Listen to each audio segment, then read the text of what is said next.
All rise. 459 District Court is now in session. The Honorable Judge Maya Gamble presiding.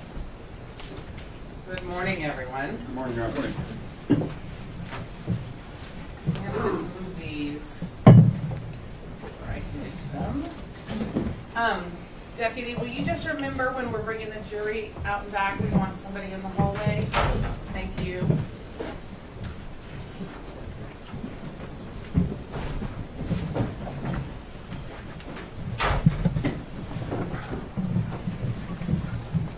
All right, you may be seated. Let me see this. She's coming up to security, Your Honor. She had trouble with the parking meter. Okay. She'll be here in momentarily. I'll go on the hall. All right.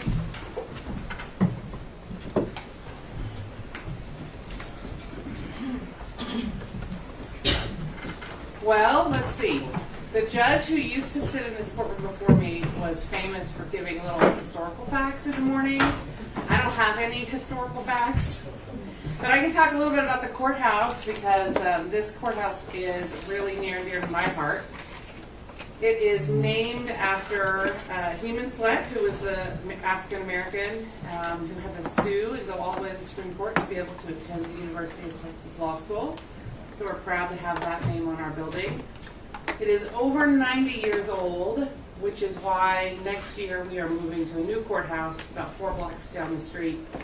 During COVID, a lot of courthouses around the state have been able to open fully sooner than we're still not fully open. We're only doing jury trials in person because they have more up-to-date equipment.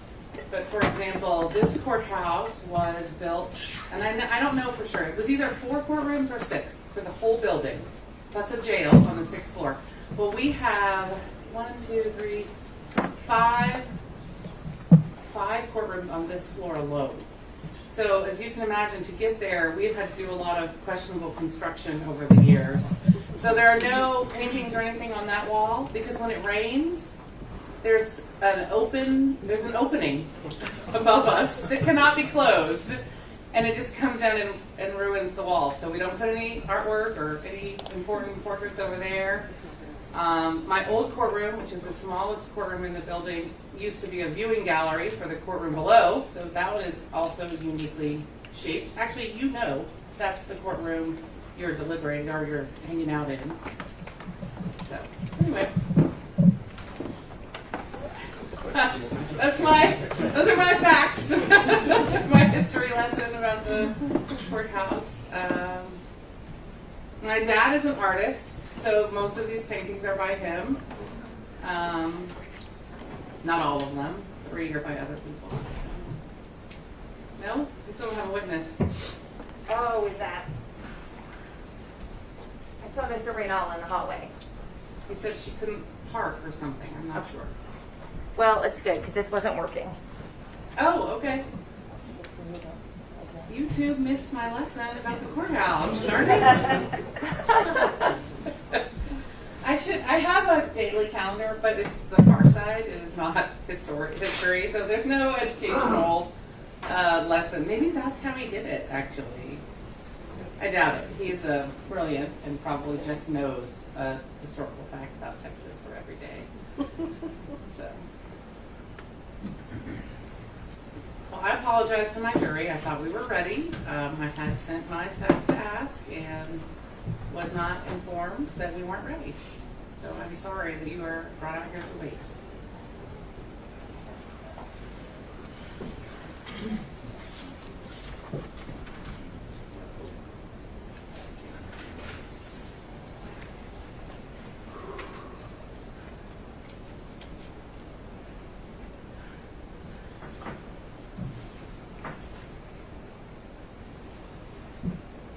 I am counting this time against the points.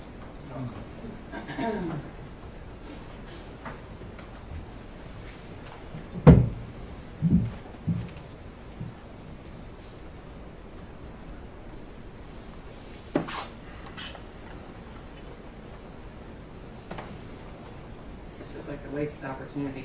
Judges don't get to talk very much, and they were all lawyers before they were judges and like to talk. That's a whole room of people, and I can't think of anything to say.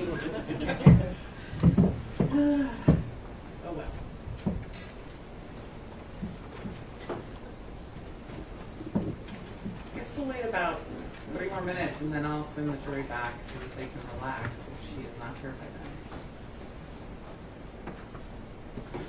then. Do you have another witness you would want to start with? I don't believe they have them here. All right, well, she is almost 13 minutes late. I think I'm going to let the jury go back where they can relax, and I'm going to work on other cases. So we'll be back in a little bit.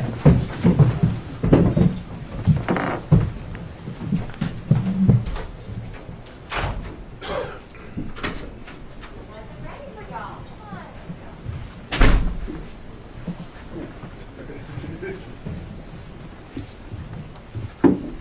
Come on. I'm sure that's the same. It's easy to do.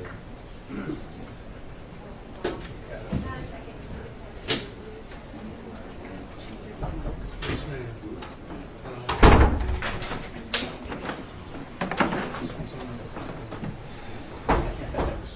Yeah. They both have She the original. probably easier for every single side.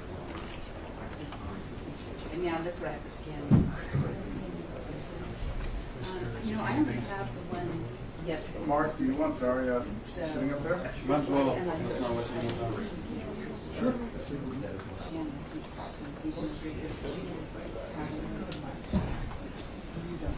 No, I don't think you're good. But I can look at all the notes and see if there's anything that is. What is my list, by the way? Nice to meet you. Pretty hard to talk about. I did, absolutely. 100%. We did.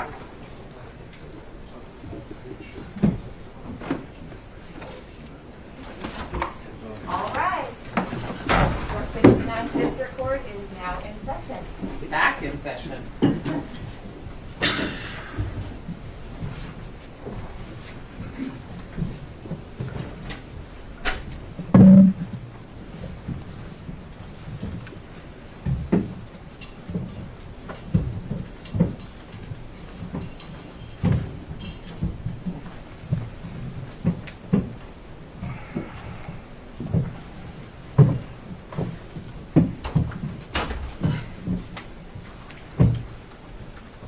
All right, you may be seated.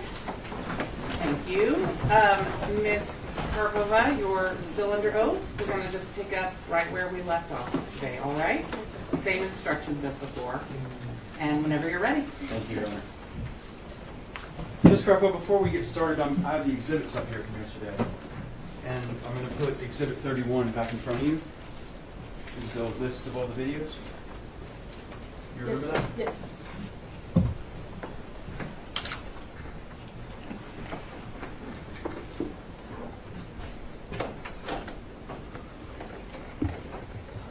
All right, Ms. Karpova, I kind of want to recap where we were at.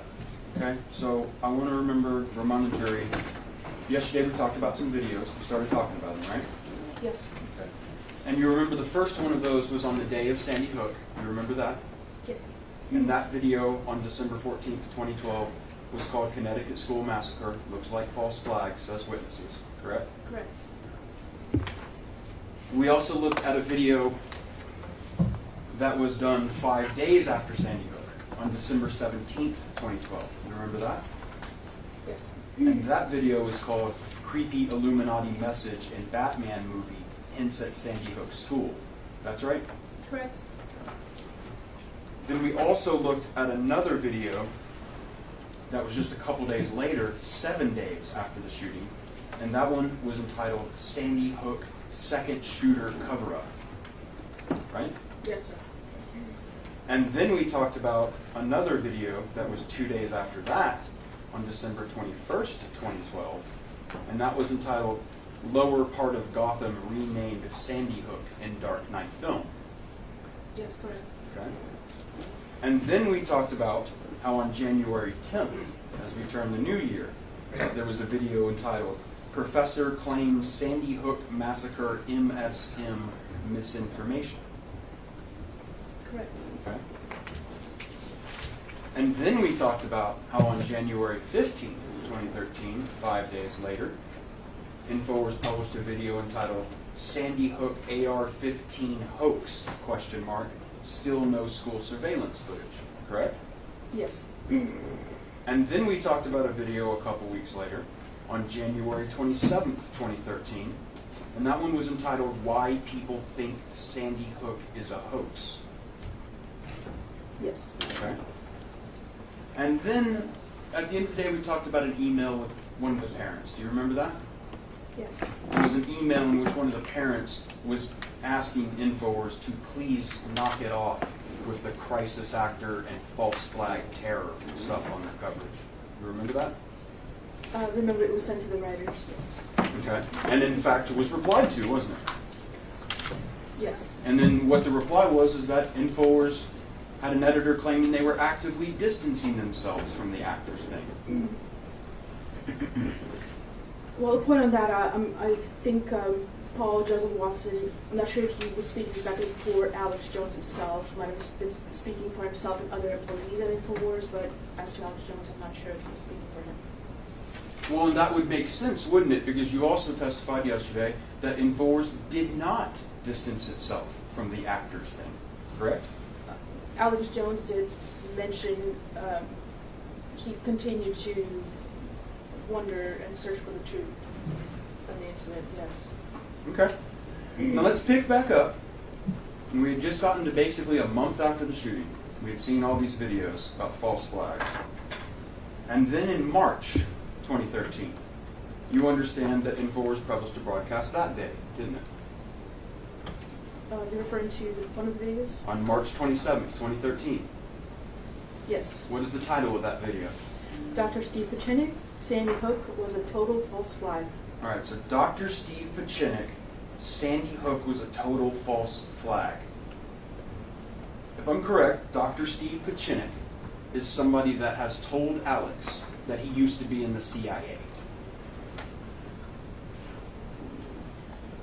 I don't have the details of his bio, but he has a pretty extensive bio that has to do with psychological operations, working for the government, being involved in overthrowing governments, things like that.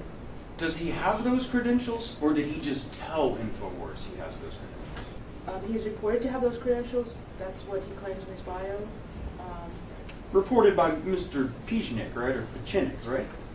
Yes. Okay. And that episode, when that episode's talking about false flags in that instance, we're talking about crisis actors, right?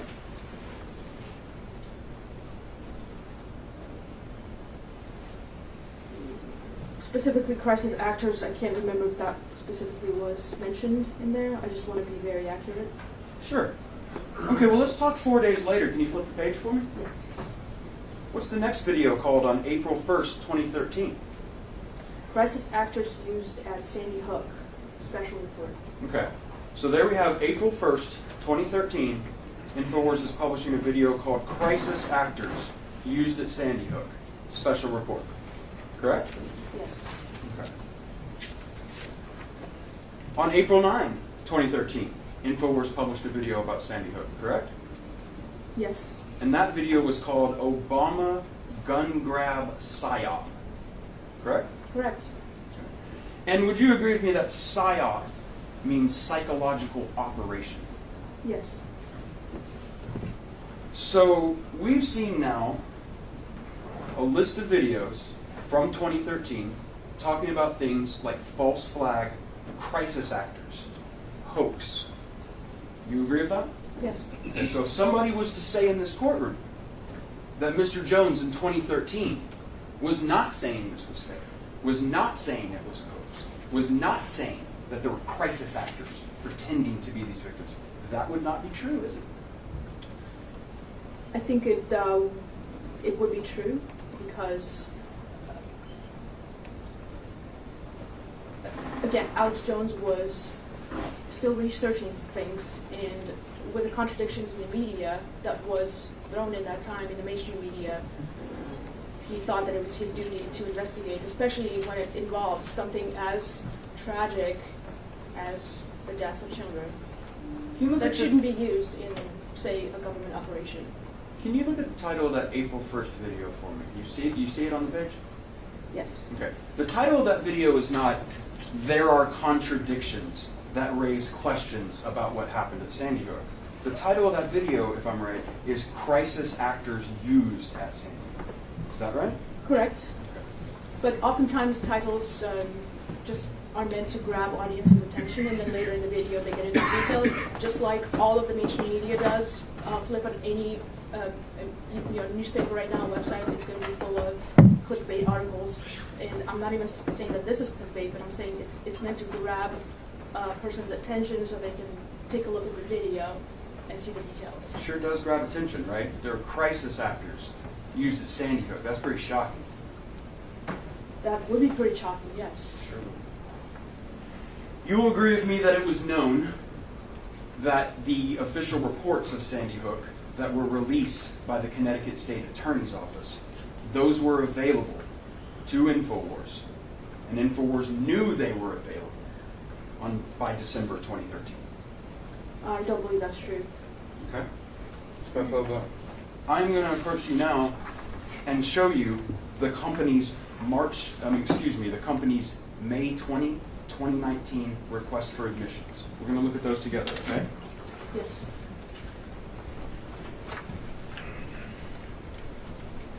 We're going to read this together, okay? Can you see 245 here? Yes. Okay, I'm going to read it for you. The report of the state's attorney for the Judicial District of Danbury on the shootings at Sandy Hook Elementary School and 36 Uganda Street, Newtown, Connecticut, on December 14, 2012, was released to the public on November 25, 2013.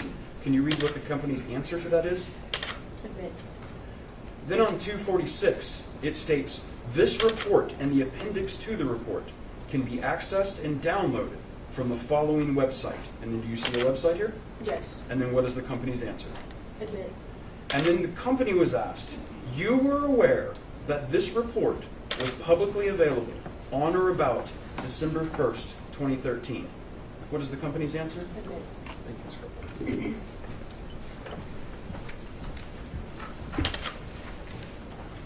I think it's important to make a little instruction for the jury at this time. So those questions and answers are part of the process that leads up to trial. And similar to how Ms. Karpova is under oath today as she gives her answers, when the representative for the company answered those questions in writing, it was a sworn answer. And speaking of that process that happened pre-trial to answer these questions, that's something that you were involved with in the company, helping to answer these things and provide testimony. Yes. In fact, not only was the company aware of the report, but it had the report. You agree with that?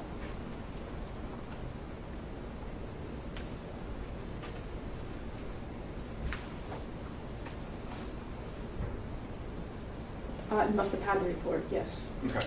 It must have questioned the report, which is why Alex continued to dig into the story. Right, so people at InfoWars, editors at InfoWars, had access to all of the material that was in the state's attorney's report. You agree with that? Evidently so, yes. Okay.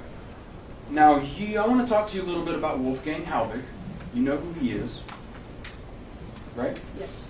In fact, you, personally, Daria Karpova, you're someone who has an understanding of Mr. Halbig's, what he calls his questions about Sandy Hook. You understand.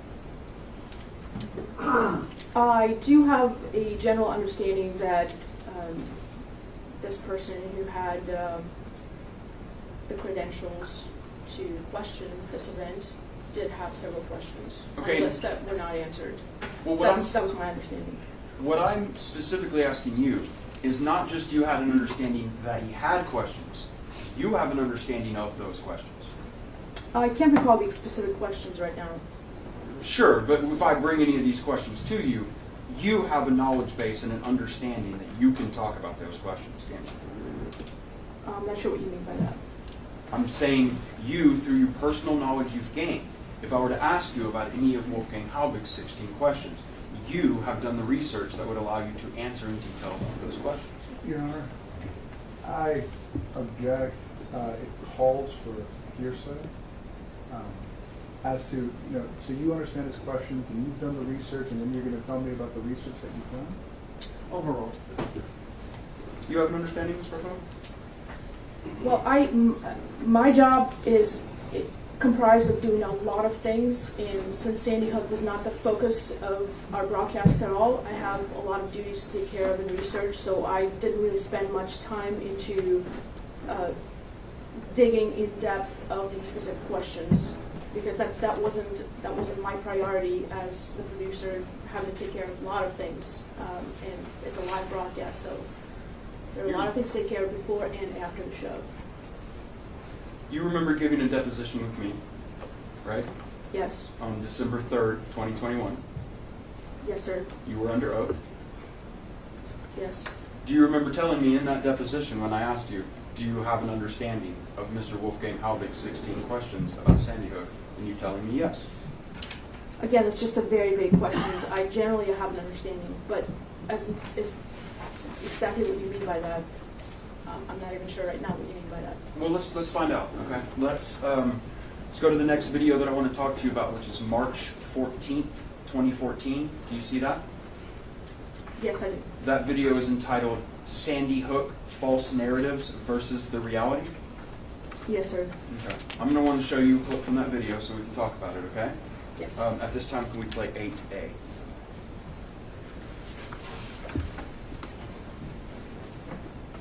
Major universities he's consulted for. I mean, he's a top consultant, long career as a state police officer in Miami, Florida. If you're just joining us, then in customs, and then he got into being an educator and then security. And he's looking at it and dissecting it like everybody else did. I mean, folks, we've got video of Anderson Cooper with clear blue screen out there. He's not there in the town square. We've got people clearly coming up and laughing and then doing the fake crying. We've clearly got people where it's actors playing different parts of different people. The building bulldozed, covering up everything. Adam Lanza trying to get guns 5 times, we're told. The witnesses, not saying it was him. People out in the woods. But we've got the investigator here, Wolfgang W. Halbig. I'm going to give you the floor, sir. Go over your 16 points, the problems, the issues, and break down what you believe is a total hoax. I've looked at it, and undoubtedly there's a cover-up, there's actors, they're manipulating, they've been caught lying, and they were pre-planning before it and rolled out with it. So clearly, I agree with you that something's rotten under the floorboards, but is it a possum or is it a human? Well, regardless, they're not letting a good crisis go to waste, but you're the expert. Break it down for us. You heard Mr. Jones in that video refer to Mr. Halbig as a top consultant, correct? Yes, that's what Halbig claimed to be. That's what he claimed to be, right? Yes. We didn't have any reason to doubt it at that time. Really? So would you agree with me that people were explicitly warning the company that Wolfgang Halbig's credentials were not real? Again, there's so many emails that we get, it's impossible to go through every email. And it might have, if it went to writers, or I can't remember exactly who it went to, but if it didn't get to Alex, or even if he was warned, perhaps, I'm just, I can't speak for Alex. But again, a lot of people were questioning, and not just Wolfgang Halbig and Alex Phillips' duty to address those concerns of the people the callers who were calling into the show. And again, it didn't even happen that often. Okay, but what I want to make sure you don't dispute with me is that people definitely were warning the company in explicit terms that Wolfgang Halbig's credentials were fake. Do you agree with that? Would you tell me exactly what you're referring to? I'm just asking if you agree with it. I can't remember right now. Okay, thank you. The truth is, though, it doesn't matter whether people were warning you at InfoWars, because according to you, as an InfoWars producer, you do not believe you're responsible for verifying all the claims of your guests. That's true?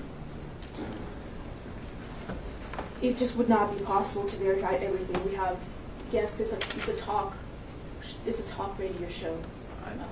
I understand, but if you're going to... Impossible. It's an opinion-driven talk show. Okay, Political and social commentary. So before Wolfgang Halbig comes on the show, your testimony is it is impossible to check or verify his credentials. I wasn't the producer at that time, and I'm sure the producer at that time did the best they could to verify his credentials, and to him, it might have checked out. That's the standard practice. We do a basic look into the guest, and if they seem okay, if they've been on other shows, then we give them a platform and let the audience decide if they should listen to them, believe them, or turn them off. Okay, but what I really want to get to, Ms. Karpova, is you believe, as an InfoWars producer, it is not your responsibility to verify your guest's claims, correct? I would say it's in part my responsibility, Okay. Do you remember? and I do that as in my job. Do you remember To the giving? best of my ability. Sorry. No, it's okay. I'll give you some time.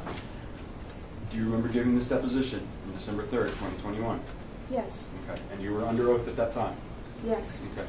Do you remember in that deposition when I asked you if you think Wolfgang Halbig's credentials are true or reliable, that you told me that I'm not responsible for making sure the claims of our guests are all accurate? Do you remember telling me that?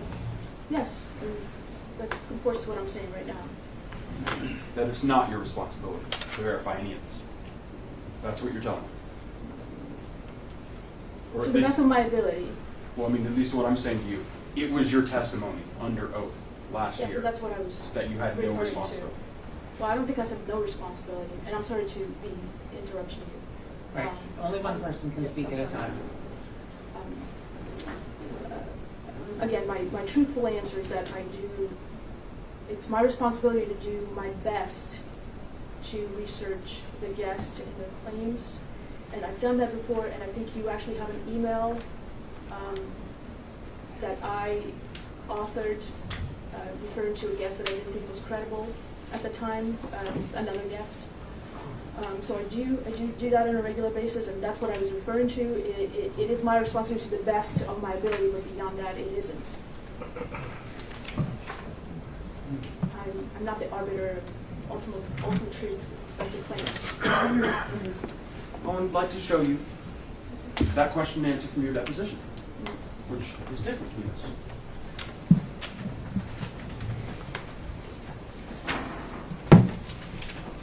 Are you able to see that? Yes. Okay. I'm going to read the question, and I'd like you to read the answer, okay?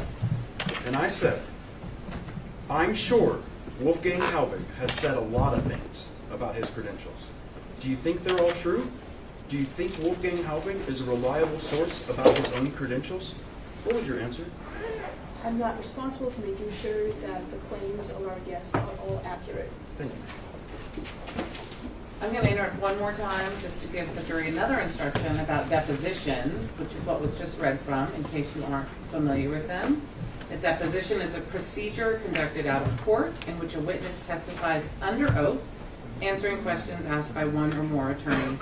Oh, sure. Later in this trial, you may hear longer excerpts from depositions, but I wanted you to understand that it is a procedure conducted out of court, but with the same oath as in court. So those answers are also under oath. And I'll tell you more about depositions when we hear a longer one later. Thank you, Your Honor. Let's go to the next video that I want to talk to you about. Do you have the list of videos in front of you? I do. Okay, on May 9th, 2014, do you see that? Yes. Okay. That was an episode called Revealed Sandy Hook Truth Exposed. Yes. And InfoWars wants its viewers to have faith that they can get the truth from InfoWars, correct?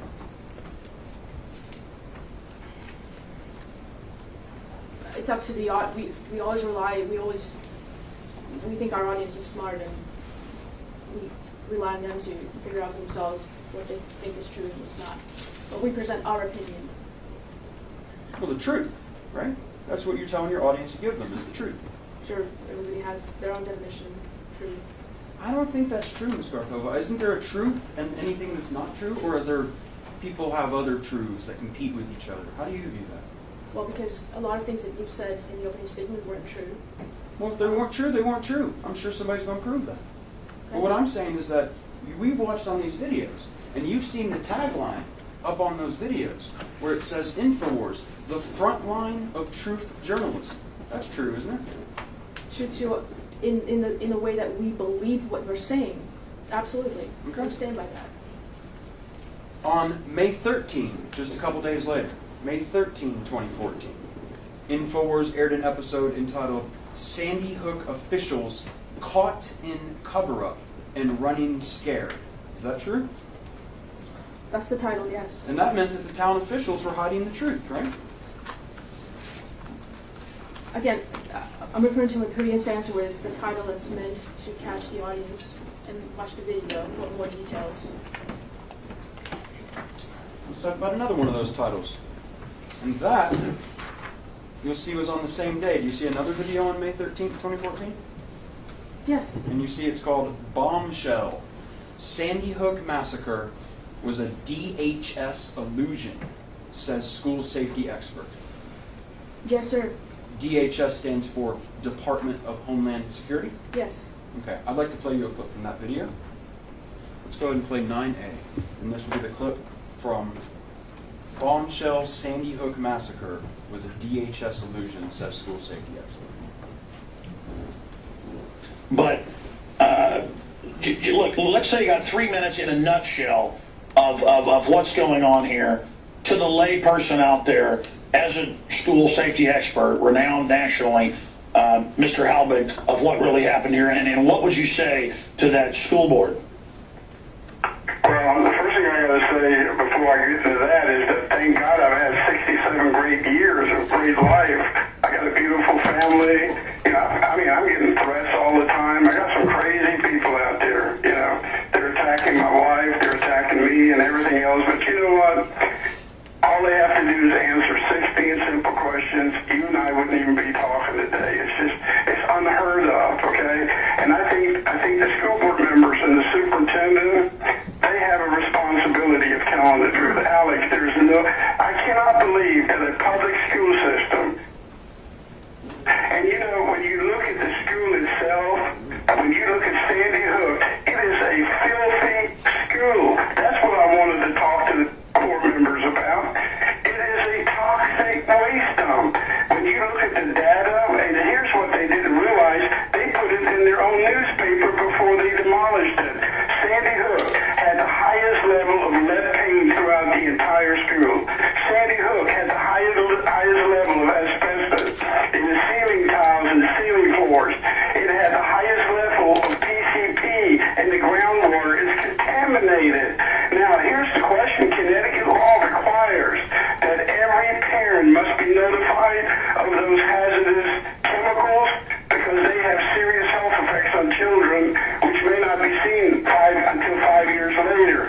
Now, why would any parent, why would those 18 of the 20 parents that moved into Newtown in 2009 enroll their child in a school with all those hazardous chemicals? Their parents just don't do that. They don't expose their little children to chemical hazards. Let me just stop you. As an investigator, kind of like they got Al Capone for tax evasion, not for all the murders or money laundering. You're looking at how they don't do any of the standard stuff, the paperwork, the police reports, no helicopters sent, no rescue, kids going in circles, totally staged, men with guns in the woods getting grabbed, no names released. They deny it went on, later have to admit it went on, but say we're not answering questions. I mean, clearly it's a drill, just like the Boston bombing. I don't know exactly what's going on, but the official story isn't true. And again, I've read a lot of criminology. I'm not a cop, but I've studied a lot of it. And just from a lay media investigative journalist perspective, something is rotten here. And then you see it duplicated over and over again. What's your bottom line? What do you think really happened at Sandy Hook? People can see your 16 questions at sandyhookjustice.com. And we just salute your will to go up there and have 8 police cars block you the United Way and have them shut you down at the school board, at the commission. But bottom line, what do you as a almost 40-year investigator, police officer, you name it, what do you think's happening here? Well, until they answer those questions, I can tell you children did not die. Teachers did not die on December 14th, 2012. During that video, we saw some video footage of Wolfgang Halbig at a Newtown Board of Education meeting. You're familiar with that? Yes, I saw that video. Okay. That video was taken by an InfoWars camera crew. I'm not sure. Okay. Well, you understand Dan Badandi went up there, right?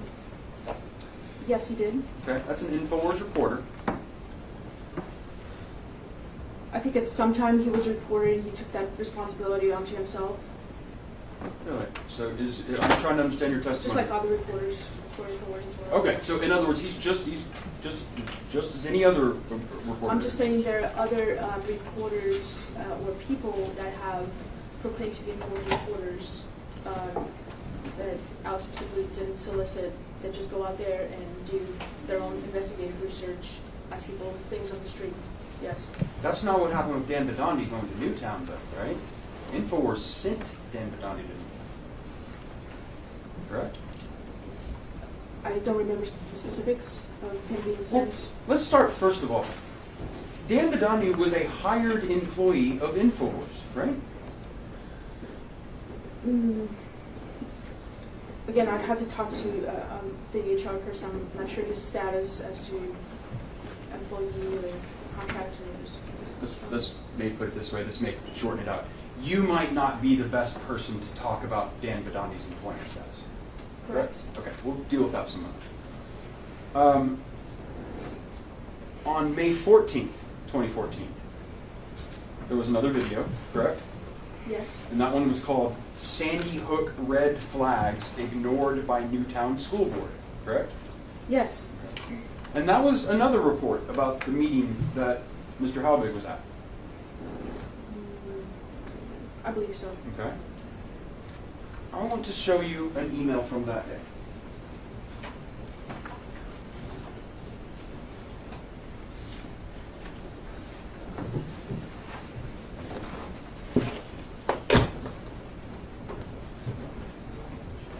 It's not in. 53.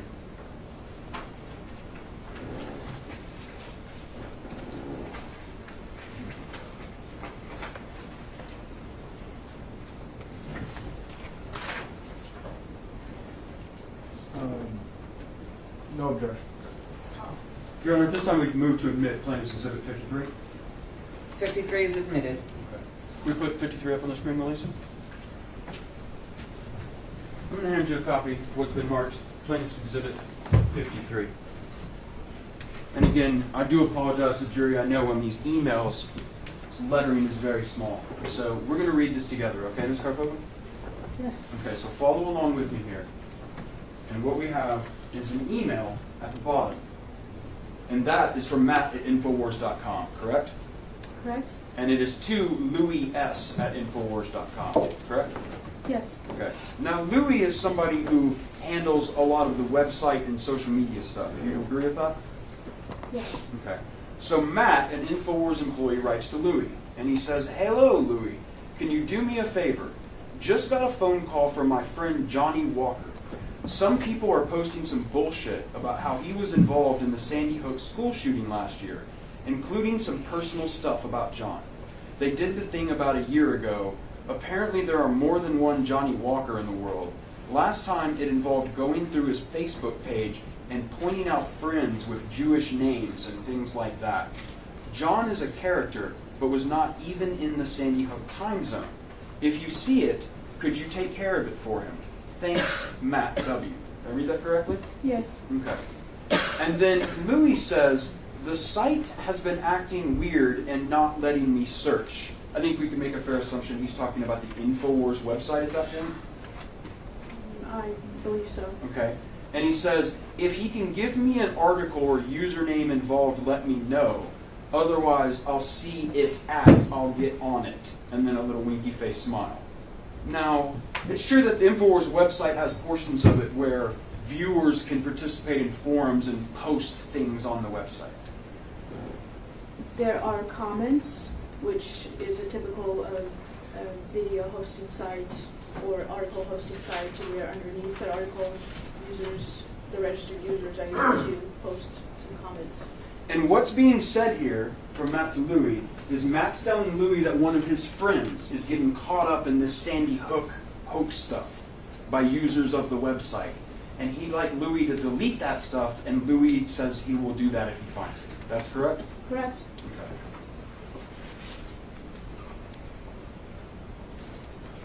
I want to talk to you about an article. And that article was called FBI Says Nobody Died at Sandy Hook. You know what I'm talking about, don't you? Could you refresh my memory, please? Sure, I think we can do that. One thing that I think would be really easy to refresh your memory with is Plaintiff's Exhibit 39 that we looked at the other day, yesterday. Melissa, can you put 39 up on the screen for me?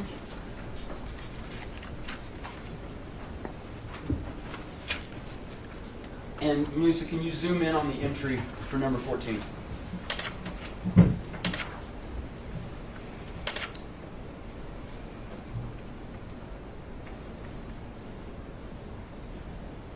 Okay. You saw we were looking at the analytics of the InfoWars website before, correct?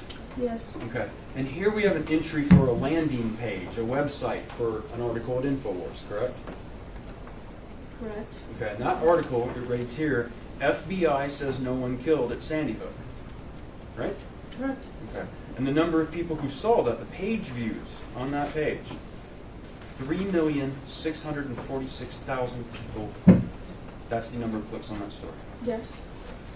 I would like you to, if I can put this in front of you. As we go down those lists, on the list of 1 to 14, most of the things on the list of the top landing sites on InfoWars are things just like Infowars.com/ or Infowars.com/videos, right? That's another one. Or there's another one for the sections on the website, the various sections of the website, right? Yes. Okay. But we only see on this list, this one right here is a story, number 7, right?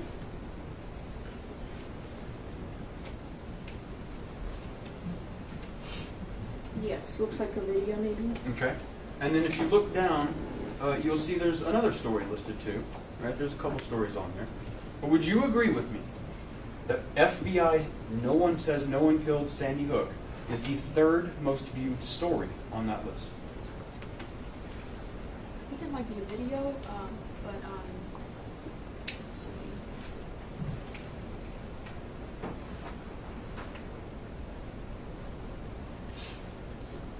Again, I'll take your word for it, and we just I'm not able to really quickly calculate the ratings right now. If they're yeah, can you point it out too? Well, here, let me try to go down with you and we can see. Okay? All right. I get my reading glasses. It's a very small print. Well, those are coming apart on me.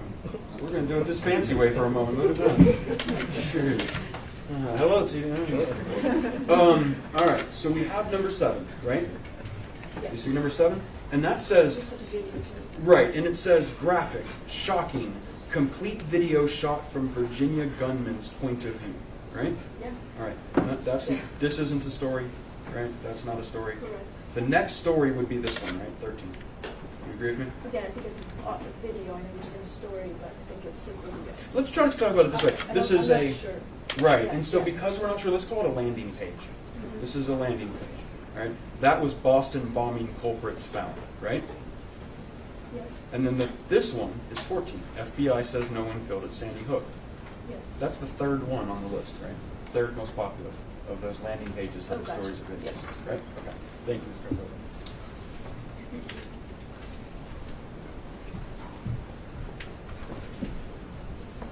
You're going to give me just a second to pull in here and replace my Yeah, I was going to defective say, I eyewear. keep a pair up here for witnesses. It's not a problem. We can share, but if you have more, that's great. I'm good.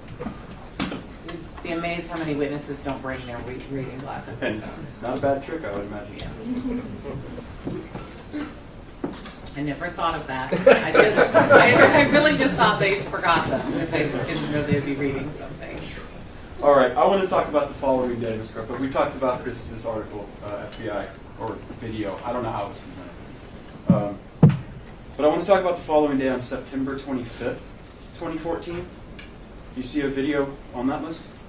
Yes. Okay. And let me ask you this. Do you see a video on September 24th, 2015? I do not. So if there is a video entitled FBI says nobody killed at Sandy Hook. If that's a video and not an article, InfoWars never handed it over in this case. Oh, I guess they couldn't find it. It wasn't there. Because They did platforming. there's a lot of videos that InfoWars might not be able to find anymore, right? Correct. So if somebody was to say that those videos on that list were the total amount that InfoWars covered Sandy Hook, they can't say that, can they? I don't know. Okay. I want to talk about that next day, September 25th, 2014. There was a video called Sandy Hook Deaths, Missing from FBI Report. Do you agree with that? That's the title. Okay. I'd like to show you a clip from that video. Can we play 10A? We're fearless, folks. Support us. Support Wolfgang. This is not a game. They are hopping mad. We're covering this. CNN admits they did fake scud attacks on themselves back in 1991, 1990. Would they stage this? I don't know. Do penguins live in Antarctica? Wolfgang W. Halbig's our guest, former state police officer, then worked for the Customs Department, and then over the last decades created one of the biggest, most successful school safety training groups, and he just has gone and investigated, and it's as phony as a $3 bill, and they've been... But man, Wolfgang, you dropped a bombshell of your scores of points, your 16 questions. If you've got a school of 100 kids, and then nobody can find them, and then you've got parents laughing on, and they walk over to the camera and go, and not just one, but a bunch of parents doing this, and then photos of kids that are still alive, they said died. I mean, they think we're so dumb that it's really hidden in plain view. And so the preponderance, I thought they had some scripting early on to exacerbate and milk the crisis, as Rahm Emanuel said. But when you really look at it, where are the lawsuits? There would be incredible lawsuits and payouts, but there haven't been any filed, nothing. I've never seen this. This is incredible. Ms. Karpova, did you hear Mr. Jones say in that episode, or in that clip right there, there are photos of kids who are still alive, they said died? Yes. That would be pretty shocking if it were true, right? It would be pretty shocking if he looked at those photos and thought that those were the children. It's the kind of thing that's so shocking, it'd be the kind of thing you'd want to verify or confirm before you said it to millions of people, correct? Again, Wolfgang Halbig was very pushing, persistent on getting on the broadcast. Claimed that he had bombshell information, Alex would have him on, but after a while, once the story kept developing, Wolfgang would send dozens of emails per day, and they were all ignored to just general InfoWars box. Okay. Objection non-responsive. Sustained. We didn't hear Wolfgang Halbig talking in that video, did we? Well, he was the guest. Sure, I understand that. But we heard Mr. Jones say there are photos of kids who they said died who are still alive. That's what Mr. Jones said. Correct. And Mr. Jones should have verified that if he was going to say something that outrageous. Right? Or do you not think so? I can't speak for him. I'm not sure what was going through his head at that time. Okay. The research that he had done. I'd like to show you another clip from that same video. Again, we're looking at September 25th, 2014. Sandy Hook deaths missing from FBI report. Can we play clip 10B? Well, according to FBI crime statistics at FBI.gov, no one died in 2012 in Sandy Hook. It shows no homicides in that town. And that story by Don Salazar is online at InfoWars.com. We'll put that on screen. Shows some screenshots of those statistics for TV viewers. Again, radio listeners can go there and pull that up for themselves. All right, once again, we're hearing about this story about how the FBI said nobody died at Sandy Hook, right? Correct. Okay. And that'd be pretty shocking if it was true, wouldn't it? Yes, maybe. Might be the kind of thing you'd want to verify with the FBI, isn't it? Well, Alex was relying on the writers that he just mentioned in the video, and Alex lets the writers do their own research and post a story, and he doesn't really control what they write. And that wasn't verified with the FBI, was it? I don't know if the writer verified it or not. Okay. Well, maybe ask him.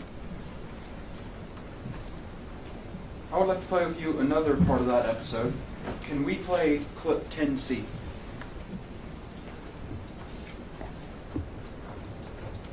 I've got a cousin in Black Ops, and he said, your show's absolutely accurate. Our orders come from the State Department, not even from the Pentagon. And so I knew it stunk. I mean, why would Anderson Cooper turn and be a green screen and his nose disappear? Why would they have kids going in and coming out clearly staged? I just didn't, early on I said, well, they had to have killed somebody. I mean, this doesn't make sense. Then parents come out and start laughing and then turn to the camera and cry. I mean, this stinks to high heaven. This is what you do. Tell us why you question up front, recapping for new listeners, and then get into, I know you went back and visited recently, and tell us what happened.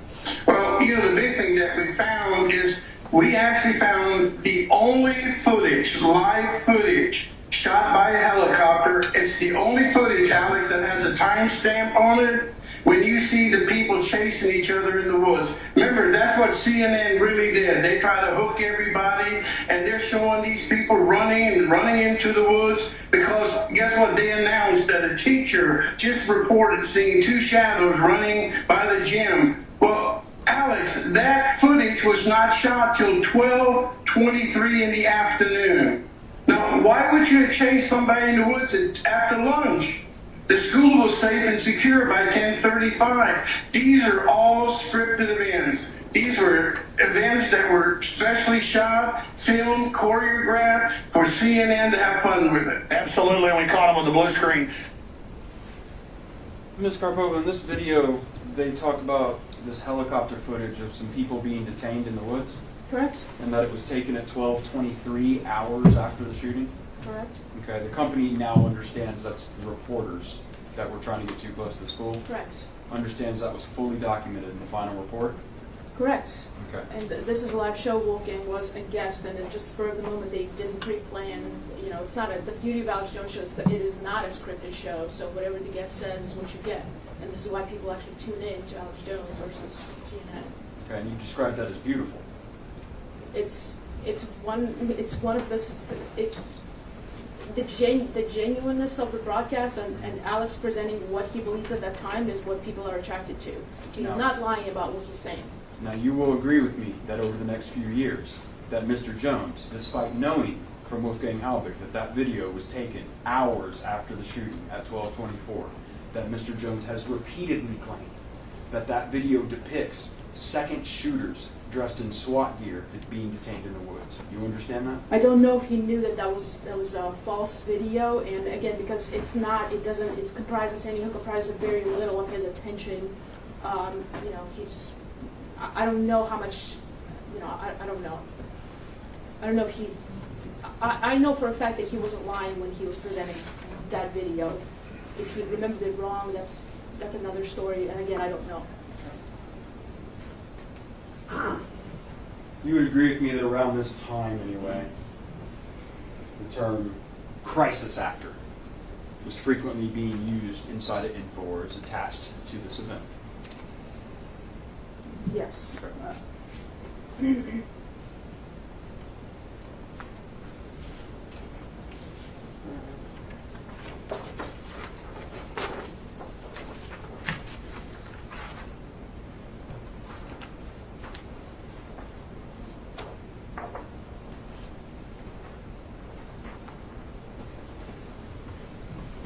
No need to lay some predicate on relevance.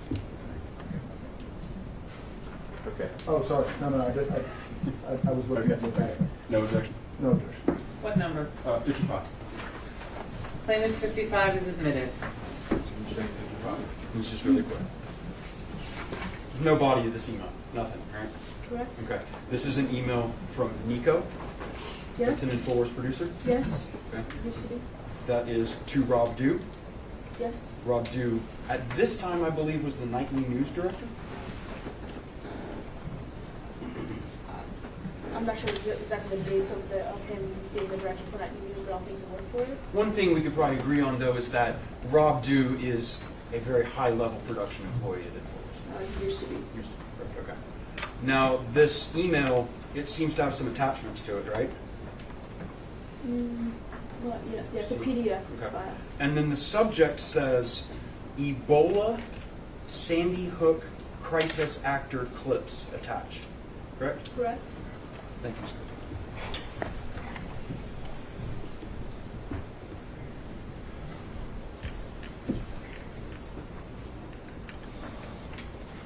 Ms. Karpova, I'd like to show you what's already marked as Plaintiff's Exhibit 56, an article that was written by InfoWars. If you can bring up just the title of that article first, and then we'll want to look at the first 3 paragraphs.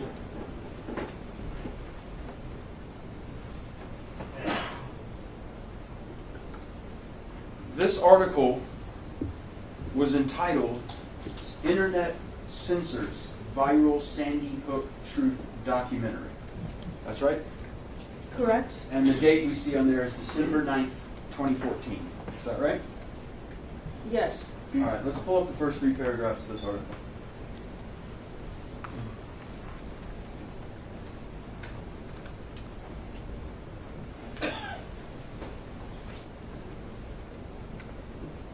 I'm going to read this to you, okay? It states, last Monday, an organization known as the Independent Media Solidarity released an epic documentary entitled We Need to Talk About Sandy Hook, which they hosted on their own site as well as YouTube. Within hours of the video's upload, it was well on its way to going viral. However, its success was short-lived.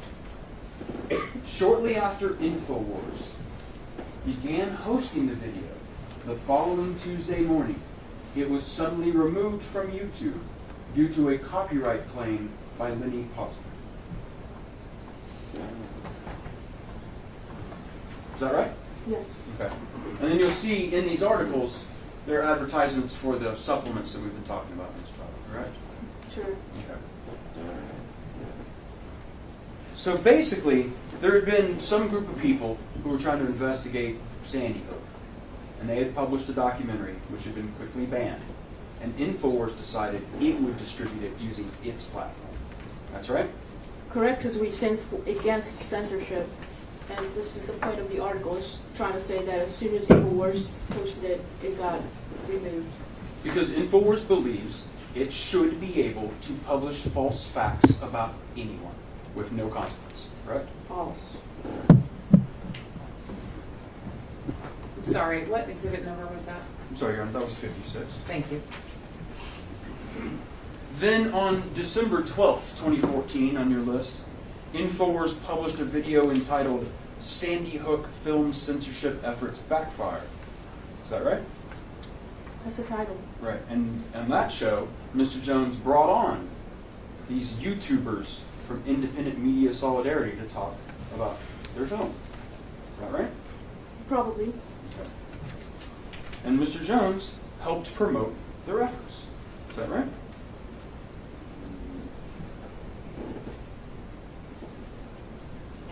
I believe Alex wanted to remedy the fact that they were censored. Around this time, I'm drawing your attention basically to December 2014, which is right around the 2nd anniversary of the shooting. By this time, people had been contacting InfoWars and warning them that what they were doing as it concerned Sandy Hook was very bad. Do you agree with that?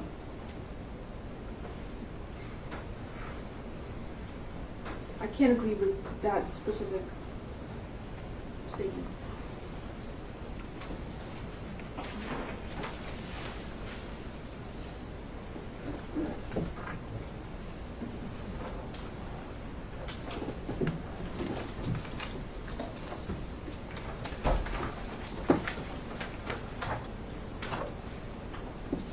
You have an objection? No objection. Okay. I don't know the number. I'm going to bring you what I've marked as Plaintiff's Exhibit 57. No objection. No objection, Your Honor. Plaintiff's 57 is admitted. Thank you, Your Honor. All right. Who am I giving this to you?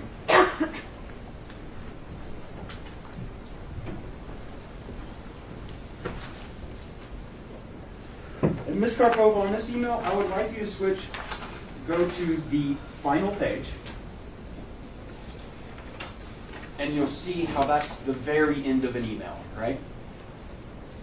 Appears so. Okay, so let's go back previous one page to the start of that email. Do you see where that email starts? Yes, it, Okay. Melissa, can you put plaintiff's exhibit 57 up on the screen? And we'll need to go to page 3, the bottom of the page. I'm going to read this to you, okay? yes.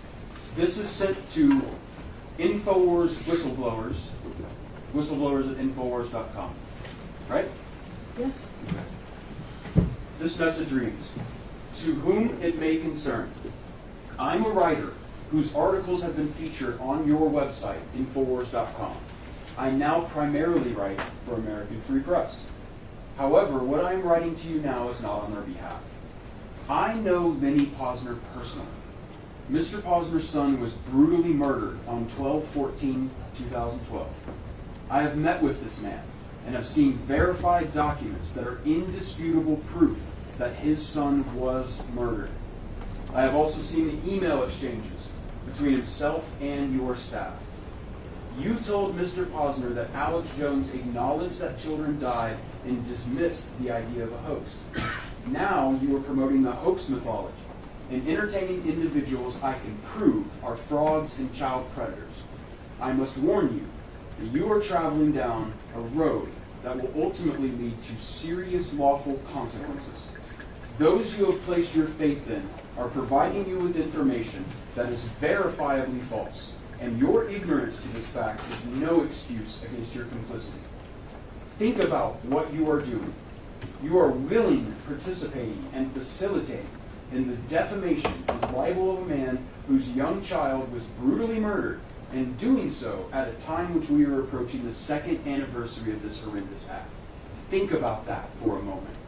I will do all in my power to assist Mr. Posner and other victims of these deranged individuals who they have fallen prey to. To that end, I would ask that I be allowed to appear on your program and set the record straight on so much disinformation that is being spread about the SHES massacre.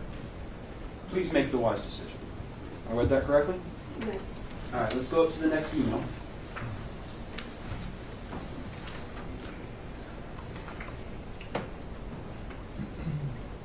All right, this email's from Rob Dew. Is that right? Yes. Who we agreed is a high production employee at InfoWars at that time. At that time. Okay. He says, "Keith, can you be more specific of who you are referring to being frauds and child predators? You are warning us about talking about something and you work for the American Free Press? Are we only allowed to talk about topics you approve? If you undisputed proof about Sandy Hook, I would love to put it on our show. Threatening our organization to appear on the show is not the way to do it. Censorship is news, and people and organizations in Newtown have singled out a single video when there are millions of videos about the Sandy Hook incident. I never discount our government on the ability to murder, but when the act is pinned on a feeble kid carrying pounds of ammunition, firearms, and there is not one shred of video evidence that this person was inside or in front of the school, which has just upgraded its video surveillance system, then it's our duty to ask questions. When those who ask questions are attacked and their questions ignored, that only increases the likelihood of a cover-up. Why is Sandy Hook the only event we are not allowed to question? We can have you on Friday for the nightly news. We shoot interviews via video Skype. Thanks, Rob Duke." I read that right? You read the words right, but the tone you inflict on it just supposes that he's being snarky or some kind of condescending to this person, but he isn't at all. Okay. I mean, I can read you the email in Rob G's voice if you'd like.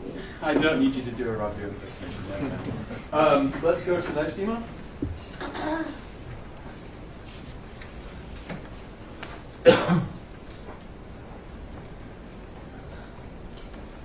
That one's a little hard to zoom because it's pretty much the whole page. So I'm going to read it along with you. Hopefully the jury can listen in on this. We get a little bit better, but we'll try to do what we can. Rob says, thank you for your reply. Or I'm sorry, Keith Johnson says to Rob. Rob, thank you for your reply. I would love to be on the show Friday night, but I cannot have Skype. I live in rural area of Tennessee, must rely on HughesNet satellite, which causes a delay. If calling in by phone is not acceptable, I can try and make arrangements with a friend to use their Skype. Now, concerning some of the points you raised. For one thing, the security system was not upgraded in 2012. It was upgraded earlier than that, and I have proof. The letter referring to the upgrade was on the school website, but originally written in 2010. The video camera in use at the time had no recording feature. Adam Lanza was more than capable of carrying out the attacks, and I can explain why on your show. I also wrote an article recently with my interview with a prominent clinical psychologist on Asperger's and what impact it would have on Lanza's ability to carry out the attacks. Frauds? You were promoting Wolfgang Halbig, a man with less than a year of law enforcement as a ticket-writing Florida highway patrolman in 1974 and a 3.3-hour online certificate with NIMS. He claims to have been a homicide detective and a consultant on Columbine. Both claims are false, and I can prove it. I have documented multiple lies this man told. In addition, I have exposed the intentional manufacturing of evidence by Sandy Hook conspiracy theorists and have indisputable and documented proof of their frauds. Child predators? The dictionary definition of a predator, a person or group that ruthlessly exploits others. What else would you call those seeking to hunt down the children who sang at the 2013 Super Bowl and stalks children at playgrounds in Newtown and plots ways to exhume the bodies of dead children? I have further information on that I can also share. Let's talk about censorship. Censorship is a function of government, not private industry. The videos were taken down were done so after the complaints of copyright holders of photos and music were filed. As far as questions not being answered, those questions have been answered, especially Wolfgang Halbig's notorious 16 questions. Myself and Sandy Hook researcher CWA have both answered those questions. I will follow up this email with more information in the next few hours, but I wanted to get something out before the night expires. I have a few chores to attend to in the meantime. Thanks for your timely reply. Talk soon. Sincerely, Keith Johnson. I read that correctly? Yes. Okay. Now, InfoWars did eventually have Mr. Johnson on the show, right? Right. Had him there to do a debate with Wolfgang, didn't they? That's what I recall. And Mr. Johnson tried to explain on InfoWars why Wolfgang was wrong, didn't he?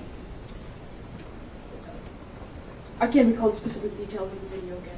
Well, in any case, after that episode, InfoWars ultimately sided with Wolfgang, kept having him on the show and repeating the things he was saying, right?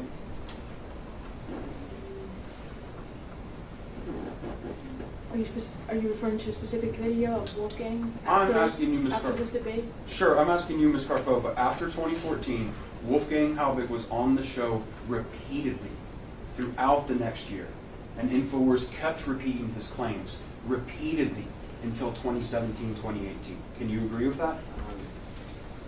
Are those the videos that you have here I'm- on the list? Let's stop for just 1 second. I want to show you something else that will hopefully help us with this. Can I show our deposition notes? I'm not going to enter it. Ms. Karpova, I'm approaching you with the notice that was given to you for the things you were to be prepared on to testify in this case. Okay? I would object at the deposition. Sure. In her role as a corporate representative to provide testimony as a corporate representative. Okay? I would like you, do you remember seeing this notice? Yes. Okay. You see how it has the topics at the bottom? Yes. What's the number one topic? Sourcing and research for the videos described in plaintiff's petitions. After the preparation, after the preparation that you had done, are you telling me right now that you cannot tell me if after 2015, InfoWars was still hosting Wolfgang Halbig and repeating the things he was saying? Are you not prepared to testify to that? Again, I'm not sure the videos you're referring to. There are a lot of videos that InfoWars produces.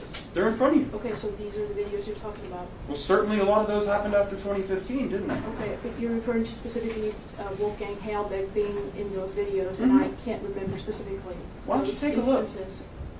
Okay. Take a look at the videos in 2015 for me. Is Wolfgang Halbig in any of those videos, do you think?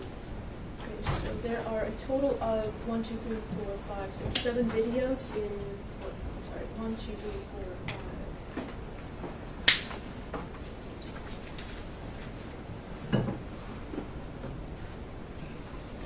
10 videos in the year 2015. And looking at those titles, you can tell me right now, Mr. Halbig was in some of those. I mean, we're going to watch them in a minute. Sure, let's watch them.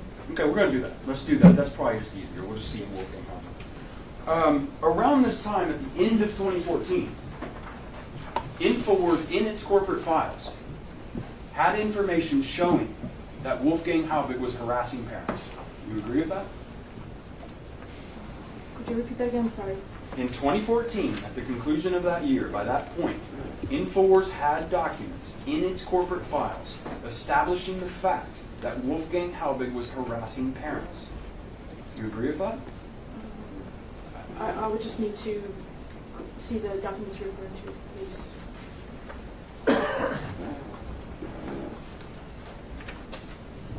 Okay.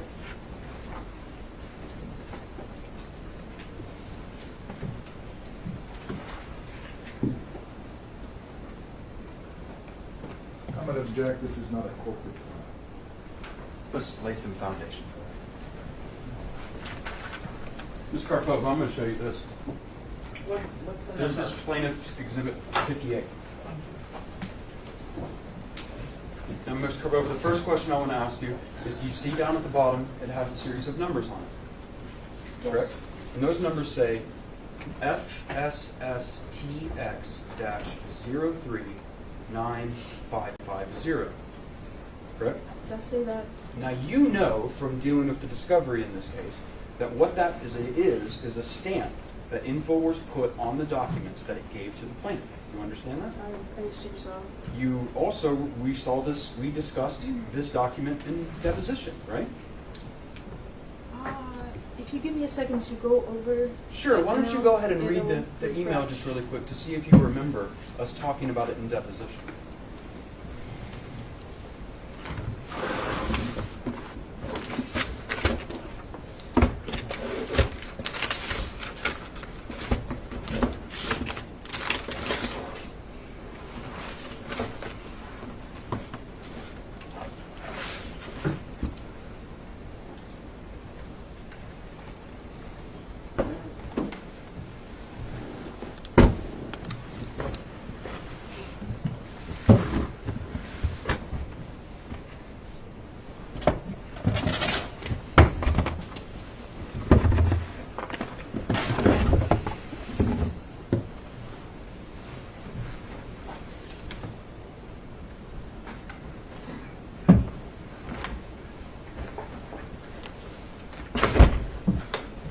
Yes, I remember. You remember discussing this email, right? Yes. And you remember how we discussed how this email came out of InfoWars corporate files. It resides in InfoWars corporate files. Objection, corporate files?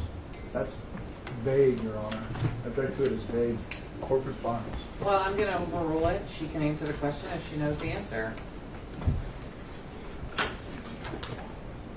Yeah, so the corporate, I'm not sure where the corporate files came from, and I surely don't, for sure don't know if Alex had seen this email. or Okay, any the of the staff had question, seen it. you need to focus on what the questions you, please don't interrupt me. You need to focus on the question you're asking, not just what you feel like saying. And the question, you remember how we discussed how this email came out of InfoWars corporate files. This resides in InfoWars corporate files. That was the question. Correct, and I'm sorry, I just can't truthfully answer as to the nature of corporate files. Sorry about that. I don't want your apologies. I want you to have prepared the way I ordered you to prepare months and months ago. And I want you to answer the questions that are asked to you truthfully. So if the answer is yes, if the answer is no, if the answer is I don't know, I just want the answer. Your Honor, I object to that instruction. Ms. Karpova is not here as a corporate representative. She's here as an individual. She's being questioned about her deposition testimony when she was a corporate representative. That's what this question referred to. I understand. I So think she doesn't did- understand what corporate files means. She didn't say that. She said correct. I think we can move on. The answer was correct. That's the answer we got. Your Honor, at this time, we would move to admit plaintiff's 58. 58 is admitted. Thank you, Your Honor. Can we put 58 up?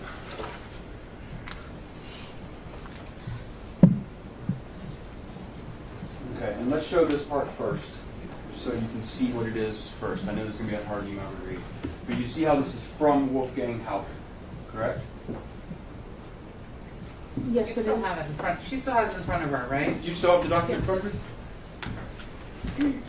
And it's to, there's an email address of a person's name at something called Hager Sharp, and an email address at info@safeandsoundschools.org. You see that? Yes. This email is dated December 21st, 2014. Yes. Okay. And the subject is, I urge Michelle to stop using Josephine in making money and appearing on speaking engagements. Yes. So it says, okay. I'm going to read this email to you. Michelle, how could you and your husband, as responsible parents, even allow your precious child Josephine to attend that filthy and deplorable-looking school on December 14th, 2012?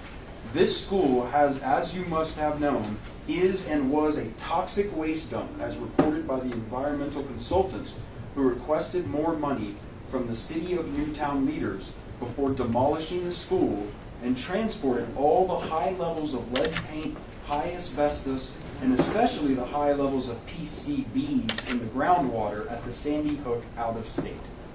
Josephine, your child should have expected more from you before that tragic day as a parent. You were supposed to protect her from lifelong health risks when you sent her to that school every day. Why would you as a parent and all those other parents? Ms. Carpo, it would help if you were to read along with the document so I can ask you if I've read it correctly. Okay. Why would you as a parent and all those other parents who supposedly lost a child to gunfire allow their children, as you did, to serious toxic waste? This all unfolded before the first shot at the school even occurred. Did you not see the filth and deplorable conditions when you went to that school, or are you blind? I do not understand unless you explain it to me and the world why you and your husband failed Josephine, who was a nonverbal child, as you stated, and depended on you for her safety. She needed you to protect her from all of the serious health risks that you sentenced her to on a daily basis. Now, you talk about school security. You have got to be joking. You have all these experts on your staff who are now part of your conspiracy. They should be ashamed in their actions in supporting you. A mom puts her own child at risk on a daily basis is now the expert on school security. I look forward in meeting you one day when I can take your deposition, not about the shooting, but why you and your husband failed Josephine by sending her to that filthy and deplorable school with all that toxic waste. We call this child endangerment, when you know of danger that you expose your child to serious lifelong health risks. We must know without a doubt, because pictures do not, and this is LI, and I believe that's a lie. You put her life in serious risk every day knowing how filthy and deplorable that school is. I am enclosing photos that you must recognize since you took your child to that school, and having a child with special needs, you would expect a school environment and school climate that allows children to learn and teachers to teach. Or it says teachers to tech, but I think that's teach. And then he says, right? Perhaps please explain to me, if you can, why a school principal, Dawn Hofsprung, would allow her school to be so filthy and deplorable looking. There is not one female elementary school principal in this country that would allow her school to be that filthy and deplorable, both inside and outside, and most of all, allow her school to become a toxic waste dump, placing every child in her school and staff in serious lifelong health risks. Right? All the pictures were taken by Major Crime Squad from the Connecticut State Police. Please respond since you are now the expert on school security. Wolfgang W. Halbert. Did I read that right? Yes, you read that right. And Wolfgang had sent this email to the parents of a murdered autistic girl. You realize that? I realized that, and you were supposed to, yes. Okay, so InfoWars in its corporate files had information as early as the end of 2014 that Wolfgang Halbig was doing this kind of thing. Do you agree with that? Could you specify this kind of thing? The email we just saw. Correct, and you're classifying it as a harassment of the parents. I would, sure, but I'm just asking you. They knew about this. InfoWars knew about this.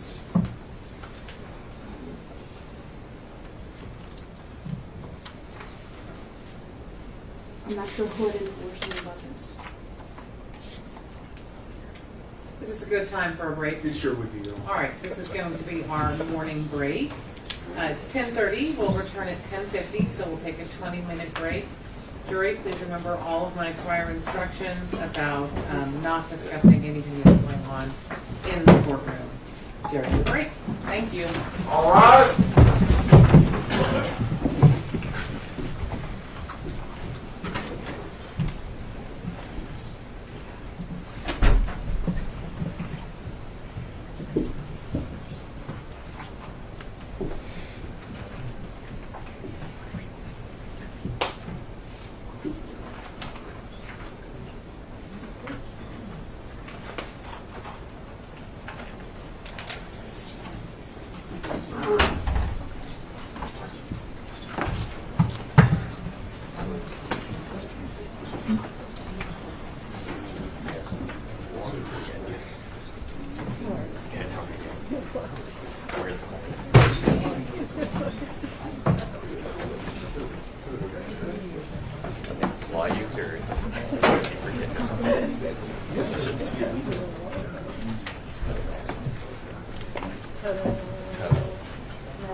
And that was from December in 2014. Yes. That InfoWars has. You have that email. The company has it.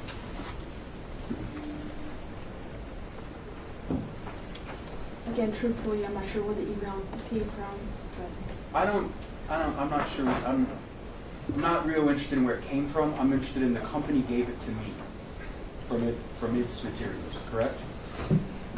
I would assume so.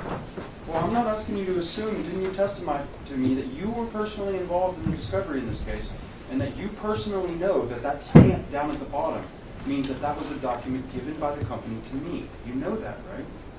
It appears so. Okay. And that email is Wolfgang Halbig harassing the parent of a murdered little girl, right? I can't agree with that statement. So I want to make sure we have this clear for the jury. We just read this email about Wolfgang Halbig telling this mother how she failed her nonverbal child and leveling all these accusations against her. To you, InfoWars Eyes sees this email. That's not harassment? To me, this seems like Wolfgang was a person who was very perturbed by the incident and horrified that in his mind the children were used for this tragedy, and he's trying his best to address the situation. That's what it sounds like to me.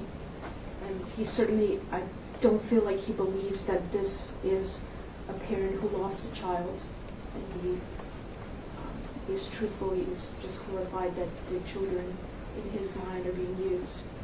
That's right, because in this email, when he keeps on talking about to Miss Gay, Josephine, your nonverbal child, and you failed Josephine in the shooting that day.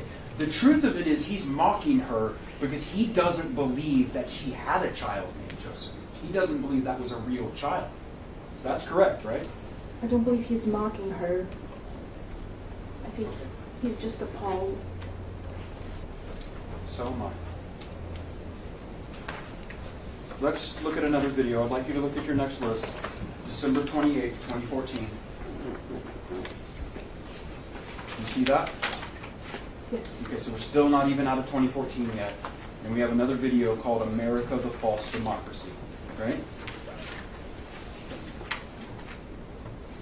We do, yes. Okay, I'd like to show you a clip from that video. Can we play 12A? Let's talk to Kevin. Kevin, go ahead. You're on the air. Hi, I was calling about Sandy Hook. Basically, my take on it is I live about 50 miles from Newtown, and the whole thing is pretty much the next step in reality TV. Because with other false flags like 9/11 or Oklahoma City or the Boston bombing, at least something happened. With Sandy Hook, there's no there. You've got a bunch of people walking around a parking lot. It's pretty much what it comes down to, and none of the No, I've had the investigators on. I've had the state police have gone public. You name it. The whole thing is a giant hoax.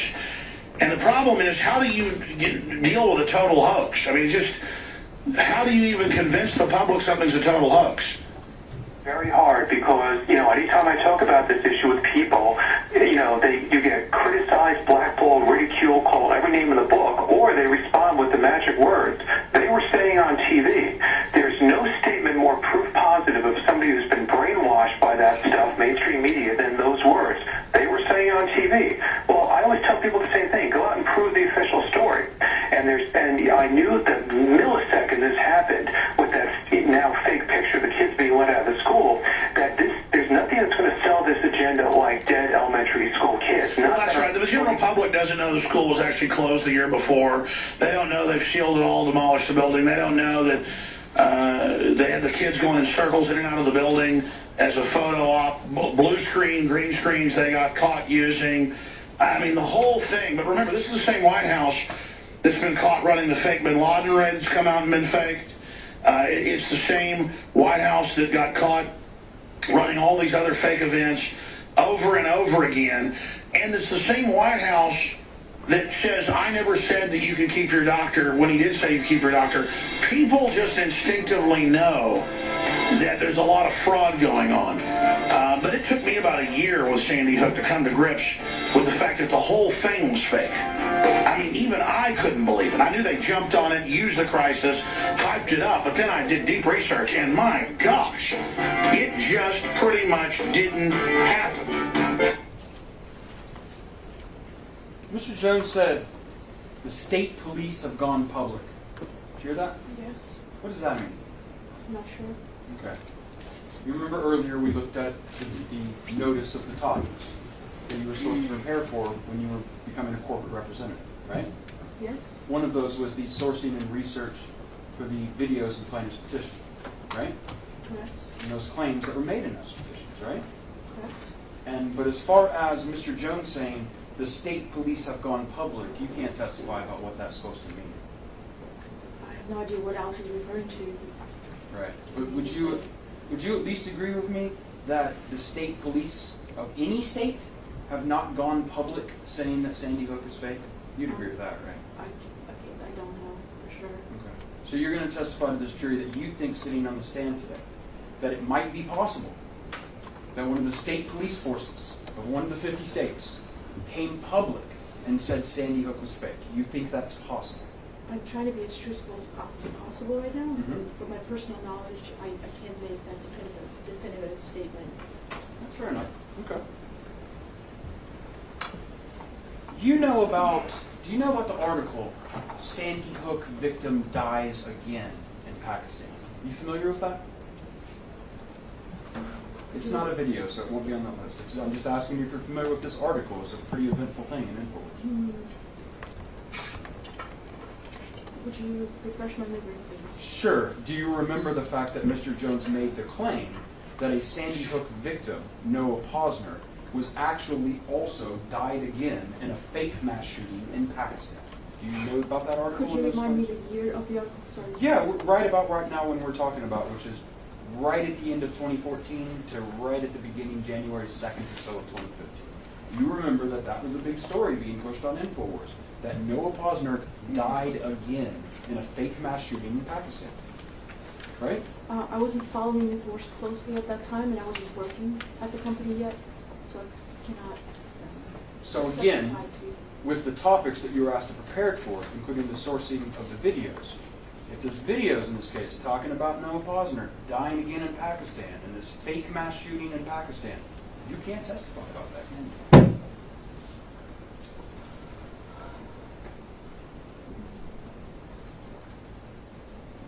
I'm not sure, sir. Okay. Well, I'd like to show you a video from January 13th, 2015. You see that on the list, right? Yes. Okay, and that episode is entitled, Why We Accept Government Lies. Yes. Okay. I'd like you to pay attention while I play you a clip from this video. And specifically, there's a lot of things said in this video, right? So pay attention to all of it. But you're going to hear about this fake mass shooting in Pakistan, right? And about using the Sandy Hook victim's picture. I want you to watch that and see if it refreshes your memory on this controversy, okay? Yes. Okay, so let's play clip 13A.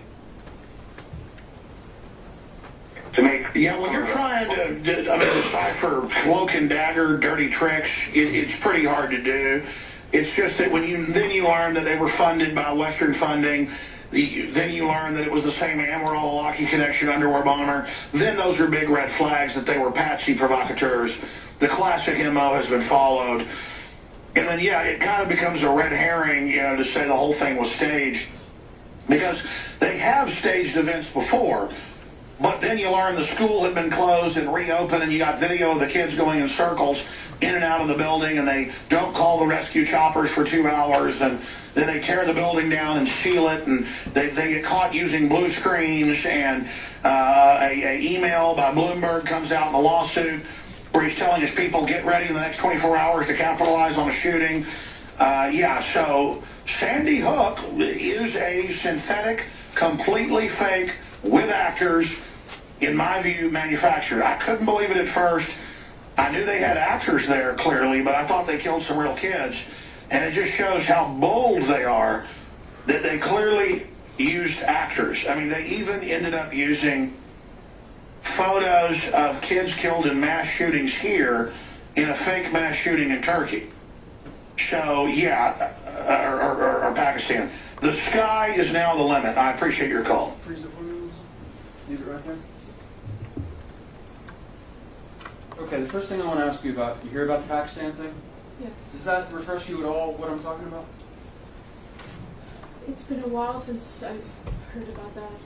Right, so in other words, when you were preparing in this case for these videos, that wasn't something you were heard about. It's been a while since you heard about that. Well, the sourcing, I was tasked to prepare with the sourcing of videos, and the source in this case was Alex Jones's mind, because there wasn't anything that was prepared as a part of big footage. I don't believe so, that it was a document that he was reading, but something from his mind, from his own research. Right, so as far as this thing about Pakistan and the sources of that. Your Honor, I would object under CPLR 3111 to evidence that doesn't go to compensatory damages. It's the section that says that we need to bifurcate the evidence that deals with punitive damages Right. and the No, evidence that but where are you? What rule are you putting me into? What do you want me to look at? the Civil Practice and Remedies Code. Oh, I Chapter thought you 30. said LR, and I was like, what is that? I have like 30 books. I don't have them all memorized. All right, where do you want me to look? Civil Practice and Remedies Code, Section 31. 31. Thank you.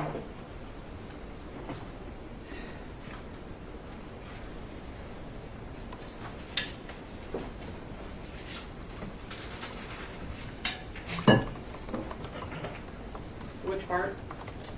Subpoint 11.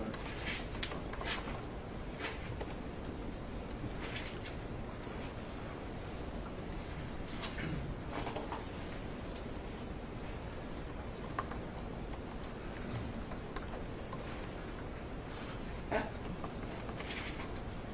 31.11? 31.011? Yes. Oh, that new? My book doesn't have that. I will get it for Your Honor. I have a 31.10, 010, and that's it. It stops there. My objection, Your Honor, maybe this will make it easier, is that this evidence that is being elicited does not go to the issue of compensatory actual damages for the plaintiff. It is evidence that is solely designed to go to punitive damages and to attack the character and the reprehensibility of the conduct, and therefore shouldn't be admitted at this point when we're supposed to be dealing with compensatory Overruled. damages. Your Honor, I would just request that we maybe limit objections to evidentiary basis and not long speaking. Yes, please. Okay, thank you. All right, Ms. Karpova, we had seen in some of the last videos a tagline on the top of the screen that said the front line of truth journalism. But we see a different tagline on the top of this screen, right? Yes. And that says InfoWars.com because there is a war on for your mind. That's right? That's been an InfoWars slogan. In this video that we just watched, do you recall him saying that there was an email from Michael Bloomberg telling his people, get ready in the next 24 hours to capitalize on the shooting? Do you remember hearing that? He said something along those lines. Yeah, and that basically saying that Michael Bloomberg knew 24 hours before Sandy Hook that they were going to stage an event, right? I'm not sure exactly what Alex meant by that. That's not something you can testify to. I'm not sure, sir. I don't know. You would agree with me, it's pretty ridiculous to think that former mayor of New York, Michael Bloomberg, had an email that he sent out to his gun groups, his gun control groups. You would agree? Argumentative. Overruled. You would agree with me, it is ridiculous that former mayor Michael Bloomberg sent out an email to his gun groups telling them all, get ready in the next 24 hours to capitalize on a mass shooting. That is ridiculous. You agree with that? I can't agree with that specific statement, sir. Okay. At the end, Mr. Jones references that false mass shooting in Pakistan. You know that's about Noah Posner, right? I'm correct. Okay. Mr. Posner complained about that, right? To you two? Are you referring to? You're going to have to speak up a little bit. Are you referring to a specific document? No, I'm not. I'm asking you, do you know Mr. Posner complained about that story to you two? Do you know that? I'm going to object again, Your Honor, under the Civil Practice and Remedies Code, Chapter 41. I'll look, but your objection is the same, right? Yes.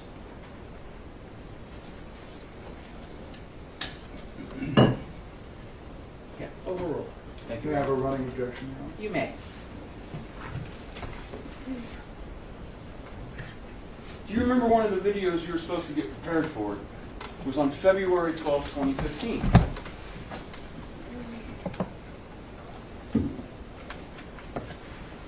It says title unknown. That's correct. Because you didn't give us this video, right? We had to go find it. And we don't know its title. Did you understand that? That's what I assume. Yeah, we got lucky and we found it. And I want to play a clip of this video for you now. This is something you reviewed for your preparation, correct? Will you show it to me to refresh my memory? Well, let's ask you this. Are you now telling me that there are videos in the plaintiff's petition that, despite the court's instruction, you did not review?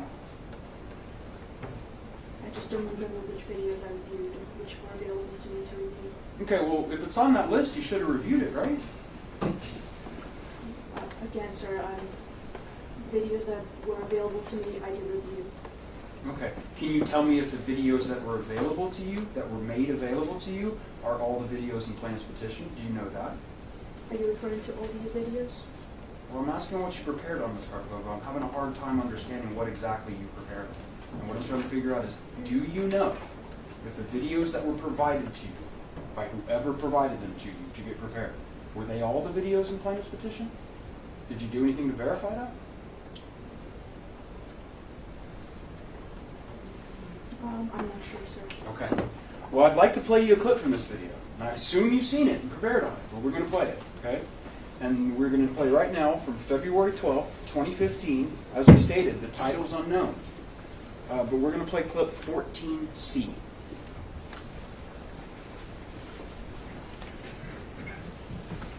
I know the whole story? No, I don't know the whole story. Am I being lied to? Absolutely, I'm being lied to.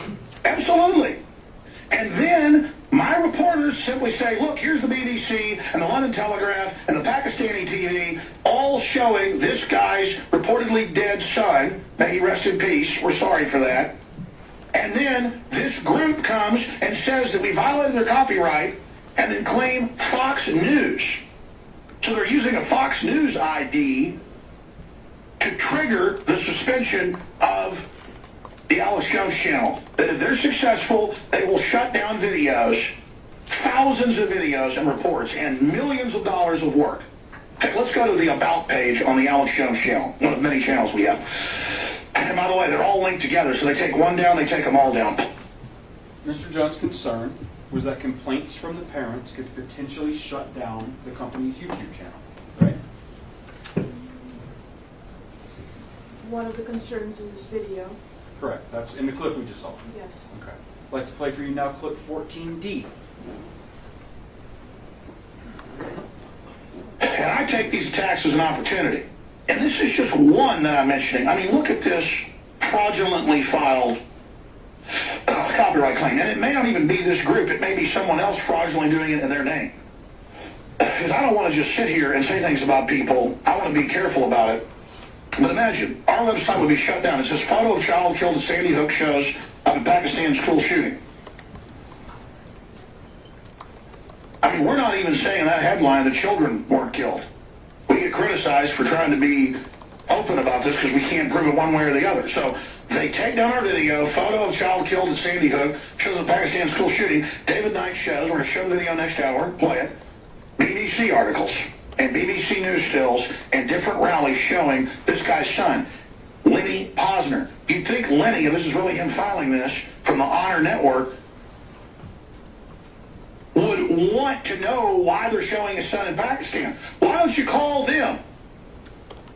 One thing we can see at the end of this clip is that Mr. Jones decided that when a parent complained, he was going to put that parent's name and email out to his millions of people. You can agree on that? Well, I believe that's public record when the complaint is sent. I'm not sure what it means. Carbola, I want you to listen to the question and answer the question that you're asked. Mr. Reynal will ask you questions later, but right now you have to answer Mr. Bankston's questions. This was a notification from YouTube sent to InfoWars. Do you see that? Yes, Okay.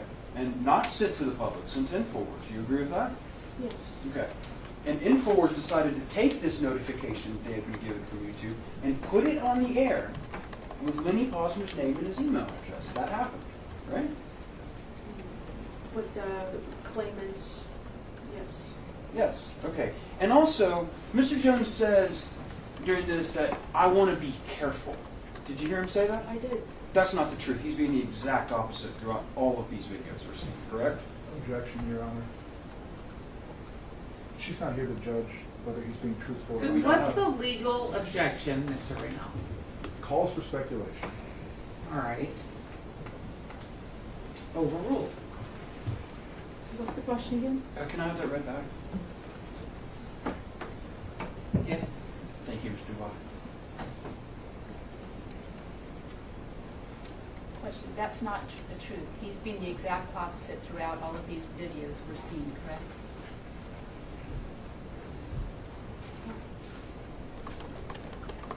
No,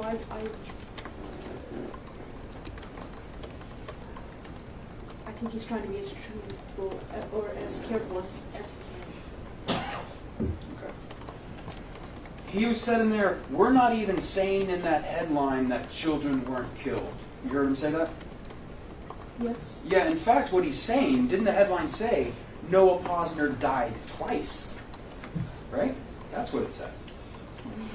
Yes. Okay. I want to play you another clip. You understand, like we talked earlier, that Mr. Jones will sometimes have people who make YouTube videos who've been featured on the show. He'll sometimes invite the people who made those YouTube videos that were featured. He'll invite them on the show to talk to them. That's happened before. I would say occasionally. Okay, well, I want to show you something like that, right? Let's play clip 14H of Mr. Jones talking to people who were trying to get their YouTube videos on the show. Just a second. Can you approach real quick? Sure.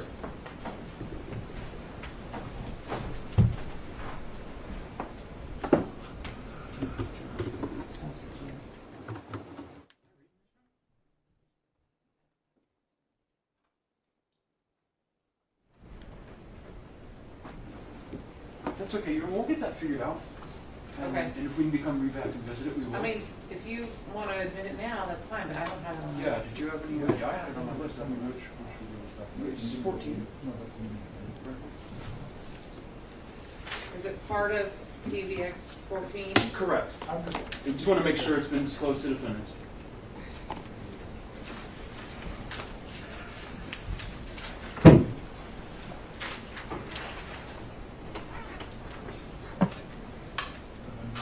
Yes.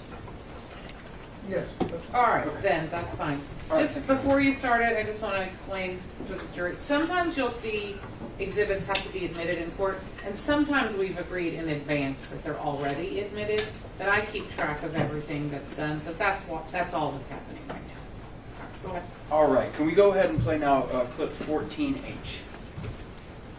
What do you think of us being censored? What's been happening to you? I can tell you lots about Lenny.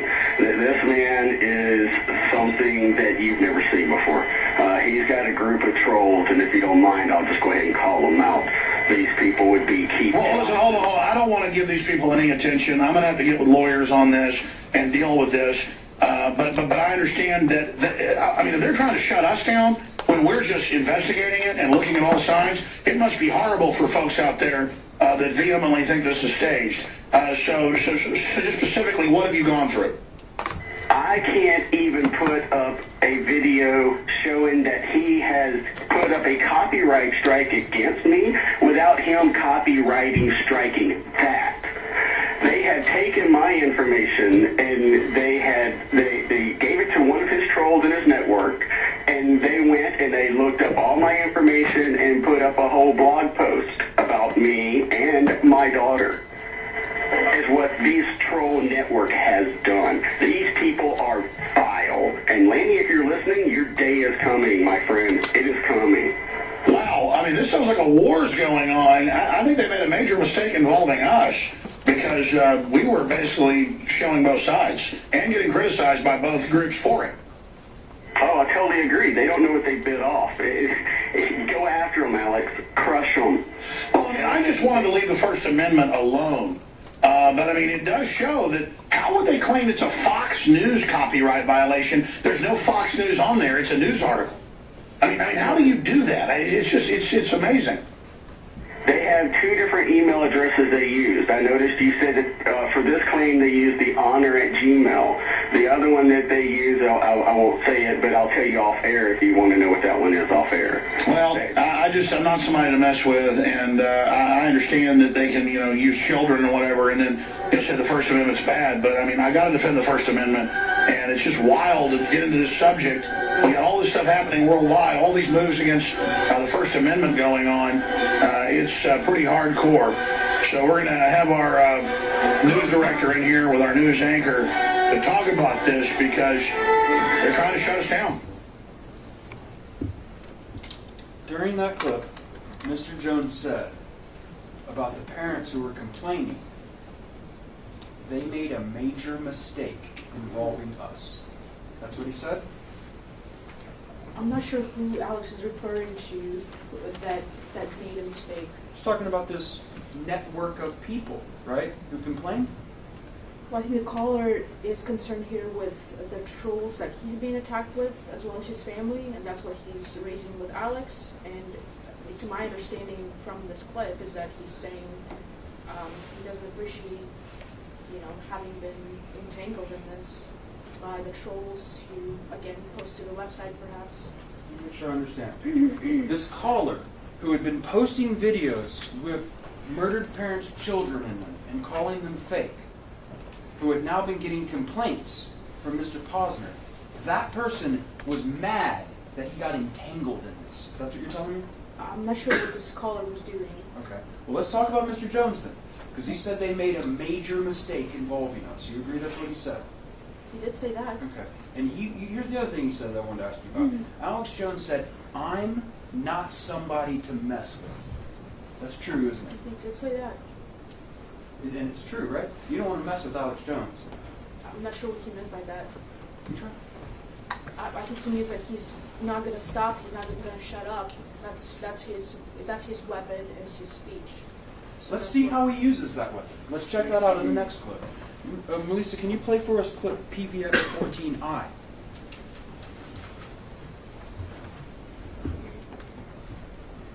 Well, I've got an article here from a guy, I think was our last caller, Michael. He's been getting all kinds of grief from Mr. Posner. Anything that comes out, social media shut down due to Sandy Hook false copyrights. What's interesting is they list the address for the Honor Network in Boca Raton, Florida.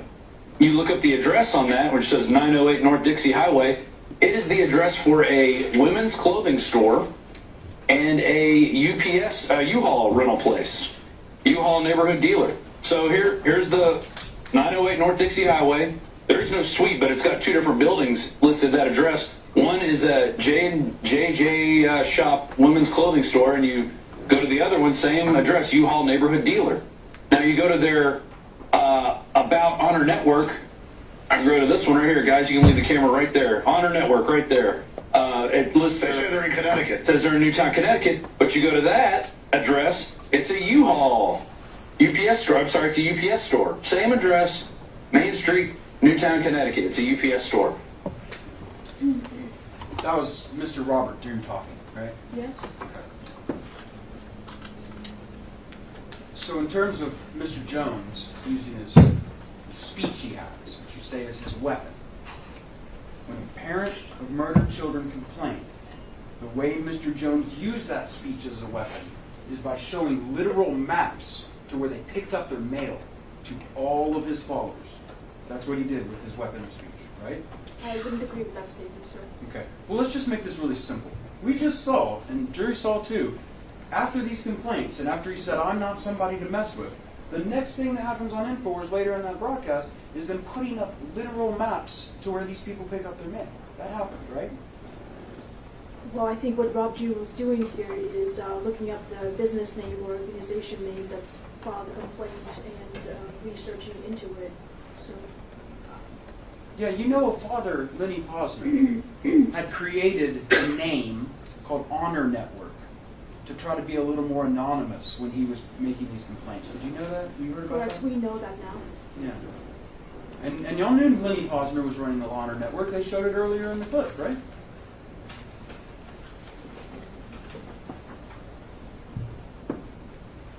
Ms. Karpova, we saw his email address, right? The Honor Network is the address. And you saw Lenny Posner's name, Yes. right? And you know down there in Florida what he showed, that's where Lenny Posner was picking up his mail. I'm not sure if that address was public, but the way they were able to find it, the organization's address, that's what he was showing on air. Objection, non-responsive. Sustained. They showed maps to where Lenny Posner was picking up his mail, correct?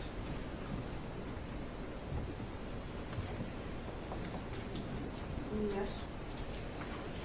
One thing we definitely know, I'm not saying you don't know if it was public, it was definitely public after that, wasn't it? To millions of people. Well, assuming it was public, that's how he was able to find it, and it was on Google Maps, is what he was showing. Ms. Karpova, can I please again remind you, do not assume anything. You don't know for a fact where that came from, do you? I'm trying my best to answer your question. Would you please then agree with me that when I'm asking you a question and you're testifying under oath about the truth, can you please just not assume? Will you make that agreement with me?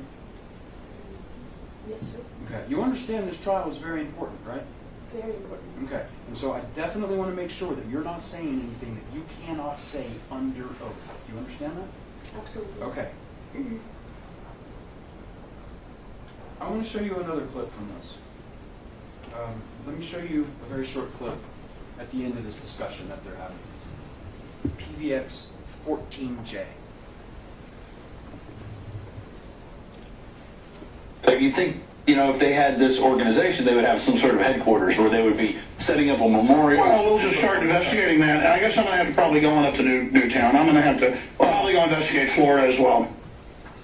So Mr. Jones says, essentially because Mr. Dew is confused that Mr. Posner is using a UPS box and that he doesn't have a memorial set up or something.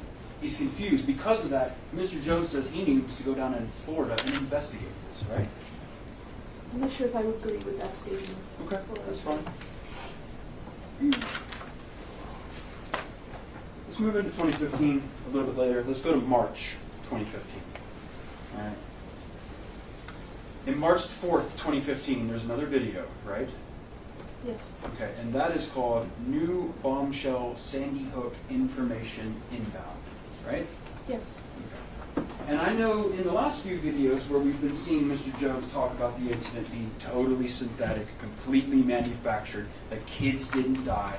In these last few videos, we haven't been seeing a lot of Halvik. But in this video here about the bombshell information, this is Mr. Halvik we're going to be talking about, right?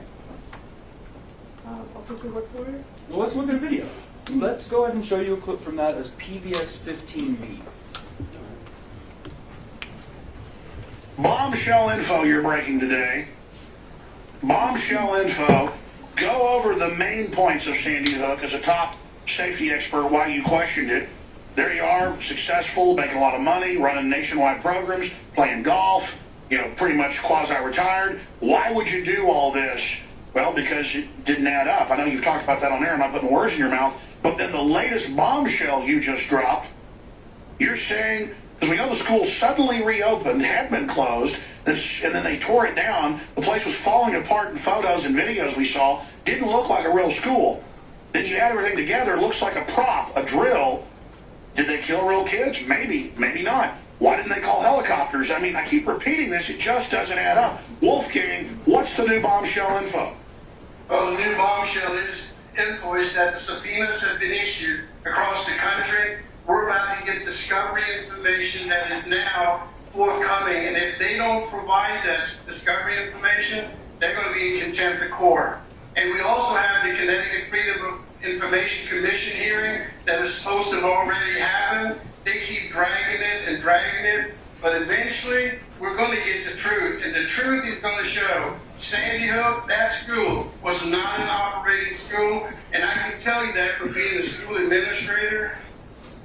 All right, Ms. Garfova, first of all, at this point in 2015, InfoWars had already had possession of the state's attorney's release of the official Sandy Hook files and report since 2013.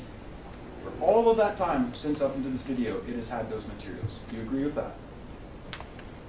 I can't agree with that specific statement, sir. Well, didn't we just put at the beginning of your testimony these requests for admissions that you were involved with in the discovery? And we went through them all and see that it was admitted that the company did in fact possess that report in December of 2013. You remember we did that? Correct, but if you're referring to who at the company had them, I have no idea who saw it. Okay, I don't need to know a specific person. We know that the information was in the company's possession as of 2013, right?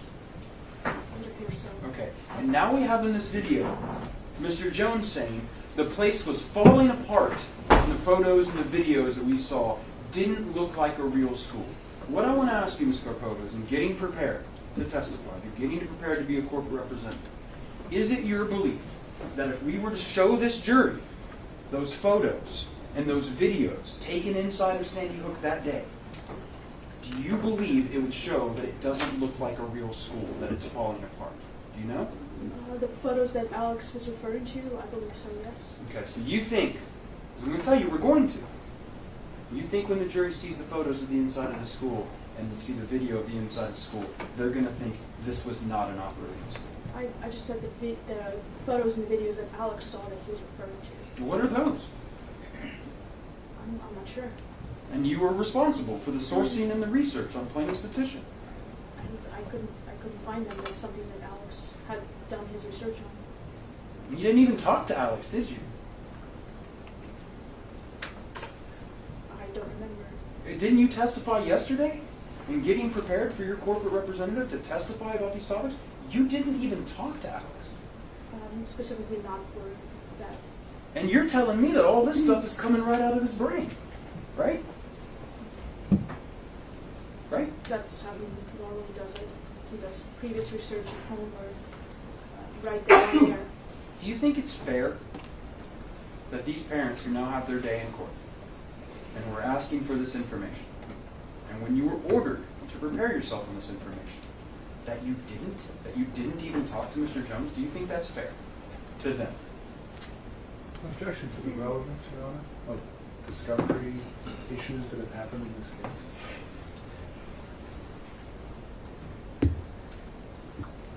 You know what, I'm gonna sustain the objection for now, but if we can't get answers to the things she was supposed to be able to answer, I might allow it later. Thank you, Your Honor. So sustain for now. I want to show you another clip from this March 4th, 2015 video called New Bombshell Sandy Hook Information Inbound. We play the clip 15D.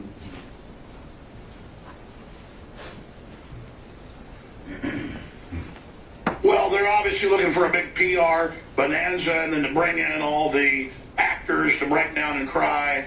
And I think we're so stupid they even use the same actors as different people. I mean, all I know is we've all seen the footage, and maybe they're real parents, whatever, but when you've got somebody laughing and smiling and going, watch this, and then walking over going, and then starting crying for the cameras, I mean, what about the blue screen and Anderson Cooper's nose disappearing?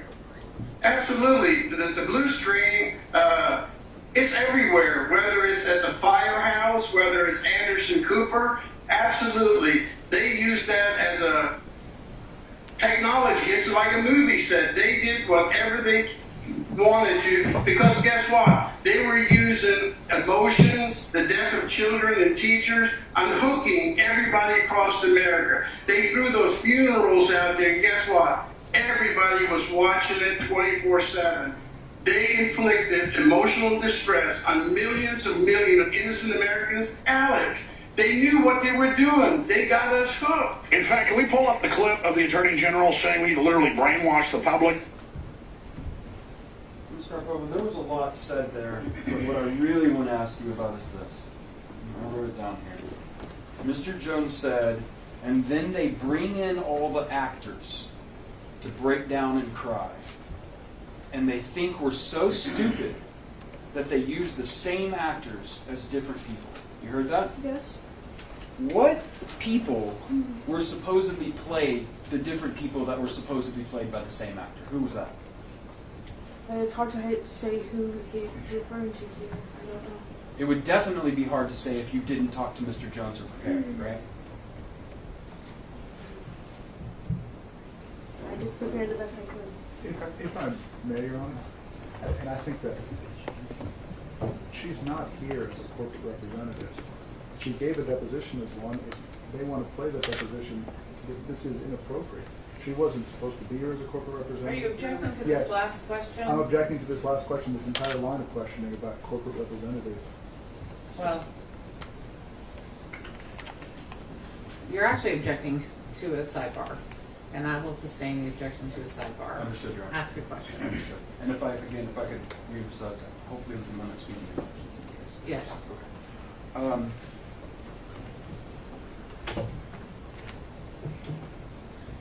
Let's talk about another clip in this video, okay? And I want you to pay attention to what Mr. Halliday is saying in this video. We're going to hear from Mr. Halliday, okay? This is clip 15G. Can we play that? You have no reason to be doing this, to be going public. I mean, I would imagine you've lost a lot of business. And you tell that to my wife, I am about to be kicked out of my own house after being married 39 years. Alex, I'm about to lose my family because I'm simply asking the questions that you and your stations are looking at. And I'm asking you right now, and I'm asking all your listeners, doggone it, support InfoWars, become part of the warriors. We need this show, we need the truth. If you find it in your heart to donate a few dollars to our legal funds, let me tell you, we have them. We have the lawsuits filed, we are closed, but we can't do it without people helping me. I'm too old for this. but I do need help. The big thing is support InfoWars, because if we don't have your voice, nobody's going to hear the truth. Well, folks need to donate, and briefly, as we're going to break, tell us the specifics of where it was filed, what's going on with the lawsuit. Well, it's filed here in Seminole County because all my businesses, Children's Safety Institute, the National Institute, this is my home, this is where I live. And so instead of going to Connecticut where everything is crooked, we're going to come in the back door, and therefore we filed it. It's in the Seminole County court system. The judge, the female judge, she saw what we're talking about, and she did not hesitate issuing those 10 subpoenas across the country. And they've been served, and we're not just waiting for all of the responses. Wow, well, this is big national news. Ms. Karpova, I want to ask you something very specific about what Mr. Jones said. Or I'm sorry, about what Mr. Halbig said. Did you hear the portion where he was sort of praising InfoWars?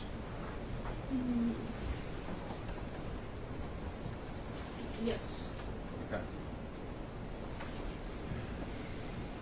And in that clip, he said, support InfoWars, because if we don't have your voice, nobody is going to hear the truth.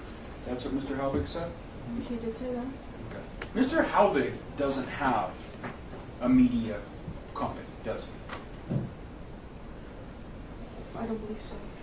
He doesn't appear in front of an audience of millions, does he? Unless he's on InfoWars, right? I believe he's been on other shows before as well. Where has he appeared in front of millions of people, Ms. Karpova? I'm not sure. I'm not sure right now. All right. Because you would agree with me that nobody in this country, nobody who runs a media empire with millions of viewers would ever put Wolfgang Halbig on its shows other than InfoWars, right? I don't know that. Okay. But according to Mr. Halbig, if InfoWars isn't out there, if InfoWars isn't helping Mr. Halbig get his message out, nobody's going to hear the truth, according to Mr. Halbig. That's what he said. But that's something that pretty much every guest that we have on say. They also ask for donations. I bet. I bet those people want that audience. And in fact, that's what was happening here, is even Mr. Jones was saying folks need to donate, right? Yes. Mr. Jones was helping raise money to let Mr. Halbig do all the things that we've been seeing him do, right? Well, Alex just likes to help the little guy because he doesn't. In his time, at the time, in his opinion, and Alex always states that it's according to him, it's his opinion that Wolfgang was not getting that big national attention, and he was trying to help him out. Let me make sure I understand you. Alex likes to support the little guy, right? That's what you said? Yes. And in this case, the little guy is the guy who is sending harassing emails to the parents of murdered children. That's right? Again, I do not agree with your assessment that it was a malicious harassment email. Okay. Play another clip from that same episode. And this, let me just repeat that for the jury. It'll be the new bombshell Sandy Hook information inbound on March 4th, 2015. Let's play clip 15 now. You say this is hurting your family. I bet your wife's sick of it. I mean, the evidence is there. It's not just that I believe you're doing a good job because of the fact that you have stuff to lose and that you don't have a motive. It's that I can see the same stuff you're seeing. I'm not an expert, but I've been studying it. So we should all pray for you and your family, and I hope your wife and folks stand by it. Well, my wife is like millions of others out there. She's refusing to actually read it and look at it. And I think that's what's happening to millions across the country. They were touched emotionally and they were brainwashed by the national news media. They were traumatized. Yeah, they were traumatized, and that's where we are, and we need to show them that they lied to us, that this was a conspiracy. Well, I just commend you. Folks should certainly be praying for Wolfgang. They should go to his website and support him, SandyHookJustice.com. We salute you. We'll get updates soon. SandyHookJustice.com. Folks, stand with him. He's fighting for all of us and for the Second Amendment. Alex, thank you. Thank you. I heard there Mr. Jones talking about how they traumatized us. The people who did Sandy, they traumatized us. Did you hear that? Yes. And did you hear in the earlier clip when Mr. Jones and Halbig were talking about how this event was calculated to inflict emotional distress on the public? Do you remember him saying that? Yes. Okay. I want to know, is it the company's current position that Neil and Scarlett were involved in fakery, are not real parents, and inflicted emotional distress on the country? Is that the company's position? Objection, she's not a corporate representative. I'll ask it to her personally. I have no I problem. mean, did you ask it at the deposition? I don't know. Yes, but I'm not sure I want to go into that right now. All right. But I'll ask it to you personally. From your personal perspective, what do you think? Could you repeat that again? Yeah, do you believe, Neil and Scarlett, right here, do you believe these two people are fake parents who inflicted emotional distress on America? Is that something you believe, Ms. Carpo? I don't believe that, and I believe that their grief is being used. And they're By being who? lied to that, By that Mr. Alex Jones? Jones is their enemy when he's not. You're their enemy because you're lying to them. And you're using their grief to make bank with Okay. lies and lawfare. And I think this reasonable jury here will see that the truth is on our side in this case. They'll see that the things we're seeing here today are reasonable, good things to do, huh? Is that what they'll see? They will see that Alex meant everything from his heart, and he never claimed something for sure. It was his opinion, and he stated it, and every time, and he was trying to do honest investigative research to the best of his ability, and that's his job. And he takes it very seriously. Now, And that's why people love him. I remember you were also saying that you, in attempting to meet your responsibilities as the corporate representative, you did the best you could, right? You remember you saying that? Yes, I did. And the best you could do to prepare for the things that Alex Jones said that were from him didn't even include talking to Alex Jones. That was the best you could do. That's what you're telling us? I did the best that I was advised to do when I did that. You were advised not to speak to Mr. Jones then, weren't you? I wasn't advised to. Objection, Your Honor. I think that we're getting into attorney-client privilege stuff. She's not here as a corporate representative. The questions are already made. I would like to move on from the Sure. advice. Absolutely. Let's move on to a new exhibit. I want to, you remember we were talking in this video, or they were talking in this video, about Mr. Halbig bringing a lawsuit in Seminole County, Florida.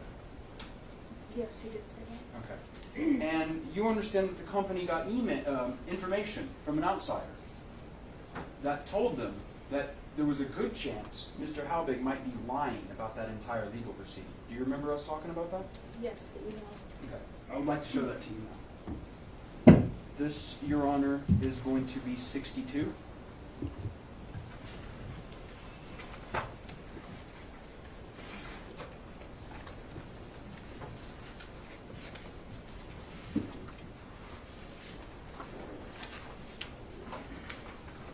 Is that what you got in front of you? Yeah. Okay. All right. I'll object here, say, Your Honor. Let me give you a copy, Your Honor.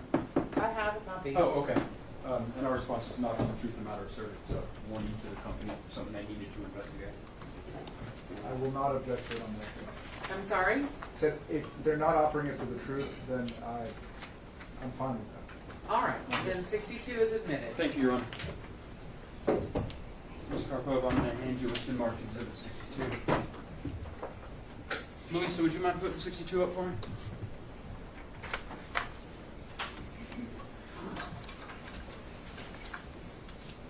Let's go into the very top email, the one that's just one line long. Can we bring that up? Now, Ms. Karpova, there's a first email here from Nico, right? That's an InfoWars producer at the time. Yes. And that is to Rob Dew. And again, we're not sure what his job function was in 2015, but definitely a high production person inside of InfoWars. Again, I'm not sure what his job was. Right, At that but- particular time. But we can agree, and have agreed in this courtroom several times now, he was a high production employee at InfoWars. Yes. Yes, okay. And he is emailing to Rob saying, here are some comments on Halbig's last interview from a law student, right? Yes. All right, let's pull up that second email.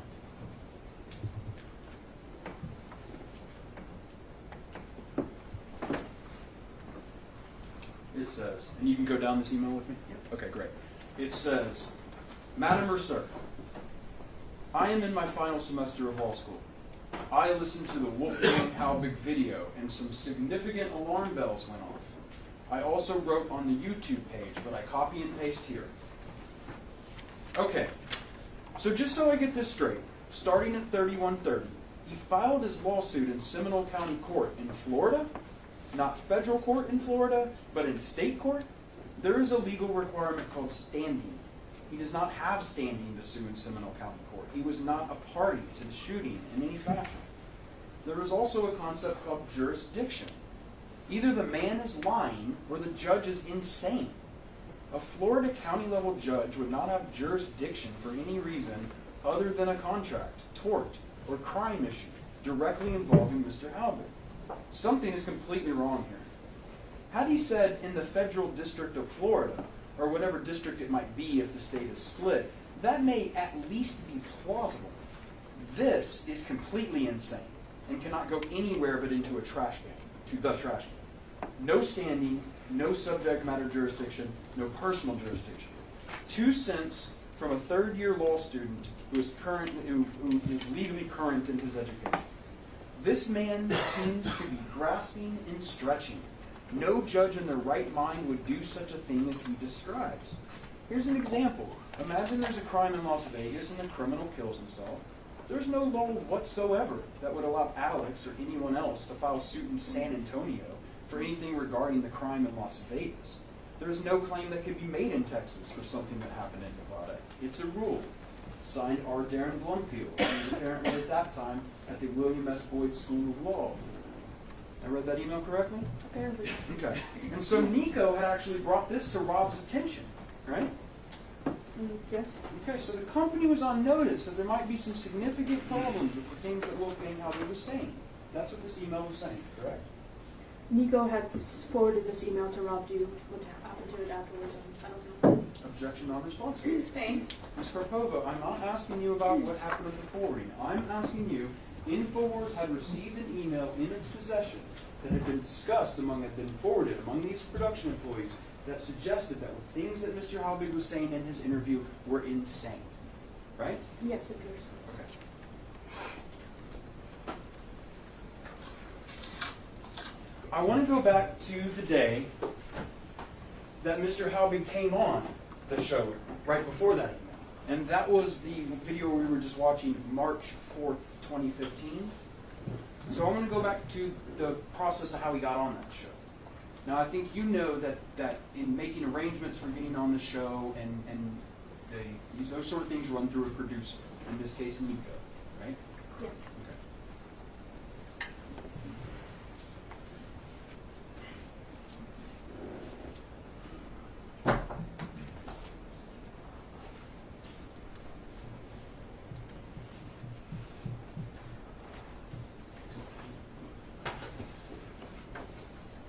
I'm going to show her 61. There you go. I'm going to show her 61.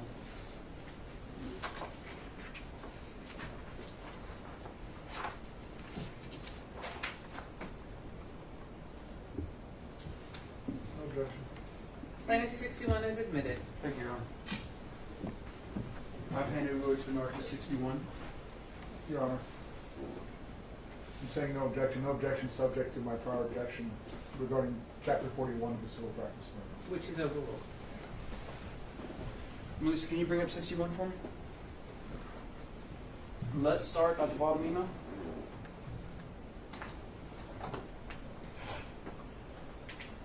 Wolfgang is writing to Nico here, right? Yes. You know who Nathaniel is? Somebody at InfoWars, right? I don't recognize that name. Okay, well, in any case, Nico's the producer he's working with that day, right? That appears so. Okay. And he says, Nico, the picture of the Sandon Hook Elementary School choir is one of the keys. And then he says, other pictures are great for discussion, these are the CT, and I believe it's probably Connecticut, crime pictures. And he signs it Wolf. Read that correctly? Yes. And then let's go to the next email.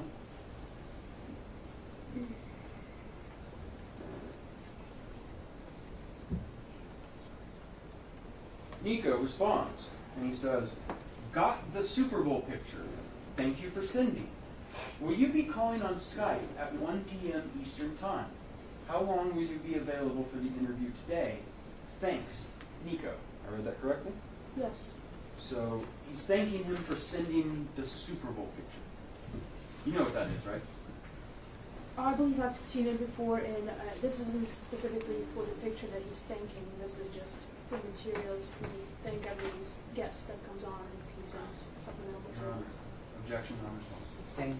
Ms. Karpova, I am only asking you, all I am asking you, you have seen the Super Bowl picture. You've showed it to me before. Right, we've talked about it before, haven't we? Yes. Okay, and you testified your feelings about it, didn't you? Cannot recall specifically what Okay. you said. Go to the top of your mouth.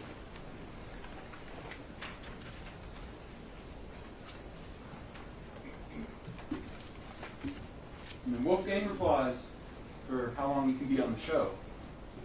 As long as you and Alex can put up with me. Wolfgang. Read that correctly? Yes. Okay. Now you understood. Well, first of all, let's start this way.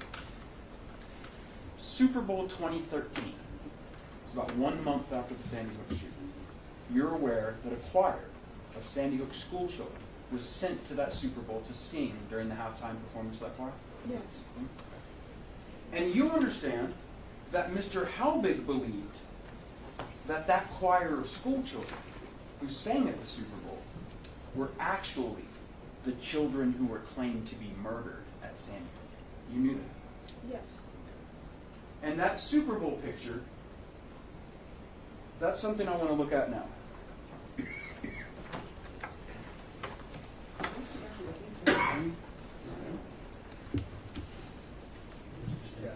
Okay. Your Honor, I'm going to provide the witness exhibit 43. All right.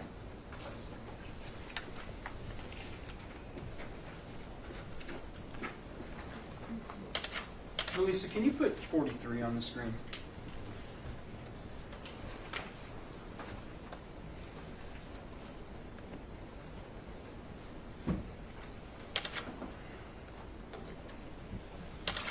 It says 10 Sandy Hook children found alive and well. Right? Yes. You're can I approach the screen? Oh, you can I have you Oh, yes. Sorry, I couldn't understand what you said. Yeah, I know. I'm speaking quickly. I'm sorry. You see this name? Yes. Jesse Lewis? Yes. You know that's their son, right? Yes. Well, Jesse Lewis, the name is their son. You know that. That's their son's name. That's what Yes. This is not their son. Right? Wolfgang sent this picture to InfoWars before he went on the show on March 4th, 2015. Right? Yes. And Nico said, got the Super Bowl picture, thanks for sending. That's what he said, right? Yes. Ms. Karpova, looking at this picture, it's true, your personal opinion, as to whether this was created by a sane, rational human being. You have no personal opinion about that, do you? I have a personal opinion. Okay, do you remember testifying to me back in December? As a corporate rep. Mm-hmm. Do you remember that? I'm not Do sure. you what I remember said. giving a deposition? I do. Okay, and you were under oath in that deposition. Yes. 9414. Ending 9414.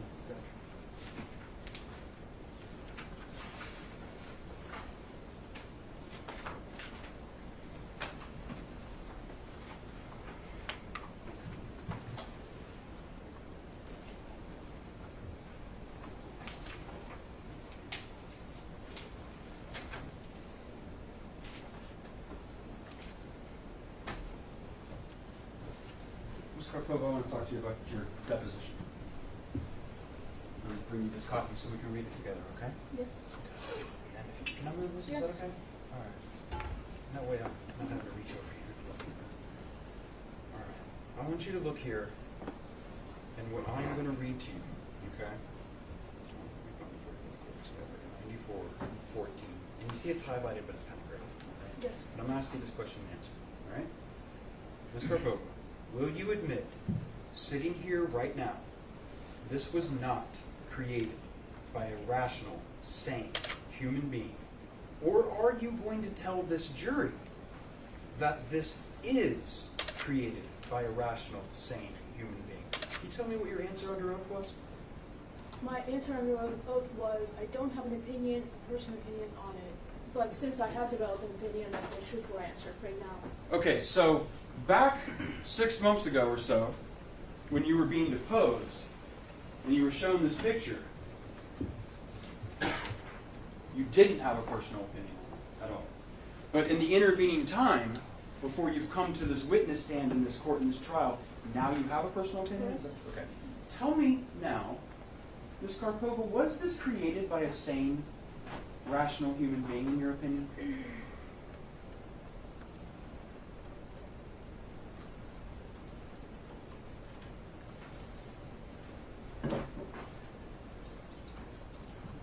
May I ask you a question? No, you may not.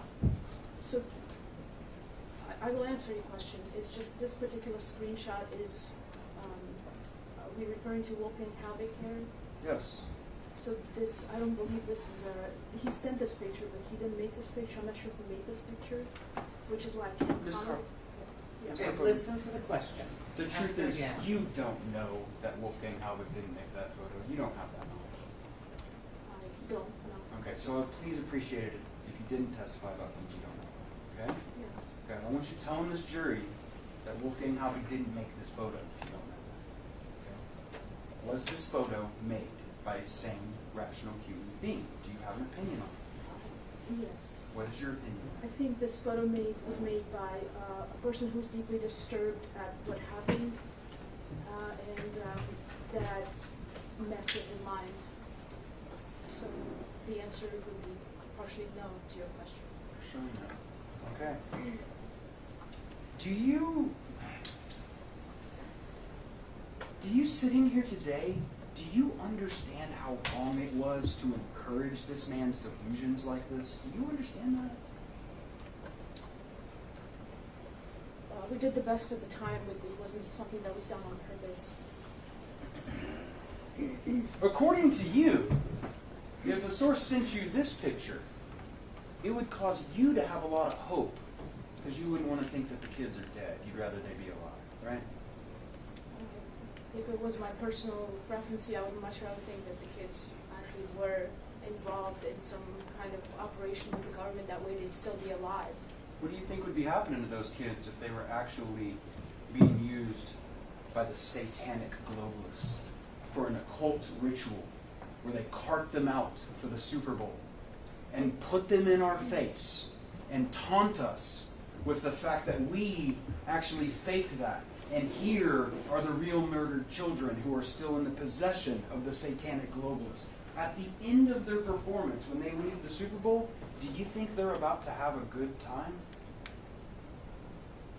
I can't agree with any of what you just said. My only statement is that I would much rather think that these children are alive as opposed to have been shot the way they were. Okay. Let's move forward a week to March 10th, 2015. Okay? I want to show you Plaintiff's Exhibit 63.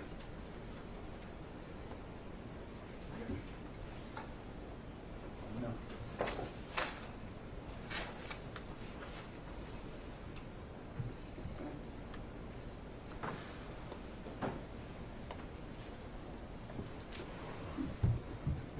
Foundation, or do you want to do that? Yeah, what's your objection? Tell me I'll have to like some foundation. You got a legal objection? My legal objection is that this is a email from Wolfsky. You're going to object. You Okay. can't talk about what it is. You know that.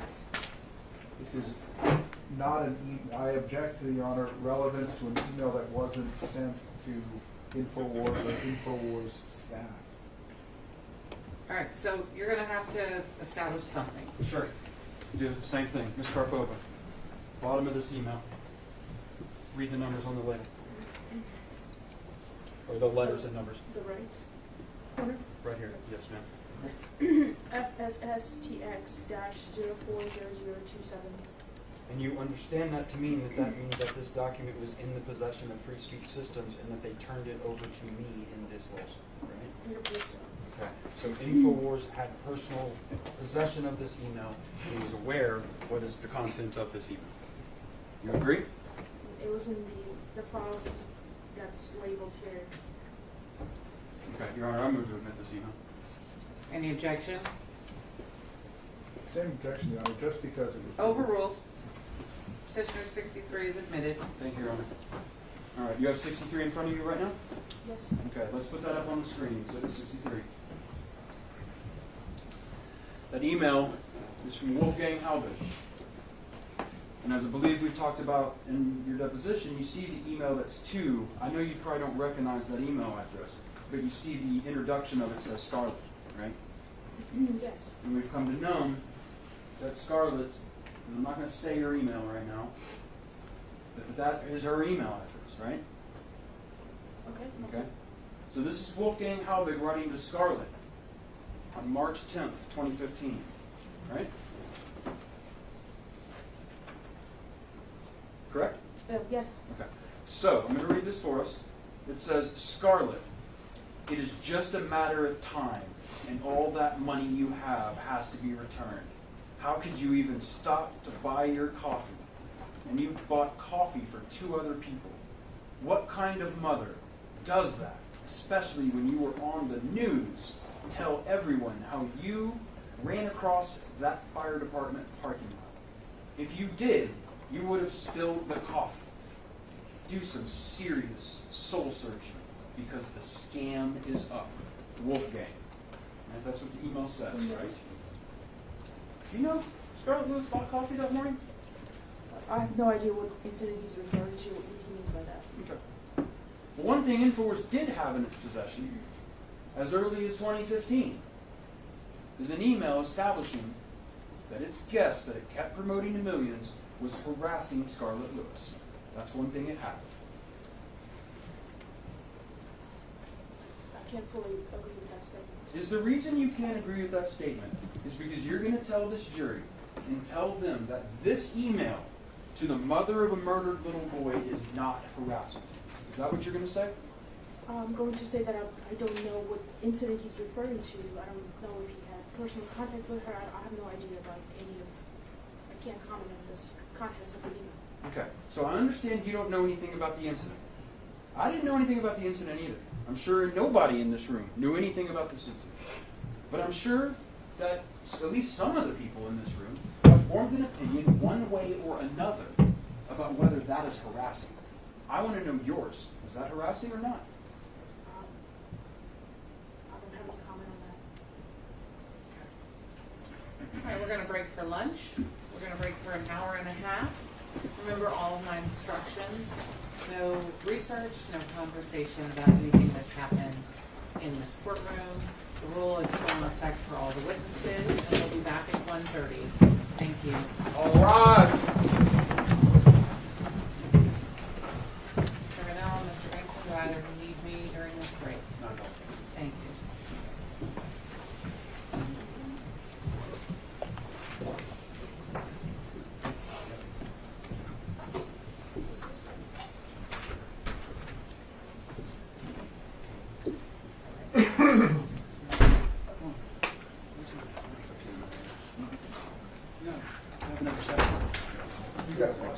Oh, it's just figured out how to do it.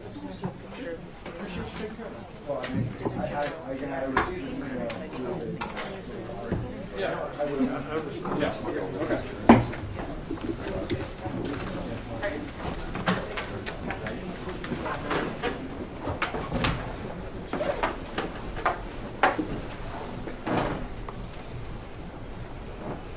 I'm gonna sit up here and sit right there. Sit. Joe, what do you want to sit? Sit right there.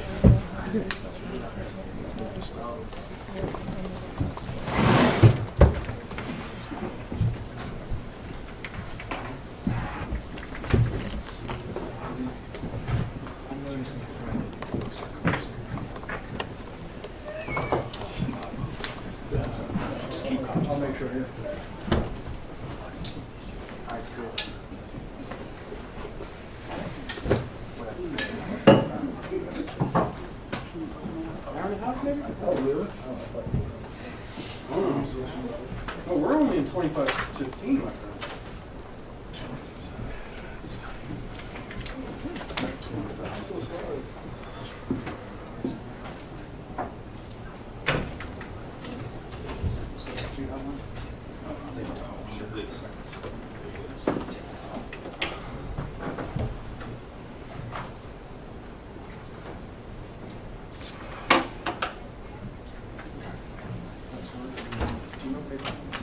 All rise. All right.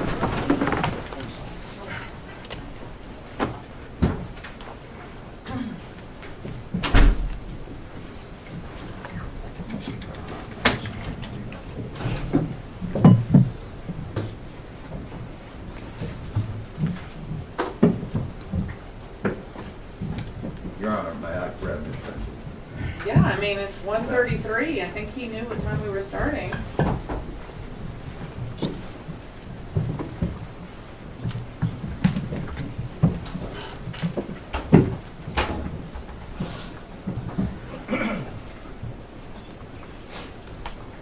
You may be seated. Mr. Braxton, when you're ready. It's okay if they don't have counsel in the room? It's 1:34. Okay. We are set to resume at 1:30. Ms. Karpova, before we broke, you were discussing an email from Wolfgang Halbig harassing Ms. Lewis, correct? There was an email from Mr. Halbig to Scarlett. Okay. I want to let you know, I'm just standing back here. There's some air vent noise. I know the jurors too. If I can just ask you again, if you can try to speak up so I can make sure I can hear you. And I believe what you said is there was an email from Mr. Halbig to Scarlett. Yes, before the break, we were discussing the email from Wolfgang, here, the signature to the addressee is Scarlett. Okay. And that was an email harassing Ms. Scarlett, saying that she was committing a scam, right? I don't know what Mr. Halbig intent was here. Well, regardless of what his intent was, if you have a man who's accusing the mother of a murdered son of engaging in a scam, regardless of whatever he intended, that's harassing, isn't it? I'm sorry, I can't comment on that. Okay. 64.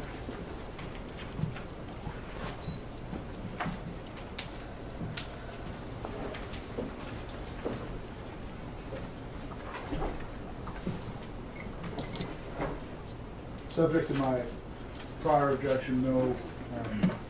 To your running objection, you Yes, mean? Your Honor. So your running objection, which is overruled, then it's agreed, so petitioner 64 is admitted. Thank you, Your Honor. Ms. Karpova, I'm going to show you what's been marked Exhibit 64. Melissa, would you mind putting that on the screen for me? Thanks. This is an email internal to InfoWars, correct? Yes, it appears so. Yeah, Leanne's an InfoWars employee, right? At that time, Leanne McAdoo, she did anchor work and reporting for InfoWars? yes. Okay. Louis S., we talked about him earlier, right? Yes. He handles a lot of the website and social media stuff. He runs that department of InfoWars, right? Yes. Okay. And on this list, we see that there are a list of topics, correct? Yes. And it says the subject is playlist ideas, right? Correct. Okay. And this is April 16th, 2015. You realize we are now in the third year after Sandy Hook. You understand that? Yes. Okay. And these topics are with importance high for playlist ideas are the following: vaccines, police state, InfoWars Health, Alex Jones Show, Second Amendment, rants, celebrity, border, TSA, which I take stands for Transportation Safety Administration, geoengineering, chemtrails, GMO, resistance, Boston bombing, Sandy Hook, victories winning good news. Correct? Correct. Okay, so just on a couple of these that might not be familiar to the jury. Chemtrails is the idea that there are aircraft flying through the country releasing chemicals into the air that have some sort of malignant effect on the people of this country, correct? Not necessarily. Okay, but that's one thing that chemtrails means. And that's something Mr. Jones has talked about, right? How these airplanes are leaving these contrails by spraying out these chemicals that are used for population control and all this sort of stuff. I don't remember the specific reference that you're implying here to the broadcast that he's mentioned this, Okay. but I know that's something that people have talked about in general as being part of that. Okay. When it says GMO, that's genetically modified organisms? Yes. Okay.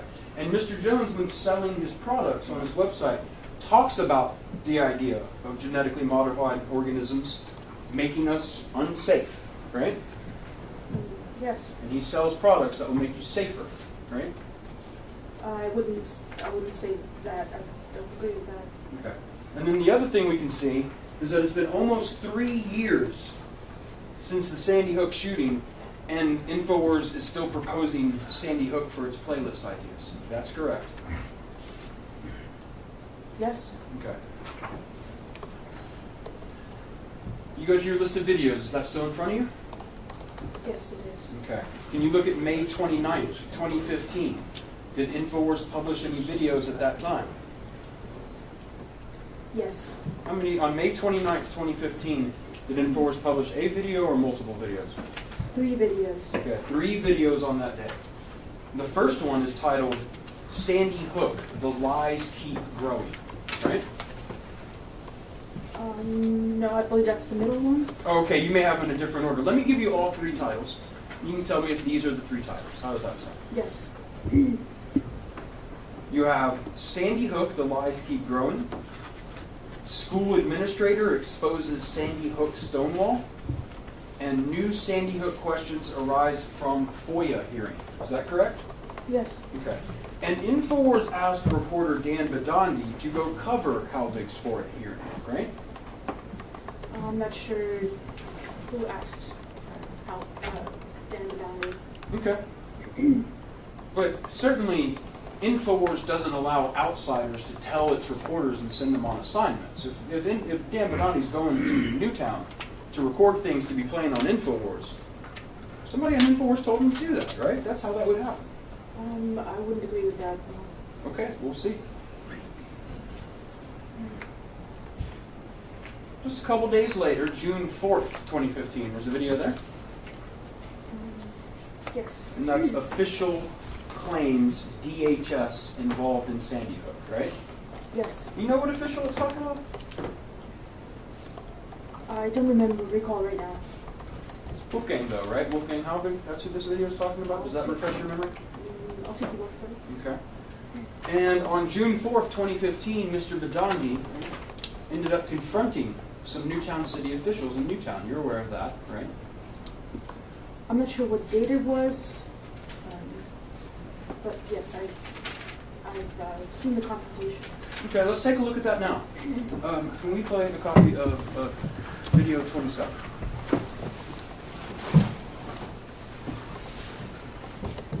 Did you say 27? Yes, Your Honor.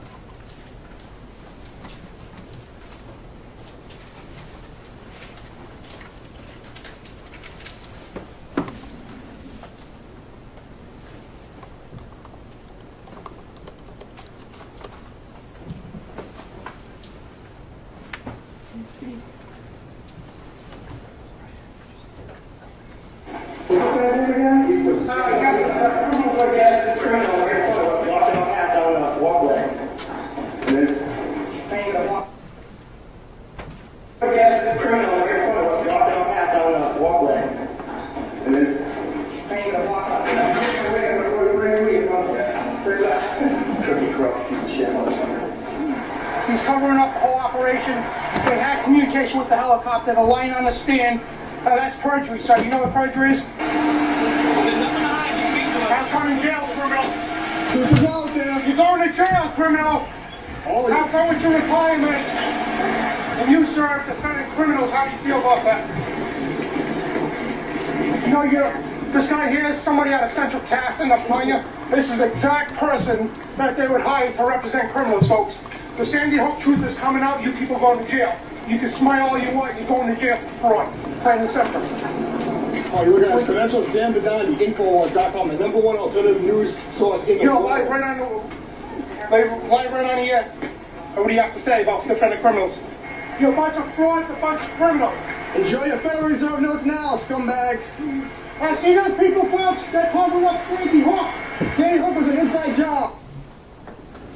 Now, Mr. Karpova, as we've discussed, you've seen those confrontations before.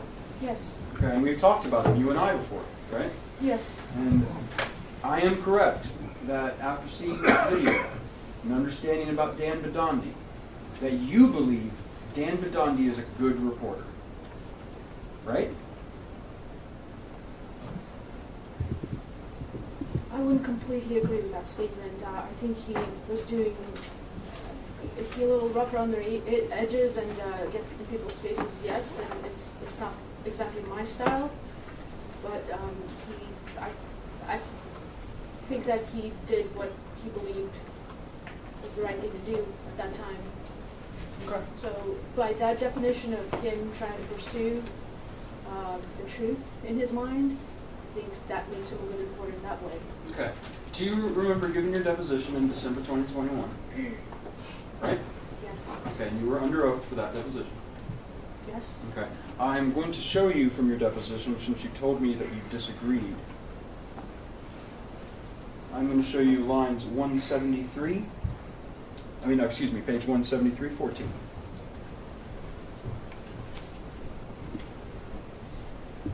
Okay. Let's see if we can get this in front of you. You see these questions, right? Yes. This question and answer. And it says, you are testifying here, right now, Dan Bedandi is a good reporter. Is that what you're testifying to? Can you tell us your answer? Insofar as him trying to investigate what happened to find the truth, that's what a good reporter is supposed to do.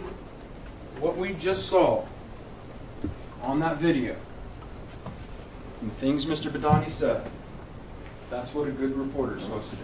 That's why I just answered he believed what he was doing, and he was trying to find the truth. And my answer is pretty much exactly the same as my previous testimony. So today, you stand by your answer in deposition.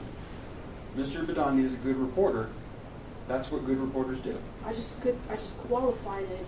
Good reporter is supposed to get out there and find the truth no matter what. Okay? No matter what. It's not my style the way he did it. I wouldn't advise him to do so, but he's his own person. Well, it's InfoWars style, isn't it? They love this, right? I don't know that. In fact, they knew, InfoWars knew, your colleagues fully knew, that InfoWars, that Dan Bedani was down there in Newtown, and he might be frightening people. They knew that. And liked it, right? I don't agree with that. Okay, well, let's see. I would like to look on your list there. Do you see a video from July 8, 2015?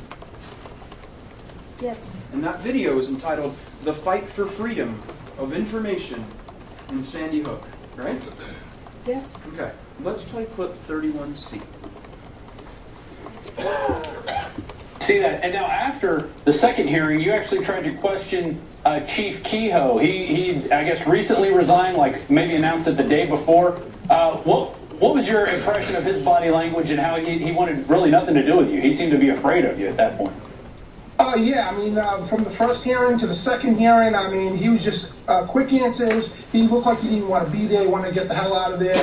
And of course, a resignation comes in the night before the hearing. And that's the first question I hit him with, is about him resigning. Why are you resigning? Then, of course, I followed him all the way out, and I tried to get answers on him. Of course, no dice. The state police actually grabbed him to put him in a state police car to escort him to his car. And then we went after Marty Frank after that, the lawyer. Yeah, the lawyer seems to have a vested interest in keeping whatever the narrative they want to push going. He's now, running with charities. He rides his bike for these charities. He founded one of them, Team 26 for Newtown. How has he been? Did you try to interact with him at all during these hearings? Yeah, so when I went after Marty Frank, I mean, I was just asking him the questions, just regular questions. He did not want to answer, so he's looking at my press credentials, trying to figure out who I am. And I told him, hey, we're here to expose corruption.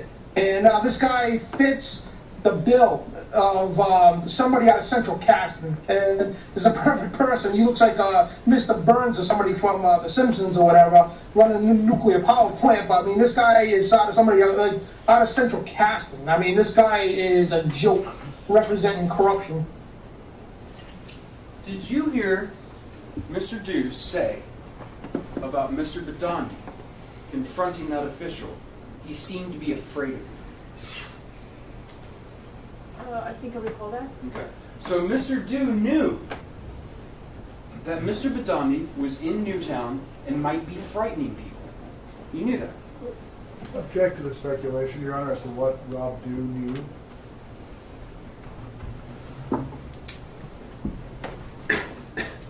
I think you need to rephrase your question. Sure. So succinct. This video shows, in a production video of the company, that at that time, the company was airing information showing that the company knew that Dan Badandi might be scaring people. This seems to me like it's an opinion of Rob Dew just watching the clip from Dan Gandhi. That's what it is. Sure, so the nightly news director seemed to have acquired the opinion from this video, as you just testified, that Mr. Badandi might be scaring people, right? Whatever that meant to him. Sure. Yes.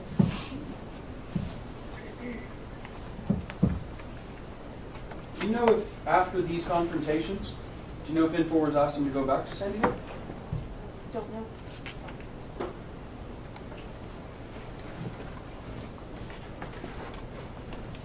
Seven.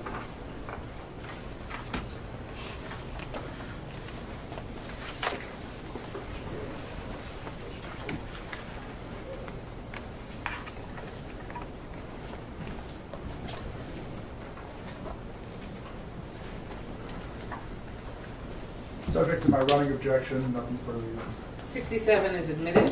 Thank you, Aaron. Melissa, can we put up 67 on the screen? And we'll start with the bottom email.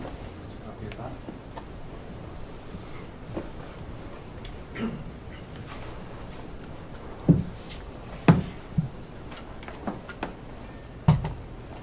So what we got here is a message from Dan Badandi to Rob Dew, right? It appears so. And it says, "Hey Rob, can I do an MOS tomorrow?" MOS is man on the street, right? Yes. And he says, "I wanted to hit up the Bristol 4th of July parade. It's the country's oldest and longest running 4th of July parade celebration." And then he starts talking about the questions he wants to ask. And he says, questions. Any you want to add or take out, let me know. What holiday are we celebrating today? What country did we defeat to gain our independence? In what year did we declare our independence? What is the name of the document that was signed on this day? Can you name any of the founding founders that signed the Declaration of Independence? And then according to our Constitution, who gives us our rights? The government, the military, we the people, or Obama? How many stars are on the flag? How many strips, which I believe means stripes? Islamic leader Louis Farrakhan recently stated that the American flag needs to be put down. Do you agree or not? What is your thought? Your thoughts. What is your thought about people burning and stomping on the American flag? And do you think the Confederate flag should be banned? And do you think that banning this flag is an attack on the First Amendment? Those are what Mr. Badandi wanted to go out and ask people, right? Suggestions, yes. Sure. Now let's go up and look at what Mr. Dew said. He said, Dan, the MOS will be old by the time we can air it. Go to Sandy Hook. We will cover that. Rob, that's what he wrote. Correct. Okay. So if anyone was to say that Mr. Badandi stopped working for InfoWars, or they stopped asking him to do stuff because of what he did in Newtown, that's not true, is it? If that were said. I'm not sure what capacity he'd be doing this particular assignment. What do you mean by that? You don't know what capacity he'd be doing it. Rob Dew is asking an employee of the company who's working for InfoWars as its reporter to go and cover Sandy Hook, and he's referencing a report that happened days ago. He knows that he did what he did days ago. So when he's asking him to do this, he's asking him to go do the same thing, right? Objection compound. It was a little bit It complicated. is a little funky. Let me try it again. Because InfoWars knew about what Badandi had done days before, it's a reasonable inference that when Rob was asking him to go to Sandy Hook again, he was wanting him to do basically the same thing. Isn't that fair? Objection relevance, cost of speculation. Overruled. I wouldn't completely agree with that, You don't completely agree with that. with your statement. Right, because what you then I guess think is that Mr. Badandi was going to go to Sandy Hook and do something totally different than what he had done before. Is that what you're saying? I don't know what he would have done. Rob Dew has a better idea in his email what he could have done. Okay. Dan Badandi's nickname inside of InfoWars is the Kraken, correct? I don't think I've heard that before. You've never heard them say release the Kraken about Daniel Badandi. You know, I know that's a general expression on the internet about a lot of things. But What does that mean to you? I'm not even sure, to be honest with you. Okay. Dan Badandi's a former professional wrestler. I'm sorry? Dan Badandi is a former professional wrestler. I don't know his background. I never seen him talk to the guy. But I believe that's correct. Let's play from that same video, and this is again July 8th, 2015, the fight for freedom of information in Sandy Hook. Let's take a look at 31A.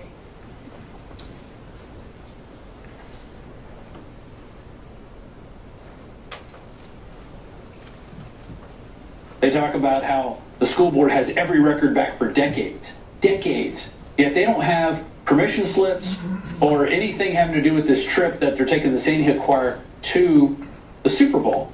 No mention of it anywhere. Oh, we're just going to send the kids to the Super Bowl. No big deal. Crazy.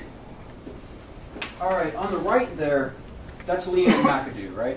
Yes. She was, as we discussed, an InfoWars anchor and reporter at that time. Yes. And on the left there, that's Robert Dew, right? Yes. Again, one of the people we were talking about as a high production employee during his course of his career at InfoWars. Right? At some point, I believe he was. I mean, look, Mr. Markova, I think you can agree with me. For many, many, many years, Rob Dew was Alex Jones' right-hand man when it came to production. You agree with that? He does a lot of things. I don't know if he's in control. Okay. And in that clip, Mr. Dew is again talking about this idea of the Super Bowl choir. Some fishy going on with the Super Bowl choir. That's what he's talking about? I believe that's what he's talking about. Yeah.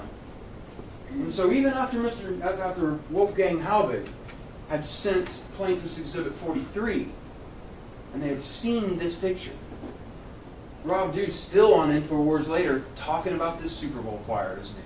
He must have had questions about this picture. All right. At this time, you're aware, aren't you, that the company knew that Mr. Halbig had been warned about trespassing on the Catholic private school at Sandy Hook. You knew that? Would you remind me what you're exactly referring to? I would love to.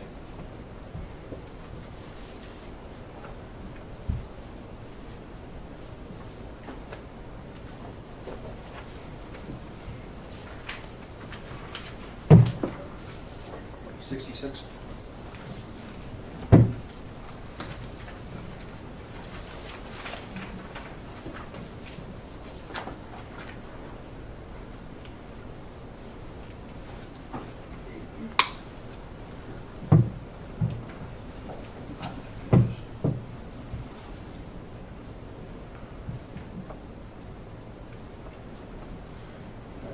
I'd like to see some predicate. I can't agree to it at this point. Okay. Okay. I'll show you this document. It's got one of those labels at the bottom again. Yes. You want to read it for me? FSSTX-042477. This was in the company's possession that they gave to me. appears so. You know that's what that label means, Ms. Carpo. We testified about that before, right? The company gave this document to me. It appears so. This document was in the company's possession. So just saying. The information in this document was in the company's possession. It appears so. If anyone in the company actually cared to look, they could learn every piece of information in this document. It was in their possession, right? I don't know whose possession it was in. Yes, you do, Ms. Karpova. You just testified that that label means it was in InfoWars' possession and they gave it to me, right? Correct, but the company comprises of people, and I don't know who the people would be. You understand that Free Speech Systems, LLC, is a defendant in this case. Yes. Corporation isn't a person like we know a person, right? It's a thing. You understand what I mean? Yes, but And it's a defendant, right? yes, but inanimate object cannot read an email in possession. That's absolutely true, isn't it? A corporation can only act with the people who are inside of it. And so if a corporation has a piece of information in its possession, the only way that they can act on it is if somebody actually reads it, right? Yes. And this piece of information was in the possession of Free Speech Systems, LLC. Do you agree with that? According to this stamp, yes. Move 66 into evidence. Any objections? Yes, Your Honor. I mean, the fact that this Your Honor. was in the possession of the company in What is 20 the legal objection? They haven't established any predicate other than that we produced it in discovery. And it's not our document. Your Honor, I don't know what that legal objection is. I don't either. It's not what's the exception to the hearsay rule? It's not offered for the truth of the matter asserted. It's offered that they had knowledge that these events happened or that Mr. Halbig was informed of these events. His question.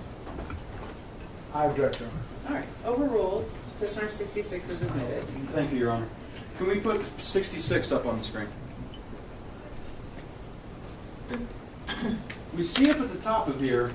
Melissa, can you highlight the letterhead at the very top that says diocese? See, it says Diocese of Bridgeport. Do you know what a diocese is? Vaguely. Like a division of the Yes. Catholic Church? Yes. Okay. Let's go down now to who it's addressed to. We'll go down to the email and the date and address. June 25th, 2015, Wolfgang Halbig down in Sorrento, Florida. Correct? That's what it says. And that's June 25th. That is now, I believe, 21 days after the videos that we just saw with Dan Badandi and Wolfgang Halbig in Newtown together, right? Here so. Okay. Can we go down to the text of this letter? Dear Mr. Halbig, as the Chief Legal Officer of the Diocese of Bridgeport, I write to serve you notice that you are to cease and desist any activity on or in the vicinity of St. Rose of Lima Parish, including the church, rectory, school, and any other ancillary buildings on or near the parish grounds. Your presence will be considered a trespass and a nuisance. Should there be any violation of this order, the parish reserves the right to seek any and all remedies available to it under the law and will immediately contact law enforcement to remove you and any individuals in your company from the property, forcibly if necessary. This order shall remain in effect from the date of this letter forward. Very truly yours, Ann O. McCrory, Chief Legal and Real Estate Officer. I read that correctly? Yes. Okay. So, in the possession of Free Speech Systems, LLC, was a document which establishes that Wolfgang Halbig had been warned about a trespass on this church's property. I don't know where this document came from. This person can answer truthfully. No, I think you do know where it came from because we saw at the top it came from the Diocese of Bridgeport, right? That's where it came from. Right? That's what it says. And we know from your testimony this was in the possession of Free Speech Systems, LLC, correct? According to the stamp. Sure. Did you know that Mr. Halbig was alleging that children at that private school were actually the crisis actor children of Sandy Hook? Did you know that? I don't recall that. You don't recall Mr. Badani talking about that? I don't specifically recall that. You don't recall Mr. Dew talking about that? About what? About the fact that Wolfgang Halbig believed that children enrolled at the St. Rosemaria Parish School were actually crisis actor children used to fake Sandy Hook. Did you know Mr. Dew ever talked about that? I don't remember the details.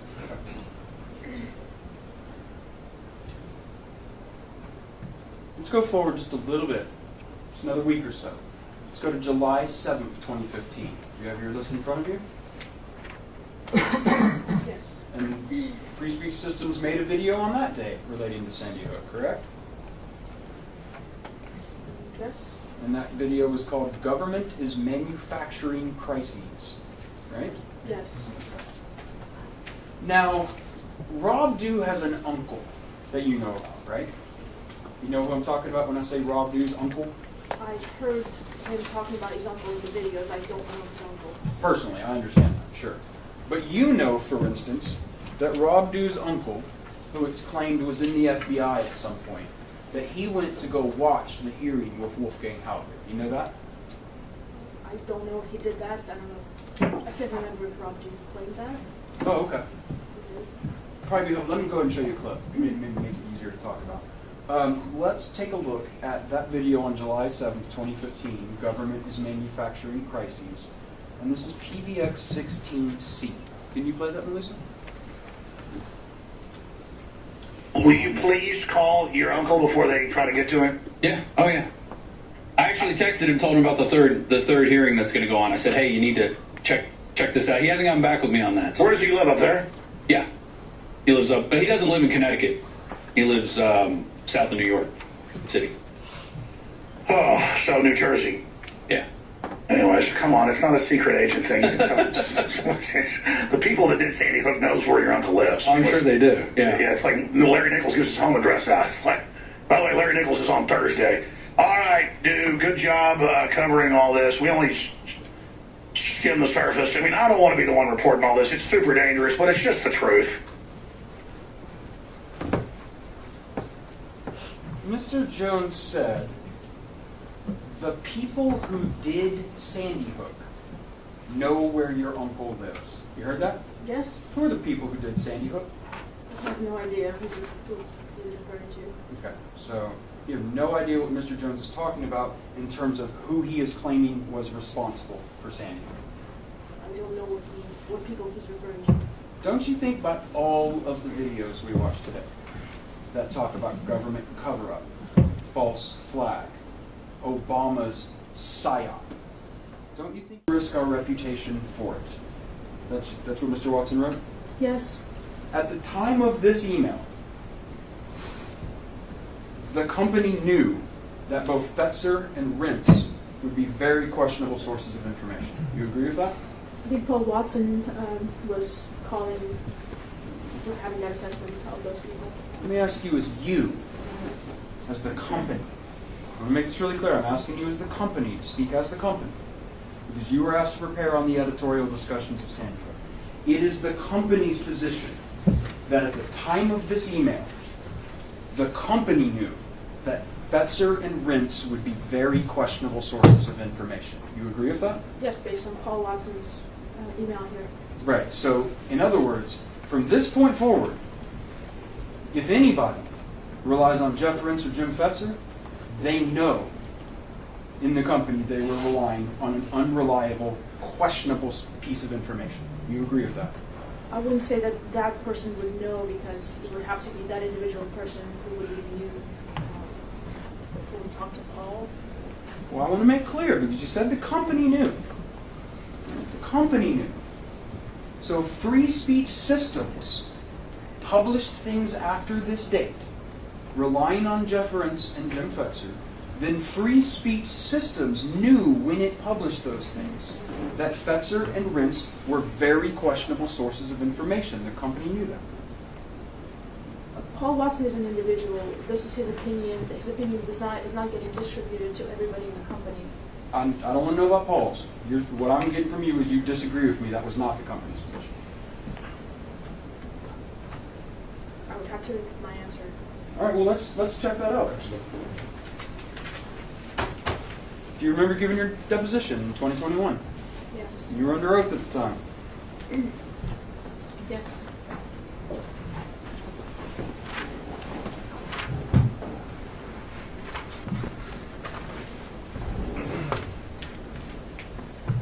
$258, 24, 259. Scarpova, I'm going to show you now what is page 258 of your deposition when you were under oath. And I'm going to read these questions and answers to you. We're going to read this part, okay? I'm going to say, question, this email where Paul Watson says, it's promoted by the most batshit crazy people like Rintz and Fetzer. Does the company agree with Mr. Watson's position, or does it disagree with Mr. Watson's position? What was your first answer? That's Paul's opinion. And then my next question was, that's not, I know that. Does the company agree with it or not? What is the answer? At this time, it appears that Fetzer and Rentz would be a very questionable source of information. Fetzer and Rintz would be a very questionable source of information. That's what you said in your deposition. I stand by that answer. Okay. At this time, yes. So from this point forward, if the company is relying on Rintz or Fetzer, they are relying on a very questionable source of information. You agree with that? No, because you were asking me as a company representative at the time of deposition, and that what I was referring to. At the time of the deposition, those people are considered by the company as questionable sources. I thought your testimony to me now was that once the company got this email, once this email was sent around, now it was in the company's knowledge that Rintz and Fetzer are, but that's not what you're saying? I already told you that this came from Paul Watson, and in order for the company to know, company is comprised of people, and this email would have to be distributed to everybody who has. That's not the law. The company does not need to notify every single employee for the company to have the knowledge. Thank you, Your Honor. This is how our company works. And this email was not distributed to every single person in the company. It sure wasn't.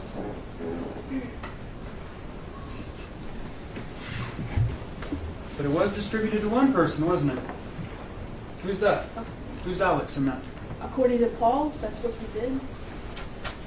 Send it to Alex Jones.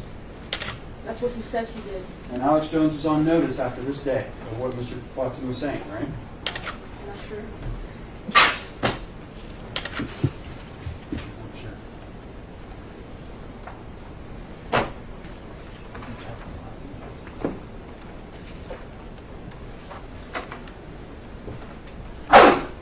Do you need some tissues? Thank you.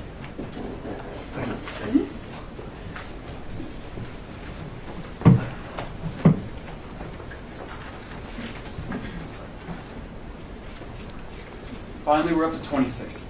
Okay? We don't have too much farther to go. 2016, do you remember the U.S. presidential campaign? Yes. And you will agree with me that Mr. Jones became a major issue in that campaign.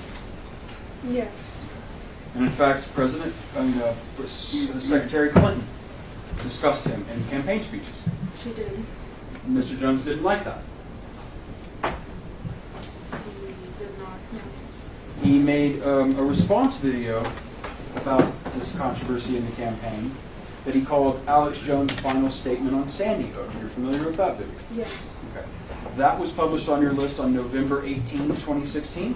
Yes. Okay. I'd like to show us some of that video. So the first thing we're going to do is I want to play you PVX 18B.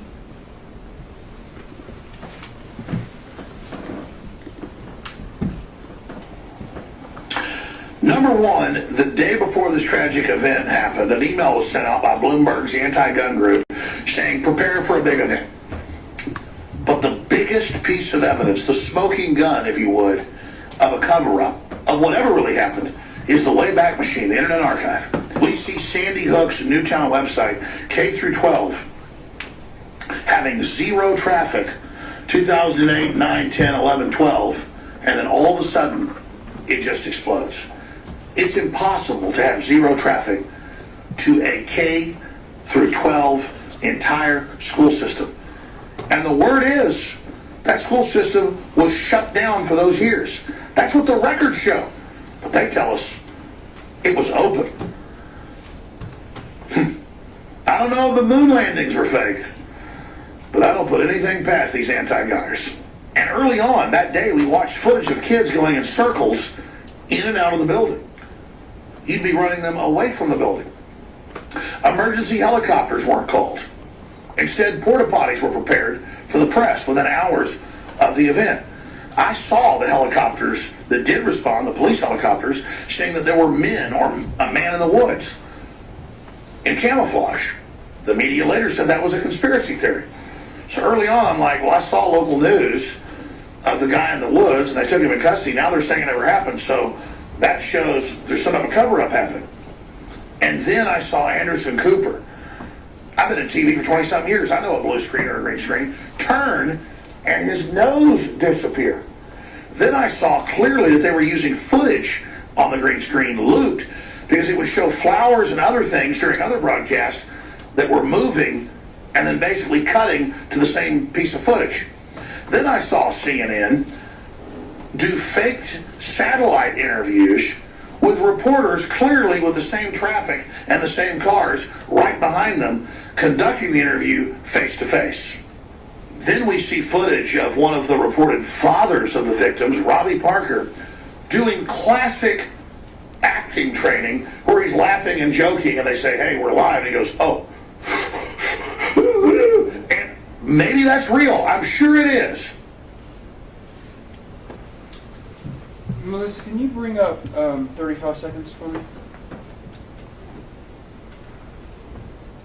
This, I think you recall hearing Mr. Jones call it the smoking gun of a Sandy Hook cover-up. You remember him saying that? Yes. Okay. This is the Internet Wayback Machine, a screenshot from it? Yes. And according to Mr. Jones, he says that this shows that the Newtown School District had no traffic to it, right? That's what he thought at the time that night, yes. Right, but he's wrong. If he was wrong, yes. Yeah, in fact, I mean, you testified he's wrong. Yes. Do you even know if that's the right website? Are you referring to the... Newtown.k12.cs.us/tilde Sandy Hook. Do you know if that website was in operation after 2008 or if the school district moved to a new website? Do you know? No, I don't. Show me 105.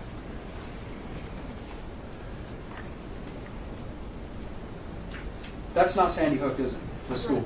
Correct.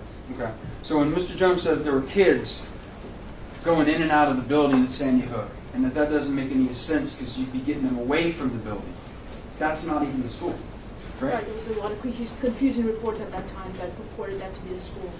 Nobody verified it, did they? Who reported that was the school? A lot of people. You said a lot. Name one. I don't. It would be impossible to go back and figure out who that person was. You didn't try, did you? You were asked to. You tried. What'd you do? Just look at a bunch of it's hard to find any videos about Sandy Hook in the first place now because they're deleted or banned or what. But one thing we can say is that Mr. Jones falsely told his audience that that was the school. He believed that was a school. That's what he didn't knowingly lie to the public. I didn't ask you that. In fact, objection unresponsive. Sustained. I asked you if Mr. Jones, the statements he made about that school being, that building being Sandy Hook, were false, right? Yes, they were. Okay. Do you remember when he said that there were porta potties set up for the press? Yes. Do you know when porta potties arrived? I don't. Okay. And you know there were, like, some press people came to the town once the story got out that there was a mass shooting there, right? You understand that? Yes, there was just a lot of confusion. If Even you in want- the mainstream media about times and events. A lot of confusion, but times and events. But if you wanted to know when something showed up at Sandy Hook School that day, one thing you could do was look at the dash cams of the police officers' cars parked in the parking lot entrance. And you would see anything that went into the school, right? I don't know who would have thought to check that or how he would have come across that information. Haven't multiple people on InfoWars discussed the dash cam and how it shows things coming in and out of Sandy Hook? I don't remember specifically the videos you're referring to. Okay. And you understand that those dash cam videos are in the report that InfoWars had possession of since 2013. You understand that? I'll take the word for it. Sure. I don't want you to do that. Let's show you. This is Plaintiff's Exhibit 27. And you see here, we've got a lot of media attachments. Do you see that? So it says media and attachments? We have outdoor scene processing videos, don't we? Yes. Okay. We even have indoor scene processing videos, right? Yes. And then we have primary scene videos, don't we? Yes. Okay. And this website was known to the company, as we established earlier, correct? This website. The website that contains the official report of the Sandy Hook crisis released by the state's attorney's office. We confirmed that InfoWars knew about this website and those requests for admissions. Do you remember that? Actually, I don't remember. Can you remind me? Sure, I'll come over and point it out again. Let's go through your stack here, and I'm going to kind of help you with your papers. I'm going to move some of these exhibits out of the way.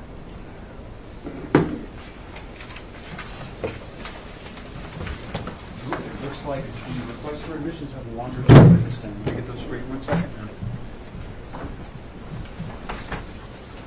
Well, they're not an exhibit, so you probably wouldn't have left them there. Yeah, that's what I figured, exactly. Yes, when I say they walked off, I mean I walked off with them absent-mindedly. Here we go. Do you remember this question? The report and appendix to the report can be accessed and downloaded from the following website. The company said, and you were aware that this report was publicly available on that date. Admit. Okay, thank you, Mr. President.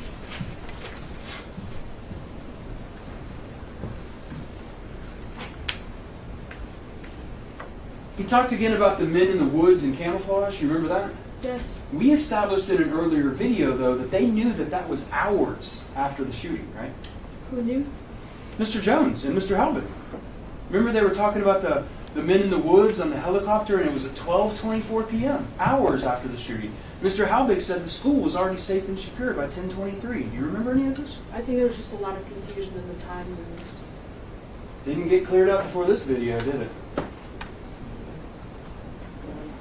yeah, but there was still a lot of confusion.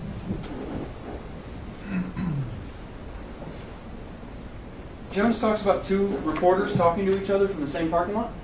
Did you see that part? Let's pull it up for you. Can you bring up 2 minutes? Remember this?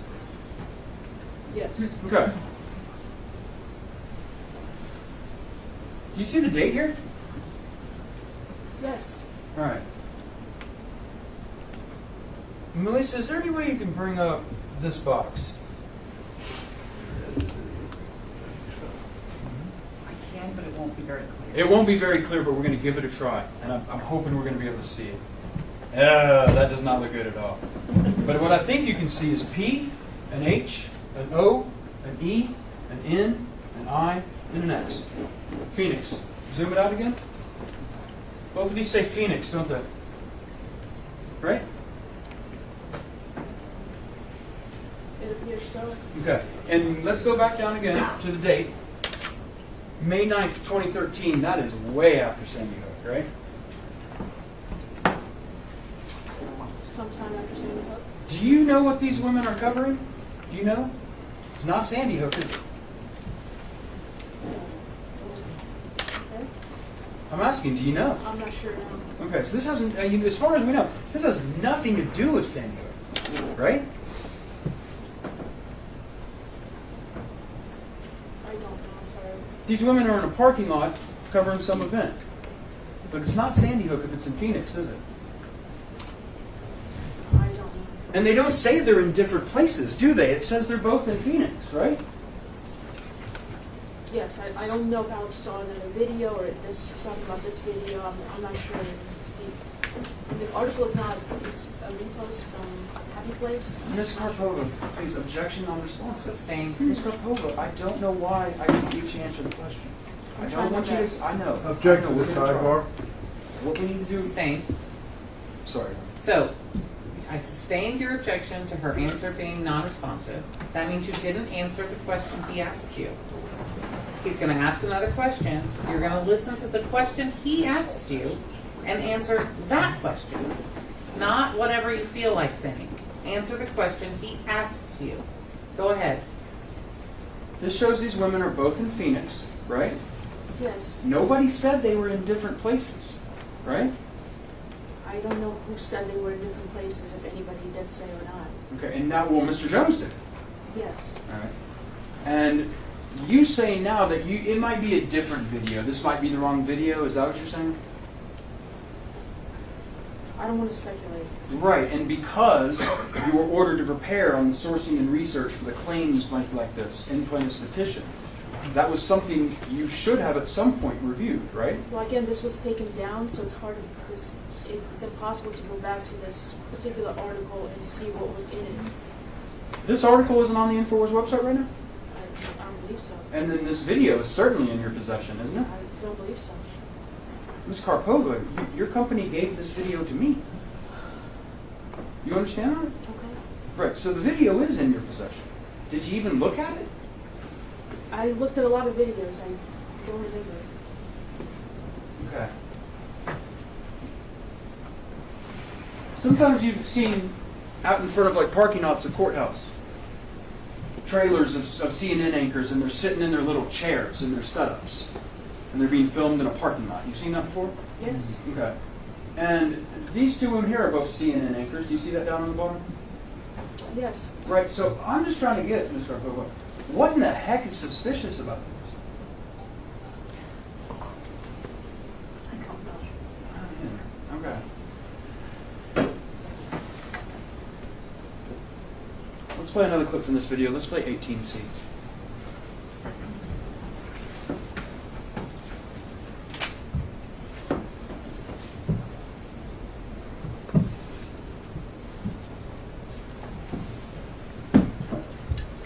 Is this from the same clip?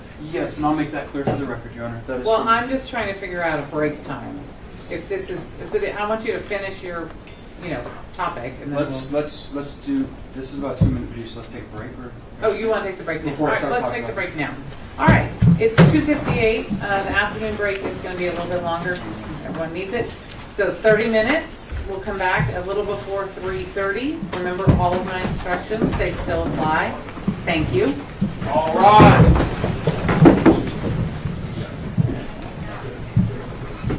And you can sit down, Ms. Purple. All right. Anyone need me? Lawyers? Nope.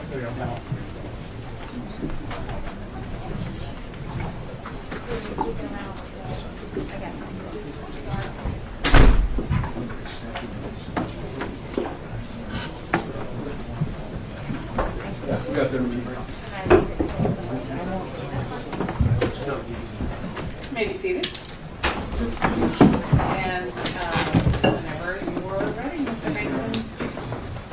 Ms. Karpova, before we broke, we were looking at the video that was recorded on November 18, 2016. It was called Alex Jones' Final Statement on Sandy Hook. You remember that? Yes. Okay. I would like to show you now a third clip from that video. Let's look at clip 18C. And why should anybody fear an investigation if they have nothing to hide? In fact, isn't that in Shakespeare's Hamlet? Methinks you protest too much. So here is my statement for the media when they call up saying, where do you stand on this? Where I've always stood.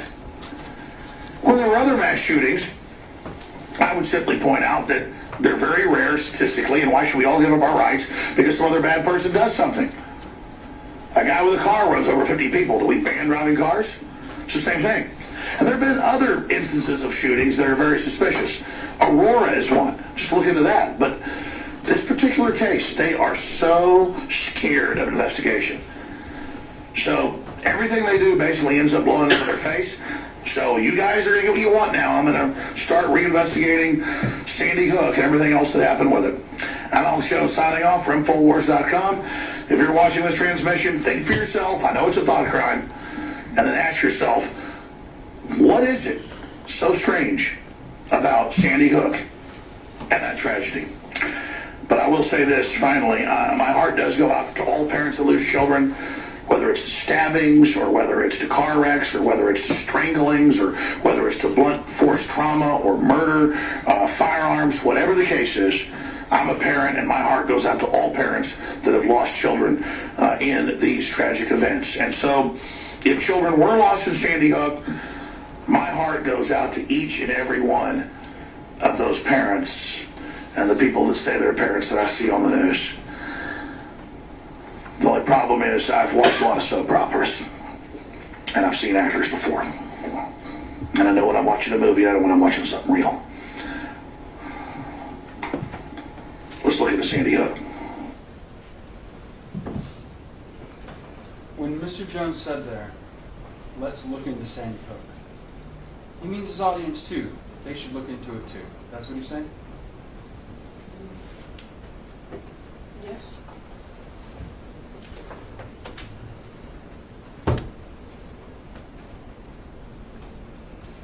Ms. Karpova, I would like to show you an email from that same day.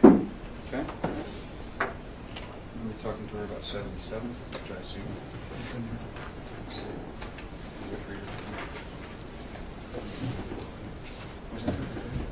Yeah. 77 is already admitted. Okay, just making sure. I wasn't sure if that was just for opening. I'm going to show you a copy of what's been marked Plaintiff's Exhibit 77. All right? Now, I'd like you, from Ms. Karpova, to start at the second page, the bottom of this email. Okay? And can we bring up Plaintiff's Exhibit 77?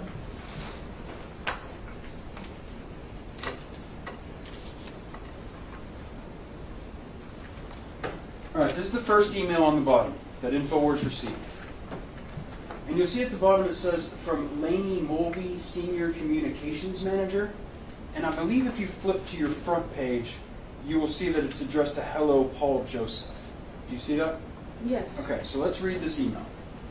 And this woman here identifies herself with Quantcast.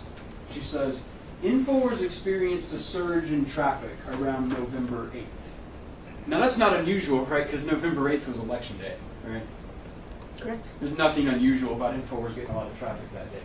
But it says, as a normal measure, like all large sites experiencing a traffic surge have a hold automatically placed on rankings for systems review. All right, it says this process typically takes 7 to 10 business days.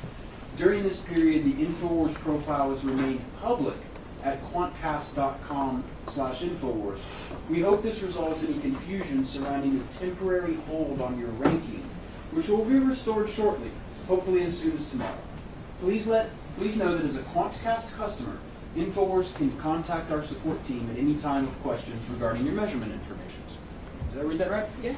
All right, now Quantcast is something that InfoWars is a customer of that'll help track rankings of websites and who's getting traffic, right? I'm not sure what they do or how InfoWars communicates with them, but something along those lines. Something to do with the traffic for the tracking the traffic of the InfoWars website. We're not exactly sure what, but something along those lines, right? Or some kind of hosting, yeah. Okay. I want to go up to the next email, which is just says, thanks, I'll pass this on. Can we go up to that next one? And it's Paul, the editor, writing back to the woman at Quantcast saying, thanks, I'll pass this on. Right? Yes. And then I want to go up because Mr. Watson gets sent an email from the person he passed it on to named Buckley. And you'll see that right there it'll say, and in fact, Melissa, do you say where it says on Friday, 18 November 2016? If you can just zoom it in from there, hopefully we can make it a little bit bigger. Okay, so here's the first part of Buckley's email. that was written on November 18, 2016, the same day as the video we were just watching. And it says, "But no, surely it's a conspiracy theory that they are trying to suppress our popularity so that the lizard people can return to the ascension pad at Sandy Hook and feast on sacrificed crisis actors." And if you scroll down, you see that Mr. Buckley has included here a caricature of a man missing his teeth, given an OK symbol. Do you see that? Yes. So Buckley is making a joke here, right? That's what he's doing. It's some kind of meme, and he's saying LOL at the end. And yes, some Right. kind of an inside joke he's making. An inside joke, exactly. Because outside InfoWars, on this very day, Mr. Jones is talking about the parents being actors. And at the same time that's happening, we can tell from this email that his cousin, a managerial employee, is cracking jokes about the sacrifice of crisis actors at Sandy Hook. You agree with that? That's what's happening. I don't see how that's related. I don't know if Buckley is watching the broadcast. I have no idea. I don't know either. But what we do know is from inside of InfoWars, at the same time these events where Mr. Jones is going on telling the public, that these folks think it's all a big joke. Right? I wouldn't say that now. I mean, talking about lizard people returning the ascension pad to feast and sacrifice crisis actors. That's sick, isn't it? It's a bad, bad joke, isn't it? It's meant to be some kind of grotesque joke, but it's also, he's attaching a meme to it. Are you talking about that picture of the man showing up the memes, what you're saying? A meme? Yeah, M-E-M-E-M-E. M-E-M-E. Right. And, yeah, repeated a couple of E's there. But what a meme is, maybe from, I had actually I've grown up on the internet, that we have images that we use as jokes on the internet. Right? Yes. Okay. And that's what's happening here, right? Right? That's what's happening here. What's happening here is he's making a joke.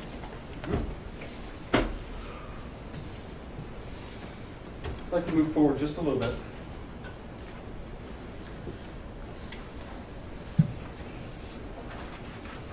'81.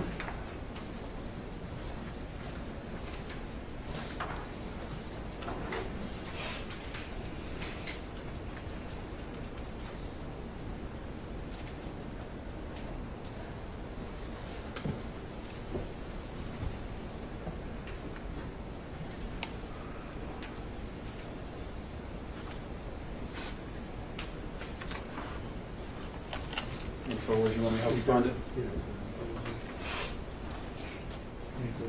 And we'll take. Subject to my continuing objection. The running objection, the Yes. one. Petitioner's 81 is admitted. Thank you, Your Honor. I'm going to provide you with 81. Louise, let's bring up 81.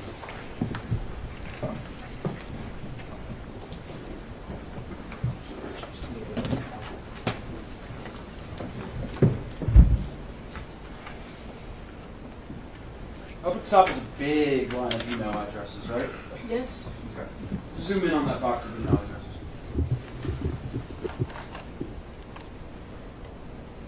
Now, it's all from Wolfgang Halbig, right? Yes. I'm going to walk over to the screen so I can kind of point some stuff out. NewtownCT.gov. That's certain somebody works in the Newtown government, right? Appears so. Okay. You know what the AP is, the Associated Press, ap.org? Appears so. Okay. FBI.gov. Yes. You've got stuff like attorneys, I believe that's Wicker Smith. You've got Newtown Government, you see those? Yes. Washington Post, right? Washington Post? Wash Yes. Post, Mm-hmm. right? Yes. You've got Brian Ross at ABC. Yes. You got the Governor of Connecticut, Yes. Criminal Division of the U.S. DOJ. Yes. Rob Dew at InfoWars. Yes. Nico at InfoWars. Yes. Some more Orlando Sentinel. Right, that's a Florida newspaper. Appears so. Okay. New York Times. Yes. More FBI. correct? Stratford K, that's some sort of school? Something like that. A lot of people copied on this email, right? Yes. Okay. Let's go down to the email. Let's start with the first few lines and start reading it down. Now, this was sent, as you see on the document before you, on March 21, 2017. Is that right? Yes. Okay.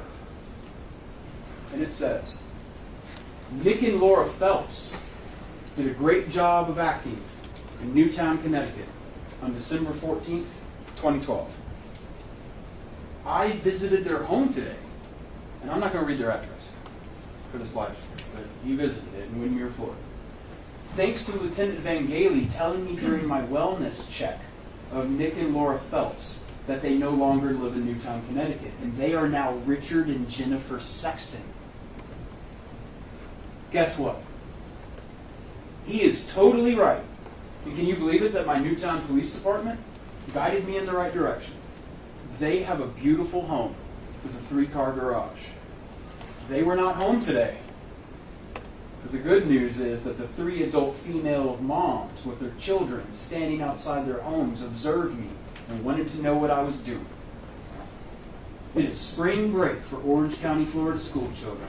I showed them this picture and told them that I did not want to go to the wrong house to surprise Nick and Laura from Newtown, Connecticut, a.k.a. Richard and Jennifer Sexton today. It took a few minutes for them to look at the pictures, and then they asked why I wanted to speak to them. They asked for my name, which I gave them as Wolfgang W. Howard. They told me how I knew them, and I told them that they have been on the national news, and so I wanted to meet them again. Our conversation was all about Newtown, Connecticut, so she said, "Do you mind if I text her?" I said, "Absolutely not." Waited about 10 minutes only to learn that they did not know me, which surprised me. They verified the pictures, and why would she text them about Newtown, Connecticut, and that someone from there wanted to visit if they were not Nick and Laura Phelps, now Richard and Jennifer Sexton? Then he says, "At first I did not want to enter since it is a gated community. Several people told me to just go on in. There is no security guard at the gates. If there is a CCTV, they will see me being told to go in, and that is the only reason, or I would not have entered. Now who says that law enforcement does not know what they are doing? Thank you, Newtown, Connecticut Police Department." Read that right? Yes. Let's flip the page here and look at that picture he's talking about. Want to bring that up for me, Melissa?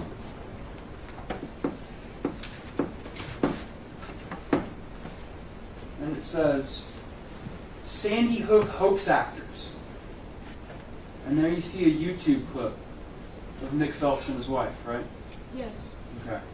And it says, playing the part of grief-stricken parents. And then we see there's another picture down there that seems to say that the 2 people in the photo below are actually them and that they're from Florida. You see that? Yes. Okay. This is the kind of thing that Mr. Halbig was sending InfoWars, that InfoWars had in its possession. Correct? It's the kind of thing that he was sending, and which most of them were not even read. If nobody responded to this email, I don't think it was read. And even if it was read, I mean, if I had read it, I would ignore it because I would consider it somebody who's just rambling, kind of a crazy person. But I don't think this email was even seen by anybody. Okay. First objection on response. Sustained. Mr. Provo, I asked you, is that email in the company's possession? Can you According please to- answer that first? Sorry, according to the stamp, yes. Okay. And in that email, which you think shows a crazy person? Is that what you said? If I had read this email, if I gotten it at that time and read it, it would appear to me like that, yes. Yeah, it does, doesn't it? Because that's Wolfgang Howard showing up at people's houses, right? I don't know if he's telling the truth here or what, but it does appear like an unstable person talking here. Do you remember earlier today, I asked you, do you understand how wrong it was to encourage this man's delusions like that? Do you still stand by your answer, or after this, do you understand how wrong it was? I want to say again, as my previous answer,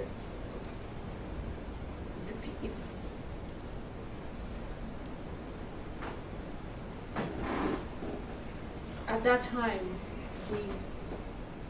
we did not believe that Halvik was this unstable, crazy person. And had we believed it, we would have not put him on the air. Okay, I hear you saying today that when you read this email, it strikes you as crazy. But isn't it true, Ms. Garpo, that the truth is that when you were first shown this email, it didn't bother you at all? And in fact, it struck you as an impassioned man who believes in his heart what he believes and wants to get to the truth. Isn't that how that email strikes you? I mean, it can be read many ways. That's one of them. No, hold on. How did you read it? The first time you saw it, you believed. It struck you as an impassioned man who believed this with all his heart and wanted to get to the bottom of it. That's the truth. You telling me that I read this email before, how I don't remember reading it. Okay, let's refresh your memory on that, okay? You remember giving your deposition in 2021? Yes. And you were under oath. Let me ask you this, Ms. Garpova. Before you came into this courtroom, did you read your deposition? Yes. Okay. When did you do that? I'm sorry? When did you do that? Last night. I mean, not now, but before the first day of deposition. Okay. Page 214, line 23. 215. All right, Ms. Garpova. We're going to read something from your deposition. Okay? And this is on page 214 of your deposition. And do you see my question? And then these are the answers, all right? Yes. I said, it doesn't creep you out to have Wolfgang Halbig showing up at these people's houses and describing their 3-car garage and all that stuff, accusing them of being people they're not, actually are? That doesn't have any, you don't have any strong feelings on that one way or another? Your answer?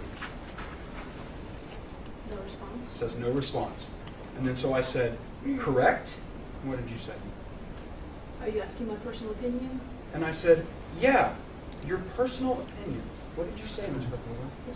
It strikes me as an impassioned man who is doing an investigation of something he believes in his own heart and he wants to get to the bottom of. I stand by that. He was an unstable man who, that still stands. He was impassioned to what he was doing.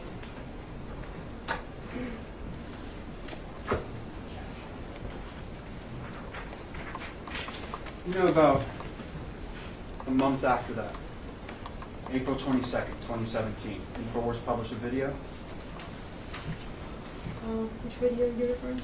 Let me get your list in front of you, okay?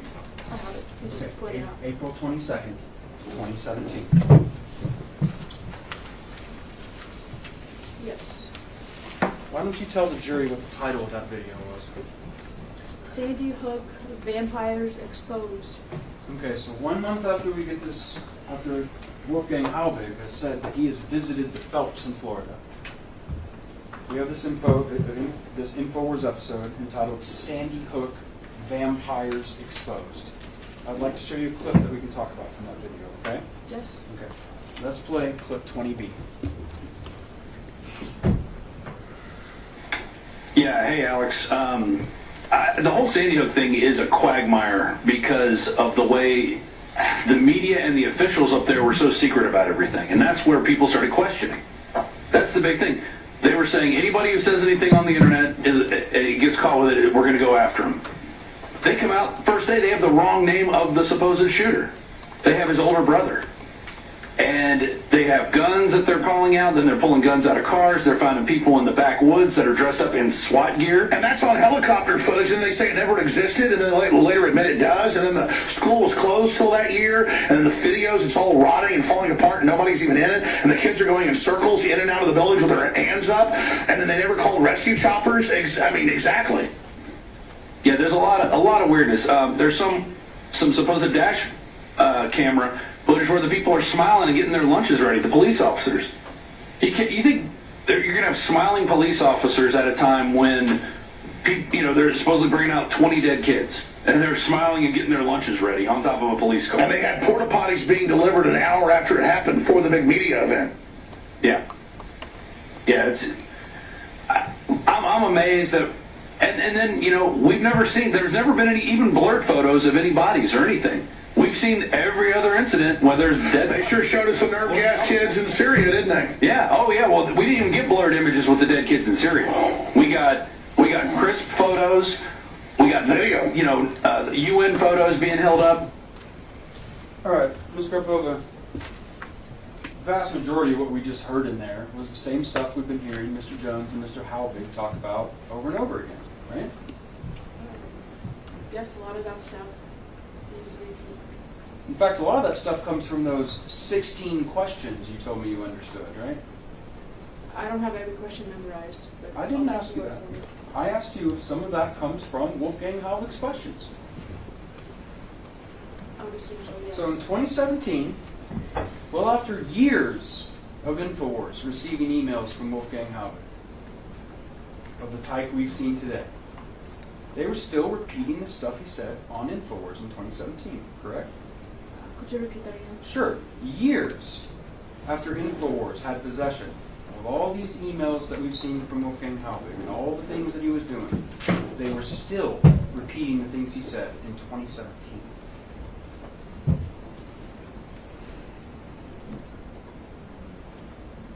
Yeah, again, Is that a yes? it appears so, yes. Yes. Okay. By the way, that we've talked about most of these false things that are said in there. Have you ever seen this supposed dash cam footage of these cops that Mr. Jones was talking about, or Mr. Dew was talking about? I would like to see what you're referring to. I've never seen it. That's what I'm asking you. And I'm asking you because I don't think it exists. Right? That's made up. If they talked about it, they must have seen it. Really? You think they must have seen it? They didn't make it up. Well, you're just assuming that, right? You didn't talk to Rob Dew about this, did you? Objection argument. Let's just. I can You rephrase can ask a question and you can ask it that way. Let's just take a beat and then ask the question again. Absolutely. Okay. Are you testifying here under oath that Rob Dew has seen this supposed dash cam footage? If he had talked about it, then he had seen it, yes. You're positive of that under oath? Yes, I've never seen him lie about, lie on purpose. Why hasn't anybody given it to me if that's true? They probably couldn't find it. It was deleted from the internet. Why didn't they put it on the show? I don't know. Sounds like Rob Dew saying there's this supposed dash cam footage. I usually don't say supposed about things I've never seen before. Wouldn't you agree with that? I'm not sure what he meant by that. Well, sort of like when somebody says the supposed murders of. I'm sorry, you got an objection? Yeah, this whole thing is speculative as to what's in Rob Dew's mind when he says it. Well, I think that Ms. Karpova is the one who brought this in by saying he wouldn't say it if he hadn't seen it. He wouldn't lie. So now we have to explore it. She knows that. Sort of like if somebody was to say the supposed victims of Sandy Hook. That sort of signals they're not sure, aren't it? Doesn't it? They're not sure about what. Whether there's victims of Sandy Hook. Yeah, suppose it can mean several things, yes. And one of those things could mean is Rob Dew's never seen that dash cam footage. He thought it was supposed dash cam footage, right? I don't know if you read about, again, I don't know what he means by that right here. All right. I'm just assuming based on my experience with Rob Dew. You don't know though, right? I don't know for sure. Thank you, Ms. Cole. Around this time in the summer of 2017, you understand that Mr. Jones gave an interview to Megyn Kelly, right? Yes. Okay. And you understand around this time that a controversy had developed that Ms. Kelly was covering about Mr. Jones' statements about Sandy Hook, right? Yes. Okay. And Mr. Jones, once he gave that interview, was not happy with how it went. You would agree with that? Yes, because she lied about why she was inviting him. Yeah, she kind of suckered him into a hit piece, huh? Pretty much. Yeah, she Set a kind trap of for him. entrapped him. good reporter might go to a subject and say, try to soften his defenses and say, oh, Mr. Jones, you're so important, so powerful, we'd really like to interview you. But then when she got in the room, she went a different direction. And I believe she specifically said that it wasn't going to be about Sandy Hook, which is why he accepted the interview, because he wasn't the one who wanted to keep the conversation about the Sandy Hook going. It was her and the mainstream media attaching him to the Sandy Hook. Yeah, he wouldn't stop talking about Sandy Hook because he was potentially facing some legal threat, right? I don't know what. Okay. Let's take a look at a video. Do you remember? Let's take a look at on your list there, June 13th, 2017. Do you see that? Yes. Okay. And you see there was an episode entitled "Media Refuses to Report Alex Jones' Real Statements on Sandy Hook." Is that right? Yes. Okay. Let's take a look at that clip. Let's look at PVX 21A.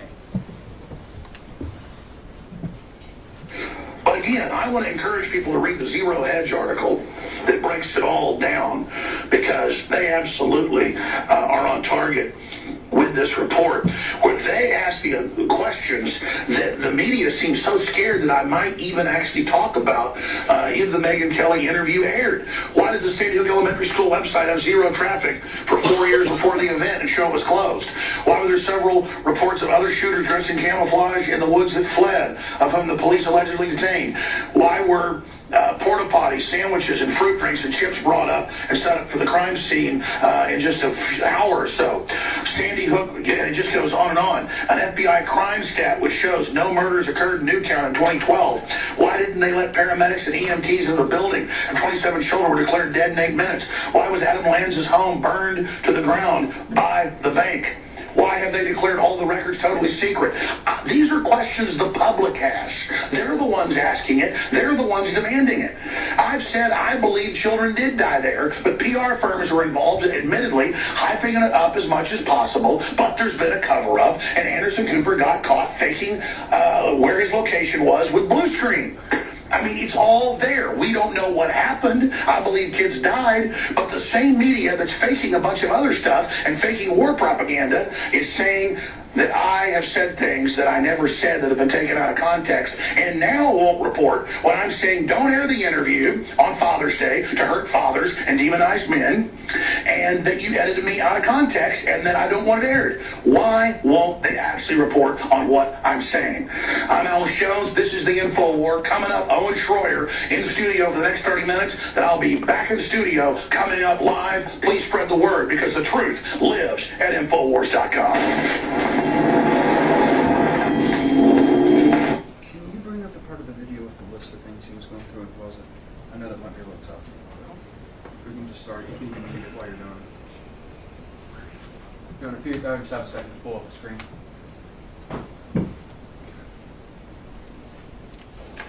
Now, do you remember a part of this video where Mr. Jones, and she's going to be advancing it to this part, was reading through this list? Right? Yes. Okay. Not true. Right? Number one, not true. Correct? These are, I can't agree, but I mean, these are he's making a point that the Sandy Hook is, that Zero Hedge is actually reporting on what his questions are. I think that's the point that he's making Right. here. His means Jones. Yes. Why does the Sandy Hook school website traffic have zero traffic for 4 years? That's not true. Right? Correct, but that's his question that they won't report on. Well, it's not a question, Ms. Karpova, it's a statement, right? If I was to say, Ms. Karpova, why do you steal from the school? Why do you steal? Why do you lie? Why do you cheat? Those are false statements, right? That's false. This is false. This is a false question, right? Right. Okay. False, right? Nobody dressed in camouflage fled into the woods, right? The questions Alex Jones has. And they're false. There were no shooters who dressed in camouflage. You can't answer why that happened if there were none, correct? Objection asked. She couldn't answer. So we'll rule. Right? You can't answer the question why these people in camouflage fled into the woods if there were no people. There's no why answer if there were none. That's false, right? Well, the answer would have been, false reports that he's seen. I mean, you could still answer the question. There's no false report. Mr. Jones says this. Camouflage fled into the woods. He just made it up, right? No, he's basing his question off the videos that he had seen. What videos? Of somebody being in camouflage, fleeing into the woods? Something like that, yes. All right. Porta potties, sandwiches, fruits, chips, and drinks brought up inside the school. That's a lie. That's not true, right? Again, that's a question that he has in his mind. The question is true because that's his question. I'm not sure. That's his question, and they're reporting on it. And that's the whole point. Did you notice how I started to read this one right here? He started to go Sandy Hook fuck, and then he stopped, and then he highlighted the next one. Did you see that? Let's play it again. Yes. Melissa, can you play us play right now? I want to see it.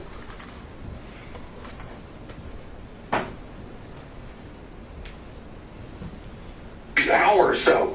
Sandy Hook, yeah, it just goes on and on. An FBI crime stat which shows no murders occurred in New County. He was about to read it, wasn't he? Alex Jones does that a lot. I don't think it means anything. You don't think so? You don't think it was... Well, let me ask you this. Earlier in this trial, we heard from Detective Jan Jewis, and he was talking about that he at least knew of one other person who was specifically identified by InfoWars, who had brought similar claims, named Lenny Boston. You know about him, right? Yes. Right. Robbie Parker's another, isn't he? Yes. Yeah. So Mr. Jones didn't want to say his name anymore.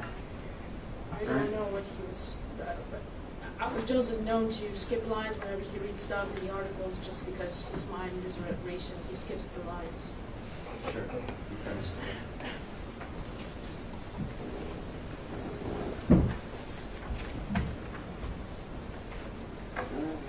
You can take the stop, Melissa.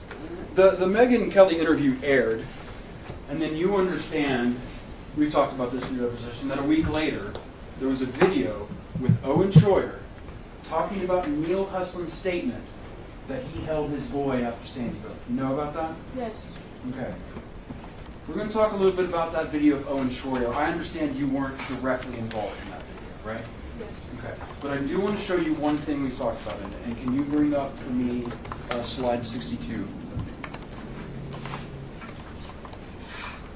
This is going to be from... Is this an exhibit? Or? Yes, it's going to be from PVX 23. This was a slide from the opening statement. Okay. All right.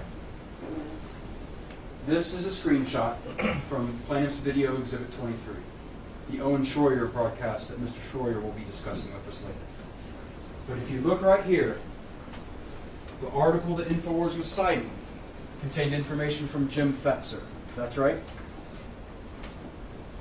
Yes. Okay. You would agree with me, Ms. Karpova. At the time of this video, InfoWars knew there were issues regarding Mr. Fetzer's credibility. They knew that.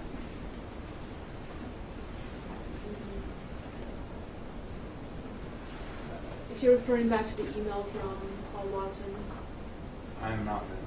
Just, can you answer that question? I'm not sure. Sorry. Okay. You remember giving your deposition in 2021, don't you? Yes.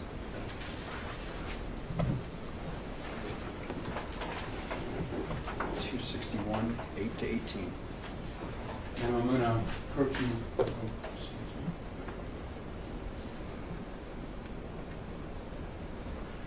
I'm going to approach you with your deposition. You're going to be reading this excerpt here. Do you see that? Yes. Okay, I'm going to ask you. If Owen, and given your previous answer, given that there was some, InfoWars was aware that there were some issues being raised with Mr. Fetzer's credibility, that happened in the exact same year that Owen published this video in 2017. What was your answer? Right. My question was, so if Owen relied on, if it did happen, that Owen's video contains material from Mr. Fetzer, it was done so at a time where InfoWars knew there were issues regarding his credibility. Ma'am, what was your answer? Yes.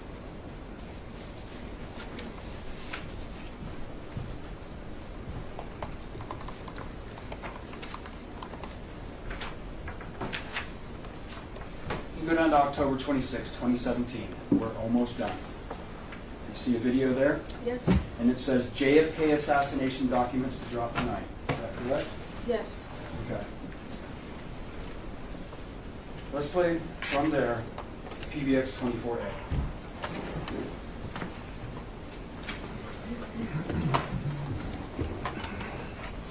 Top trends forecaster. But look at this article, it was on InfoWars.com a few days ago that I read, I meant to cover, and then I heard Leanne McAdoo during the break. A lot of our radio ads aren't radio ads, they're just 1 minute little information news pieces. It's something we do, we just change things up. And I'd forgotten in the documents the CIA visited Lanza and reportedly recruited him about a year before the shooting.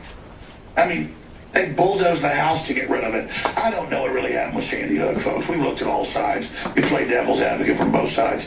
But, I mean, it's as phony as a $3 bill with the CNN doing fake newscasts with blue screens. And I mean, Nancy Grace got caught doing it, Anderson Cooper. I mean, that is just a crazy, that's the kind of stuff that I read on InfoWars.com that I don't even get to. So there we're hearing Mr. Jones say that it's phony as a $3 bill, right? That's an expression, yes. During his programming, Mr. Jones would frequently switch gears midstream and start asking his audience to buy his products, right?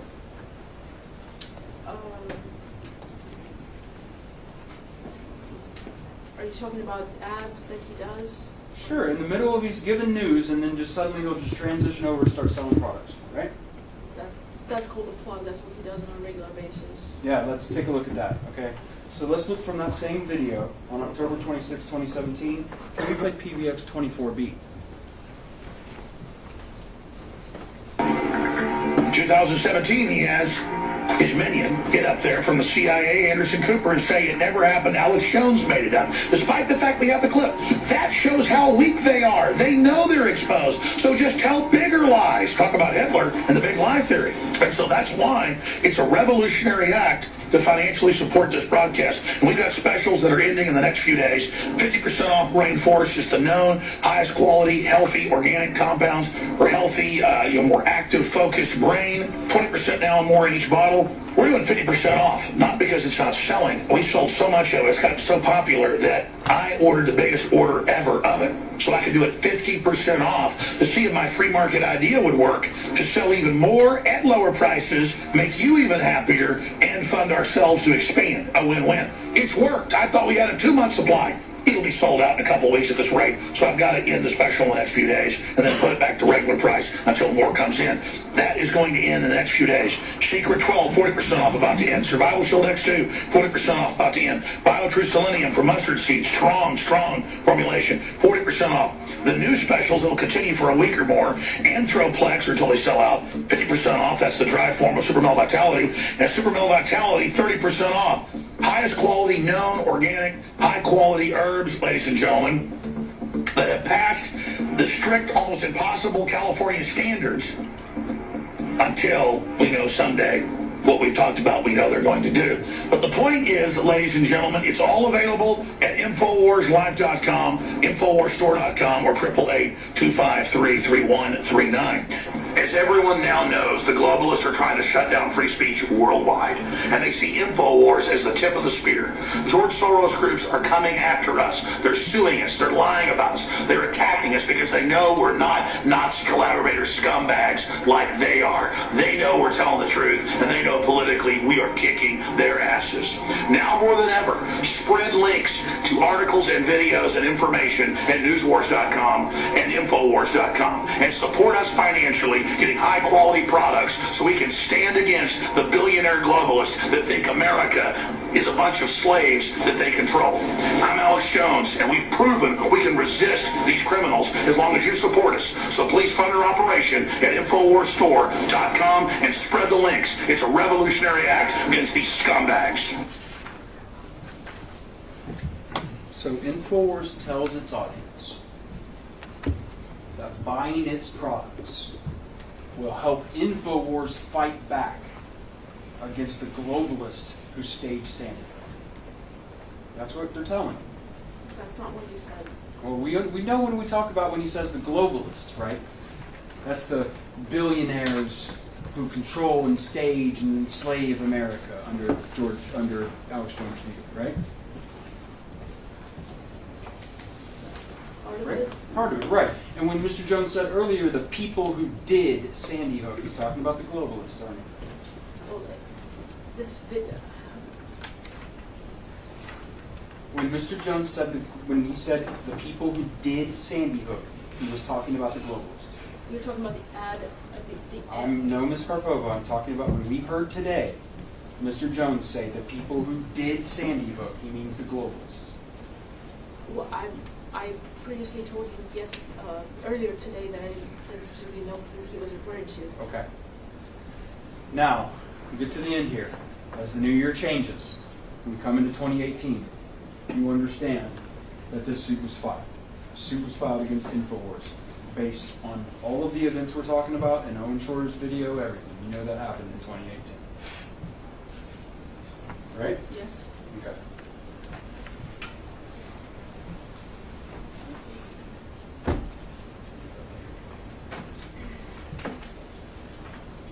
Ms. Karpova, by my count, we've now seen something like 20 plus videos of your employer, Alex Jones, denying Sandy Hook ever happened. More importantly, denying the existence and death of their son, Jesse. That's correct? I don't agree with that. Okay. You were also aware of other videos where Mr. Jones tried to walk back these disgusting claims. You aware of those videos? Every time he's questioning Sandy Hook, he's also saying that he doesn't know what happened. And some videos he says that he now believes that children were killed. Right, and the reason he started late in this period to try, if you need to stand up here. Yeah, I think you previously ruled that post-suit videos weren't coming in because they discussed the case. I have not made that ruling. What we said was, if you wanted to bring in, oh, that was something different about last night. I don't remember that. Is it on the list? Is it? I think it was discussed at the pretrial conference. I'm sorry, what are we, I'm confused. Let's do this. Let's wait until we have a question Right. or an exhibit, and then you can object if you think you have an objection. In 2017 to 2018, even right before this suit was filed, Mr. Jones was trying to walk back some of his claims about Sandy Hook, right? Right? I don't know what you mean by walk back. It means he was trying to now say, as opposed to all those earlier videos that we saw where he said it was completely fake, totally synthetic. At first I thought they killed real kids, but I did deep research, and it didn't happen. He started to change his tune a little bit in late 2017 to 2018, didn't he? Tried to walk some of that back. I don't think so. I think he's always wavered. He always said that he didn't know exactly what happened, but he was trying to get to the truth. I don't know. You would think that some of the videos we saw today, he said he didn't know what happened. Yes. That's your testimony? Okay. I did say that. Now, the truth is, Ms. Karpova, the reason that he started to say some of these things and start to back off is because he was under threat of legal action, right? I don't believe that. And even after Mr. Jones walked it back, up until very, very recently, as we saw an opening statement, he was still saying it was a synthetic, wasn't he? I believe throughout the years he was wavering on the subject, not knowing what the truth was and trying to get to it the best he could. What I'm asking you is in October of 2021, as we saw an opening statement, Mr. Jones kept on saying Sandy Hook is synthetic, correct? He also says, in my opinion, he says that he doesn't know. Have you seen that video? You know what video I'm talking about? I You weren't here for opening statement, right? was. Oh, you were here for Not for an entire statement. I came in late. Okay. So you saw that video in October 2021, then? Mr. Jones still saying it's synthetic, isn't He has his definition of what he means by that. he? Okay, Mr. Pope, I have no more questions for you. All right. Mr. Reynolds?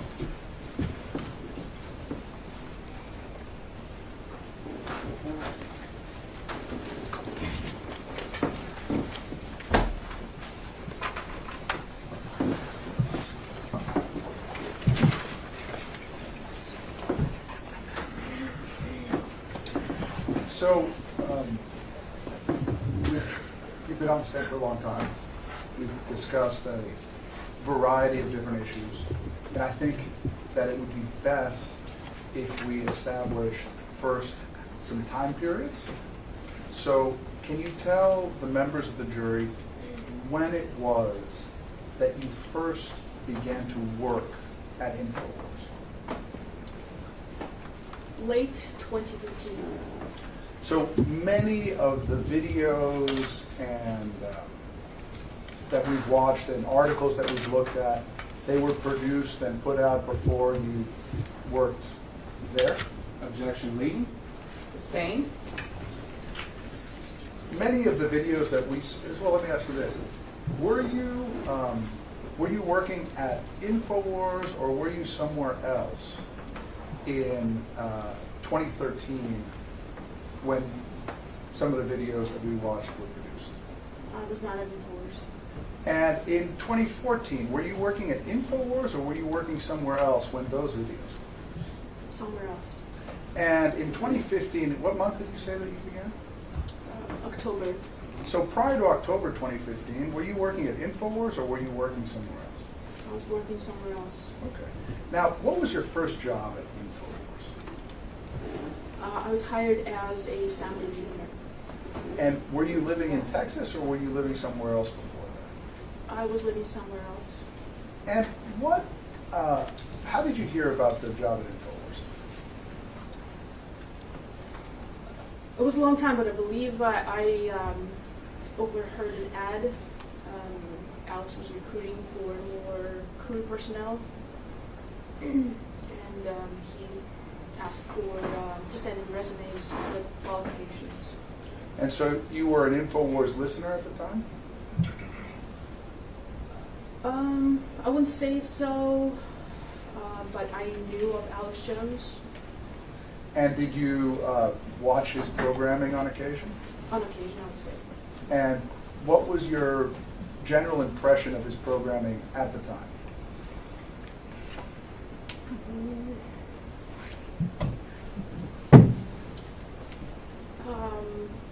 Bombastic.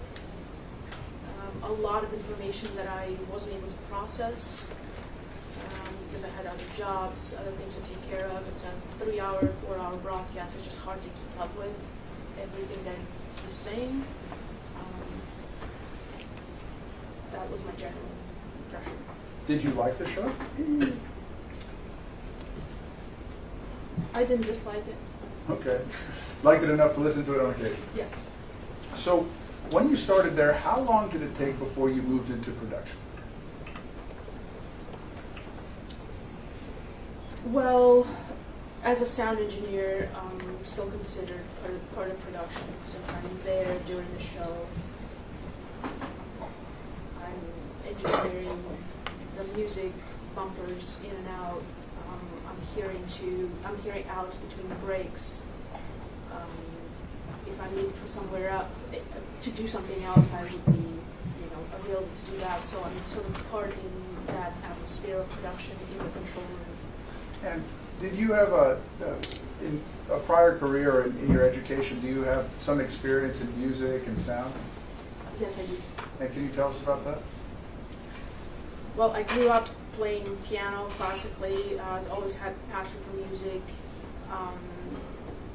After I got out of the military, I was thinking, what should I do now? And I wanted to see, I kind of talked to myself and thought, what was it that I wanted to do? And I wanted to go back to my true passion, which is music, and figure out what I could do in that area. And I decided to become a music engineer. It was something up my alley. I really enjoyed it. When you you got the job and you moved to Austin? Correct. And when you first started work, what was your impression of? Well, can you describe for the juries what the InfoWars studio is like? What does it look like?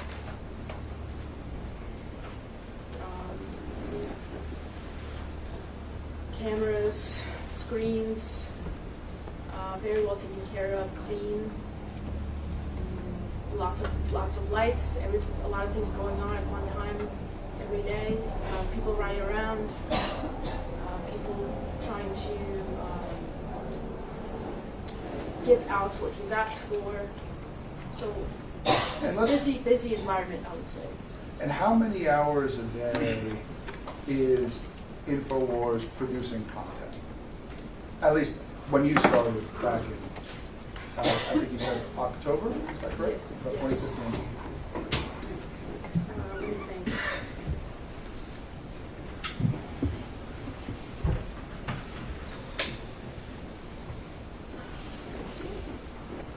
I would say around 8-9 hours of content per day. And how many days a week? A lot of weeks, 7 days a week. And now I'm going to ask you, in your role as corporate representative, has that been consistent since before the events that led to this lawsuit in 2012 occurred?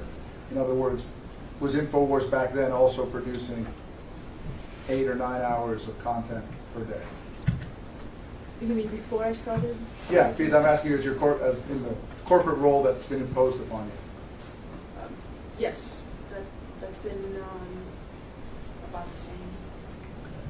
And so, so if we were to think about that, well, let's back up.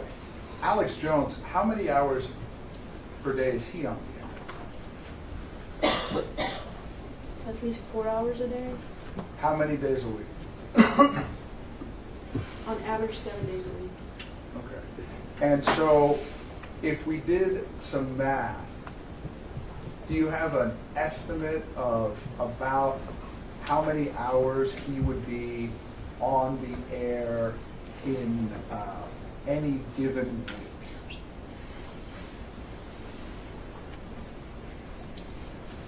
Some weeks it's busier than others because during very busy times like the election, the midterms, I mean, he's on air 24/7. So it's very hard to estimate, but I would say it's a lot. So if we did, 4 times, let's say 6, that would be 24 hours a week? I would say so. Plus there's other coverage as well. Yes. Now, we've gone through the videos, or at least clips from the videos in this case. And do you recall the years that they span? These Feel free to videos look. on the list, Yeah. yes. Starting 2012 into 2017. And based upon your knowledge of how many hours per week, per year, and about how many hours of video here, is it fair to say that Alex Jones devoted more or less than 0.5% of the total time of InfoWars to coverage of Sandy Hook? In my opinion, less. Less than half of total, or 1% of total air? If I had to estimate, yes.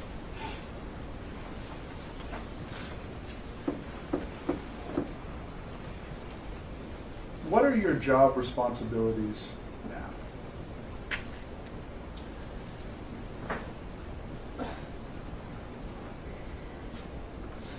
Well, to make it easy, I would put it, I would say, think of a general contractor. They're just responsible for making sure the people who are tasked with their job are doing their job. So I oversee that the production is started off right, that everything is technically going correctly during the broadcast, that Alex needs everything he needs. If I need to delegate something to happen, I will do that. We'll find the right person to complete that job. If something is required of me to do, I will do that as well. I coordinate guests. Do you prepare a script for Mr. Jones? Never, absolutely not. Does anyone prepare a script for Mr. Jones? Absolutely not. Is there ever a script for any of his shows? No. Does anybody have really any idea what granularly is going to occur on the show? No, not ever. Is that, would you describe that as part of the appeal of the Alex Jones show? Absolutely, I think that's why, and it was also part of my appeal why I tuned in the show on the rare occasions that I had before I started working there, and why I actually wanted to work there, because it seemed like just kind of a fun place where people aren't, their shoulders being looked over, and they're allowed to be creative, to express their opinion. What was the question? Sorry. The question was whether it's part of the appeal of the show that it's unscripted. Yes, I believe so very much. That's why people tune into, because it's so much different than a lot of the establishment media out there that people are used to. Is the entire show devoted to mass casualty events and school shootings? No, absolutely not. Do you all cover UFOs? I don't remember the last time we covered that, no. But has Alex covered UFOs? And Maybe occasionally. how about David Icke's lizard people idea? Alex makes fun of David for that. And can you tell us some of the has he covered issues related to the effect of groundwater on the breeding habits of frogs? Repeat that question? Did he do a segment that talked about how the plastics that were in water were affecting the breeding habits of frogs so that they would not reproduce? Yes, he's done segments on that, and they've become memes, very popular on the internet. So he's gone back to it and shown studies from Berkeley, videos from professors from Berkeley University showing how the frogs have morphed their original sex and became the opposite sex due to the chemicals in the water. And does he occasionally appear on his show in costume? Yes. And does he paint his face? Yes. And on occasion, does he act like a wrestler on his show? Yes. And rip his shirt off? Yes. And do people find it amusing? They do.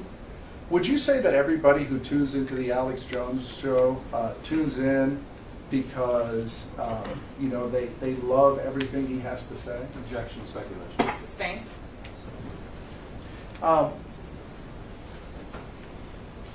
As part of your job as a production assistant, have you had occasion to get to know members of Alex Jones's audience?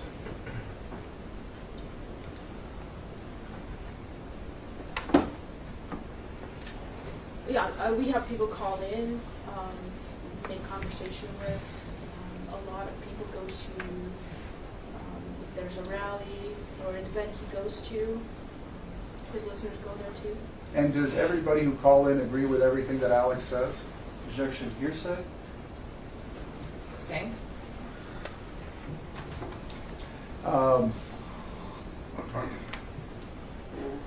a production standpoint, would you say that part of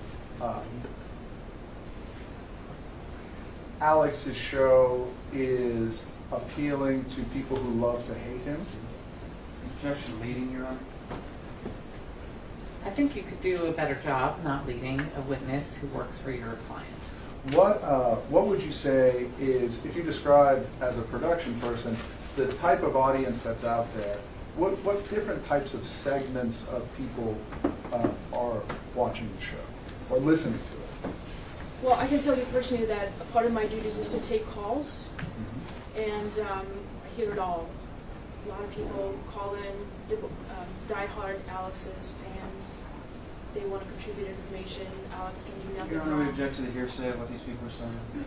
Without telling us what they said, can you just tell us generally what you understand from speaking to these people? Correct. Some people love him, some people Your genuinely Honor, hate him. objection, it still calls for hearsay. Yeah, I mean, let me just read it.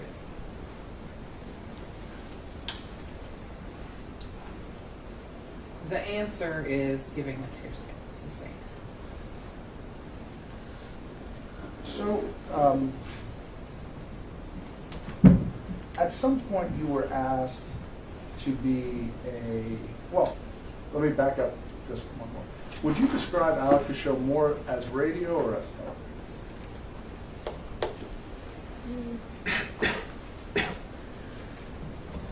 I would say both. It's very television driven because we do produce. You have to speak up a little bit. It's very television driven because we do produce imagery on screen, and it's a lot more interactive for the audience. Our guests come on via video, but I would also say that it's a radio show in itself also, yes. How much of the content that's on InfoWars or that's Alex talks about, how much of that is self-produced original journalism, and how much of it is just discussing things that are found on the internet or that are trending? The vast majority is the latter. And by the latter you mean? It's taken from other sources, current breaking news, articles, videos. At some point you were asked to be the corporate representative for InfoWars? Yes. And when was that? About a year ago. And do you recall, as part of that, being asked to review certain documents that had been turned over to the personal injury lawyers? Your question was okay? Do you recall being asked to review the documents produced in this case? Yes. What did you understand that to mean?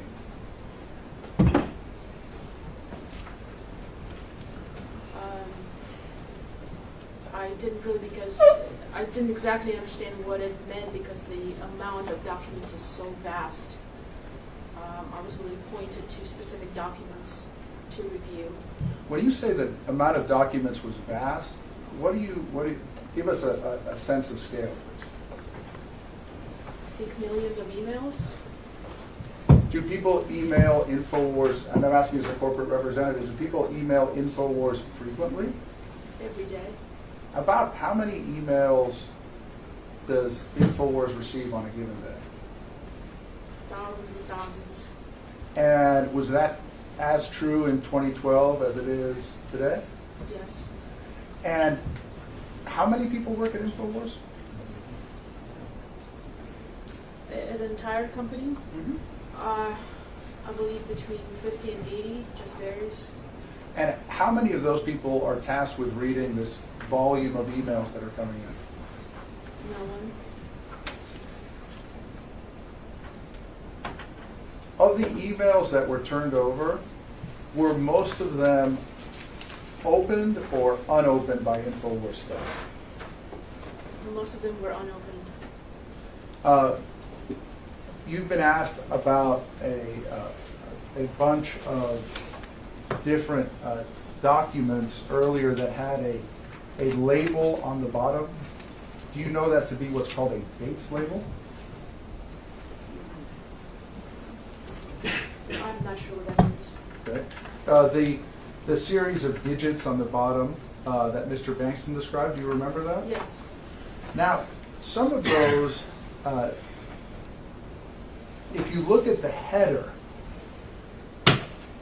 they do not have an InfoWars employee. Objection leading, and I would ask at this point for an instruction so that Mr. Reynolds knows what leading is.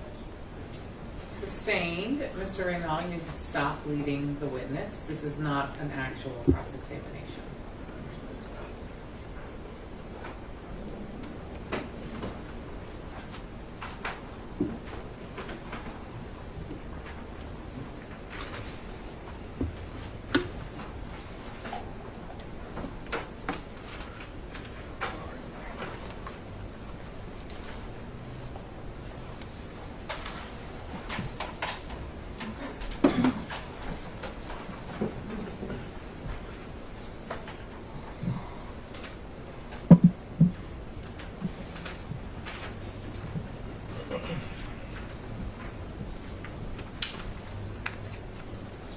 Do you recall being asked about a plaintiff's exhibit 66?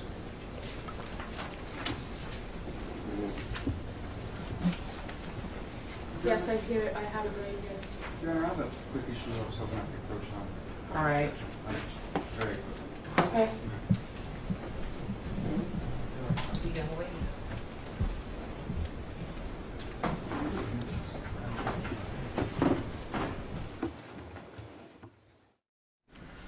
Earlier, I asked you about how many emails had been produced. Do you recall that? Yes. Is it fair to say that rather than millions, it was hundreds of thousands? Yes. Now, I'm showing you this.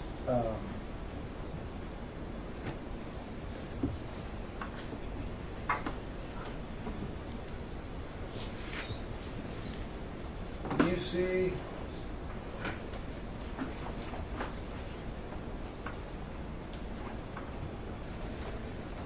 this number here? Yes. What does that number mean to you? I was told that means that it was in the corporate file. Okay. Do you know, or can you say, when InfoWars received? No. This document? No.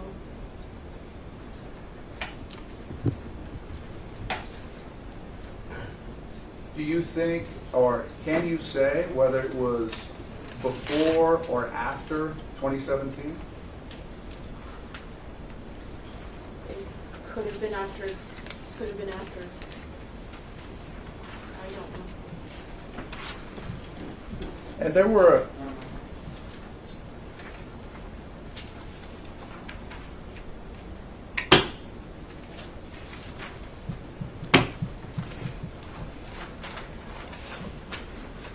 Do you recall you were asked about Plaintiff's Exhibit 63?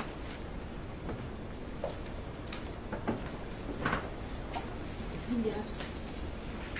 Can you remind us what that is? That is an email from Wolfgang Halbig to Scarlett. And do you see an InfoWars person anywhere on that email? No. Do you know how this email came into the possession of InfoWars? I do not. Do you recall around when InfoWars made its production? Hmm. 2018.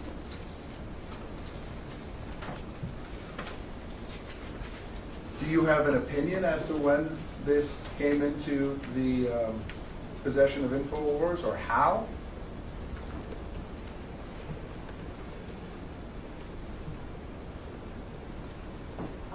I don't know. I don't want to speculate. No idea.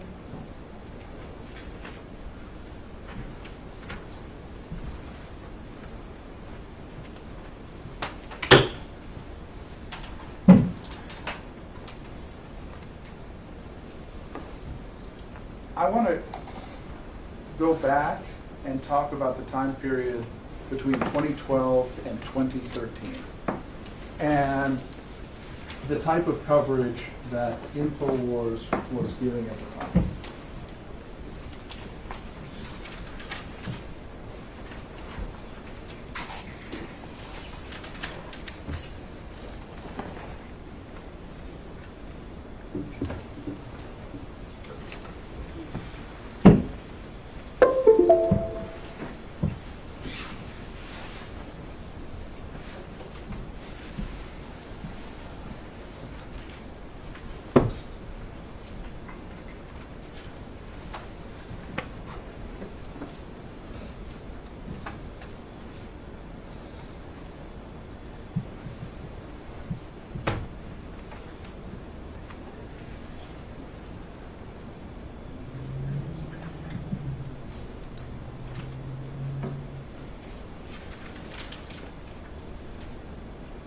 Do you have your list of videos in front of you? Yes. I'm going to direct you to a video called Sandy Hook Second Shooter cover-up. It's December 19th, 2012. How many days after the shooting is that?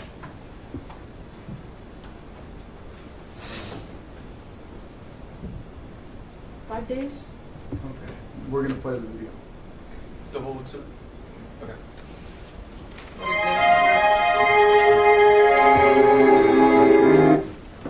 exhibit was this? Defense Exhibit 4, Your Honor. Well, no defense exhibits have been admitted, so you're not playing that yet. Your Honor, we No, stipulated- it has not been admitted. We had a conversation at pretrial. No one was prepared, so you need to move to admit it. You might have an agreement that I don't know about it and it's not on the record. Defense moves to admit Defense Exhibit 4. Any objections? No, Your Honor, the plaintiffs have their exhibits, but we object to hearsay on this one. So do you object or not? Because you said no. Yes, no, for our videos, we're okay. They're hearsay. I mean, we can use them against the party for hearsay, but this is an out-of-court statement of Alex Jones. But you can't use it against us. All right. Here's what we're going to do. You guys are going to get to go home 14 minutes early, and we're going to finish up this because So, all of my rules and restrictions still apply. Do not watch the news. Don't go on social media. Don't talk to anyone about anything that's happened here in this case. Ms. Madison-Steele is going to give you the information that I was going to give you because I'm going to be out here. It's very brief. If you have any questions, we can talk about it in the morning. We'll see you here at 8:45 so we can get started again tomorrow. All right? Thank you so much. All rise. That means, Ms. Barbola, you can go back down to the gallery for the rest of the day.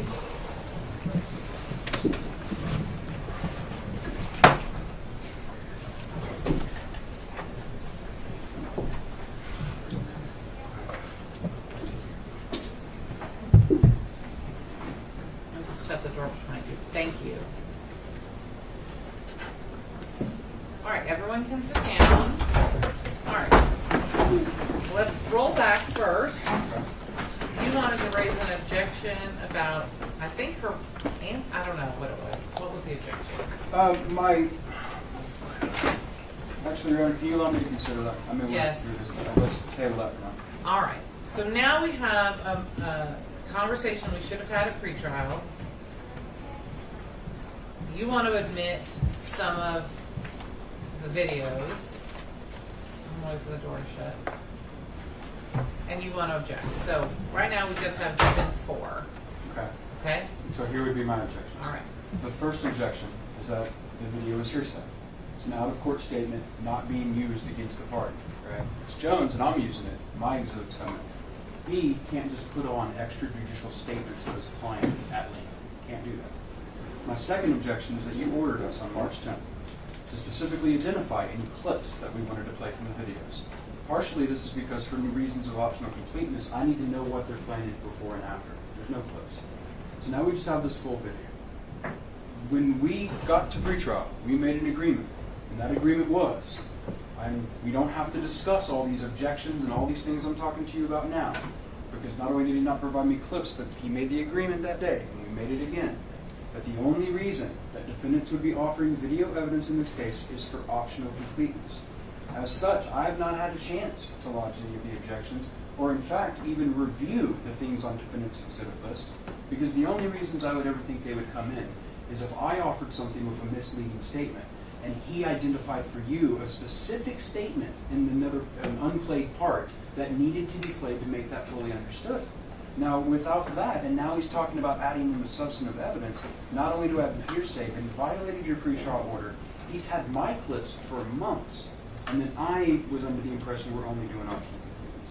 I almost certainly, if I need to go through these defense exhibits, I'm going to find loads of objectionable material, things that totally violate your orders. I was never offered any opportunity to do that, and you just totally violated your pre-trial order.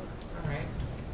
I couldn't disagree more. I think that Attorney Bankston is being absolutely dishonest with the court. Well, let's just focus on the issue. Exhibit 31 is a summary of voluminous records that I agreed to because we agreed that they were all in evidence. That's what a summary of voluminous records is. under the rules, it has to be in evidence to be a summary. And Mr. Bankston agreed to that. Beyond that, we have an intentional infliction of emotional distress claim here, which is based on the coverage that InfoWars gave to Sandy Hook during the period between 2012 and 2018. And this is the coverage that InfoWars gave to Sandy Hook during that period. So it's absolutely important substantive evidence in the case that he already agreed to. It's also a business record of the company if you want me to go through that dance, but I don't think it's necessary given Mr. Bankston's earlier agreement that this was all in, and its importance is substantive evidence in the case. All right. It is not the summary, what you're calling the summary, Plaintiff's Exhibit 31, was told to me is an agreed list of videos. So that is a very vague sentence. It doesn't say it's a summary exhibit. Maybe that was your understanding. Maybe that was your agreement. I don't know. It's not how it was presented to me. That's number one. You have an intentional infliction of emotional distress verdict, not claim. It's already been decided. So you don't get to defend against intentional infliction of emotional distress. You only get to defend against damages. Your Honor, the videos themselves, plaintiffs have been playing them for a reason. Since the beginning of this case, I've been saying that during this period, we should just be focusing on the actual damages suffered by the plaintiffs. Instead, plaintiffs have chosen to play little clips from cherry-picked videos throughout this period. They agreed before that these would come in, and now I'm hearing for the first time that I can't put them in. They are relevant to showing the level of emotional distress that the jury can infer was caused by these publications. I mean, if you did want to hear from me, Your Honor, if there was an agreement that I made, I think it would be put in front of you. I think there'd be a Rule 11. I emailed Mr. Reynal about these to say that that list of videos was just an agreed list of videos that were produced in this case. All right? I have certainly never agreed to the admission of any defense exhibits, and we went through, you'll remember, we went through at pre-trial what was admitted. All right? I'm very disturbed about the idea that they blatantly defied your order to designate what they were going to play, and that they have made the only agreement we have in open court, the only one, is that they will only offer evidence for optional complaints. I am fine with that. If they want to offer things in my case because they need to be to fully understand something that I misled, I'm fine with that. What I'm not fine with is now being told that now we're offering substantive evidence. That was never, that's what's in violation of the agreement in open court. And so not only do I think they are hearsay, and we can probably work and talk about that, because there's hearsay in hearsay in here, right? But the fact that they violated your pre-trial order, the fact that I did everything you asked me to, you told us, show me what your substantive evidence is going to be. And I didn't get that. That's really disturbing to me, that they've had all my evidence for months. Is this video one of the ones that you played part of today? No. It's not? No. And Your Honor, I'm hearing a lot about video clips. It's a 9-minute video. I'm going to play the whole thing. And beyond that, there is... Well, here's why I asked you to exchange your exhibits before trial and be prepared at pre-trial to go through the list. And what I remember is that when I said, okay, let's go through the plaintiff's exhibits, we did that, and then I said, let's go through these, do you have them? And you didn't have them here. I didn't have a list from you at that time. You weren't ready to go through them. So the problem I have is, if we have a hearsay objection to Defense Exhibit 4, I have to look at it to make that decision. I can't do it in a vacuum where you tell me what you think it says and no. I have to look at it. So now I need the two of you to go through these exhibits and tell me where the hearsay is so that I can look at it before we bring the jury back. You know what's challenging to me, Your Honor, is that because I was given the agreement that videos are you giving me new information, or are you just no, I trying to can't identify for you in this exhibit or in 30 hours of the total videos. I can't identify the hearsay. I would have, absolutely, if he had not made the agreement that we're only going to plan for optional complaints. I would have done my work pre-trial. You know I would have. And I can't right now, sitting here before we bring that jury back in, or even by tomorrow morning, to certainly get through all the videos. Because I would have done that Had you not agreed in open court, I'm only playing them for optional. I never said that. Beyond that, I mean, you did use the words optional completeness many, many times in pre-trial. because I wanted to play them at the time, Your Honor, instead of having to wait till it was my turn. But now it's my turn, and the fact is, we didn't review their videos either. When we were talking about who had their exhibits, we were talking about paper exhibits. No, we discussed the video exhibits as well, and you agreed to them. I agreed to them based on their representations, and we didn't review. That's your choice. But I'm saying, when Your Honor says I didn't bring them, I had the video exhibits. It was the paper exhibits that we were talking about. Look, you're going to have to go through the videos that you want to admit and find out if there are any that can be admitted by agreement. If there are some, I'll just give you some guidance. If there are some that mention Sandy Hook, they're going to be admitted. If there are parts of videos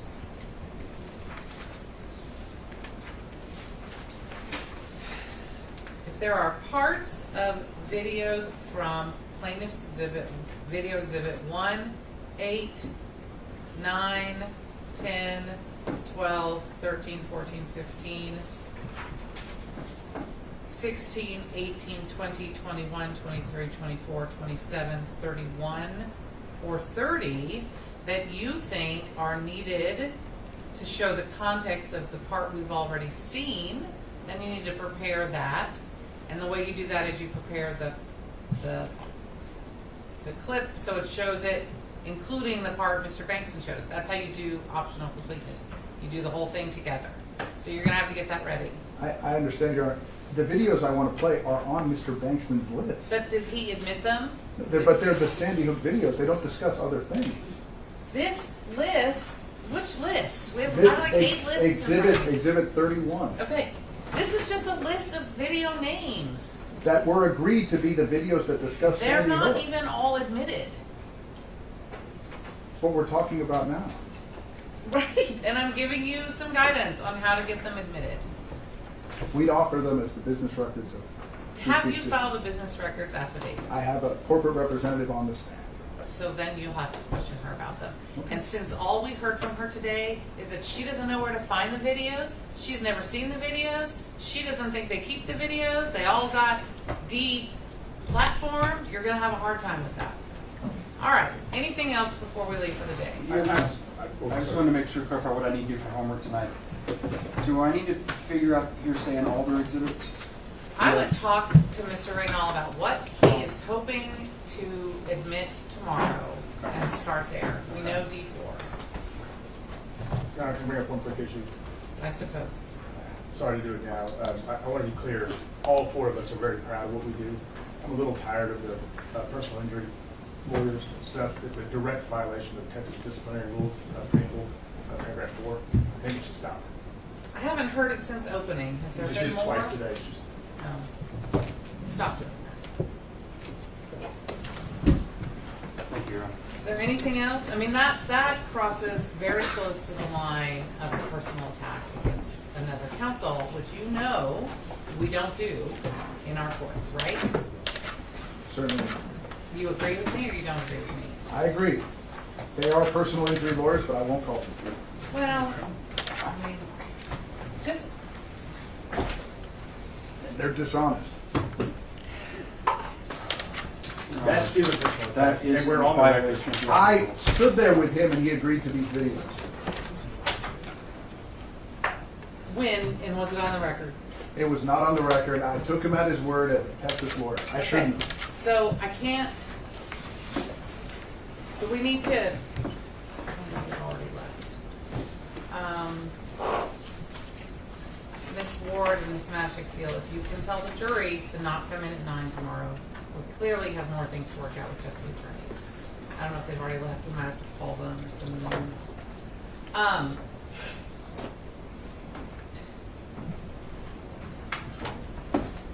think I need both of you to spend the evening figuring out where you agree, where you don't agree, what you think you had an agreement on, both of you, what you think you had an agreement on, and rereading the standing order in limine in Travis County District Court cases and rereading the Texas Code of Disciplinary, or whatever it's called, the Conduct Code, because if you're going to call other attorneys in my courtroom dishonest, you're going to have to back that up. For now, I'm going to assume this has been a rough day and everyone's emotions are high and you're never going to do it again and we're going to move on. But I want everyone to do those 3 things tonight, in addition to what I asked you to do with the exhibits. You need to tell them which exhibit you're going to try to get introduced through this witness so that they can take a look at them tonight, and we will meet in the morning at 9 and go over all the exhibits before we bring the jury in. All right? Thank you, Your Honor. Then, that's it for today. We're off the record. 7 hours and 31 minutes, Mr. Fangston. 2 hours and 10 minutes, Mr. Reno. Thank you. All rise.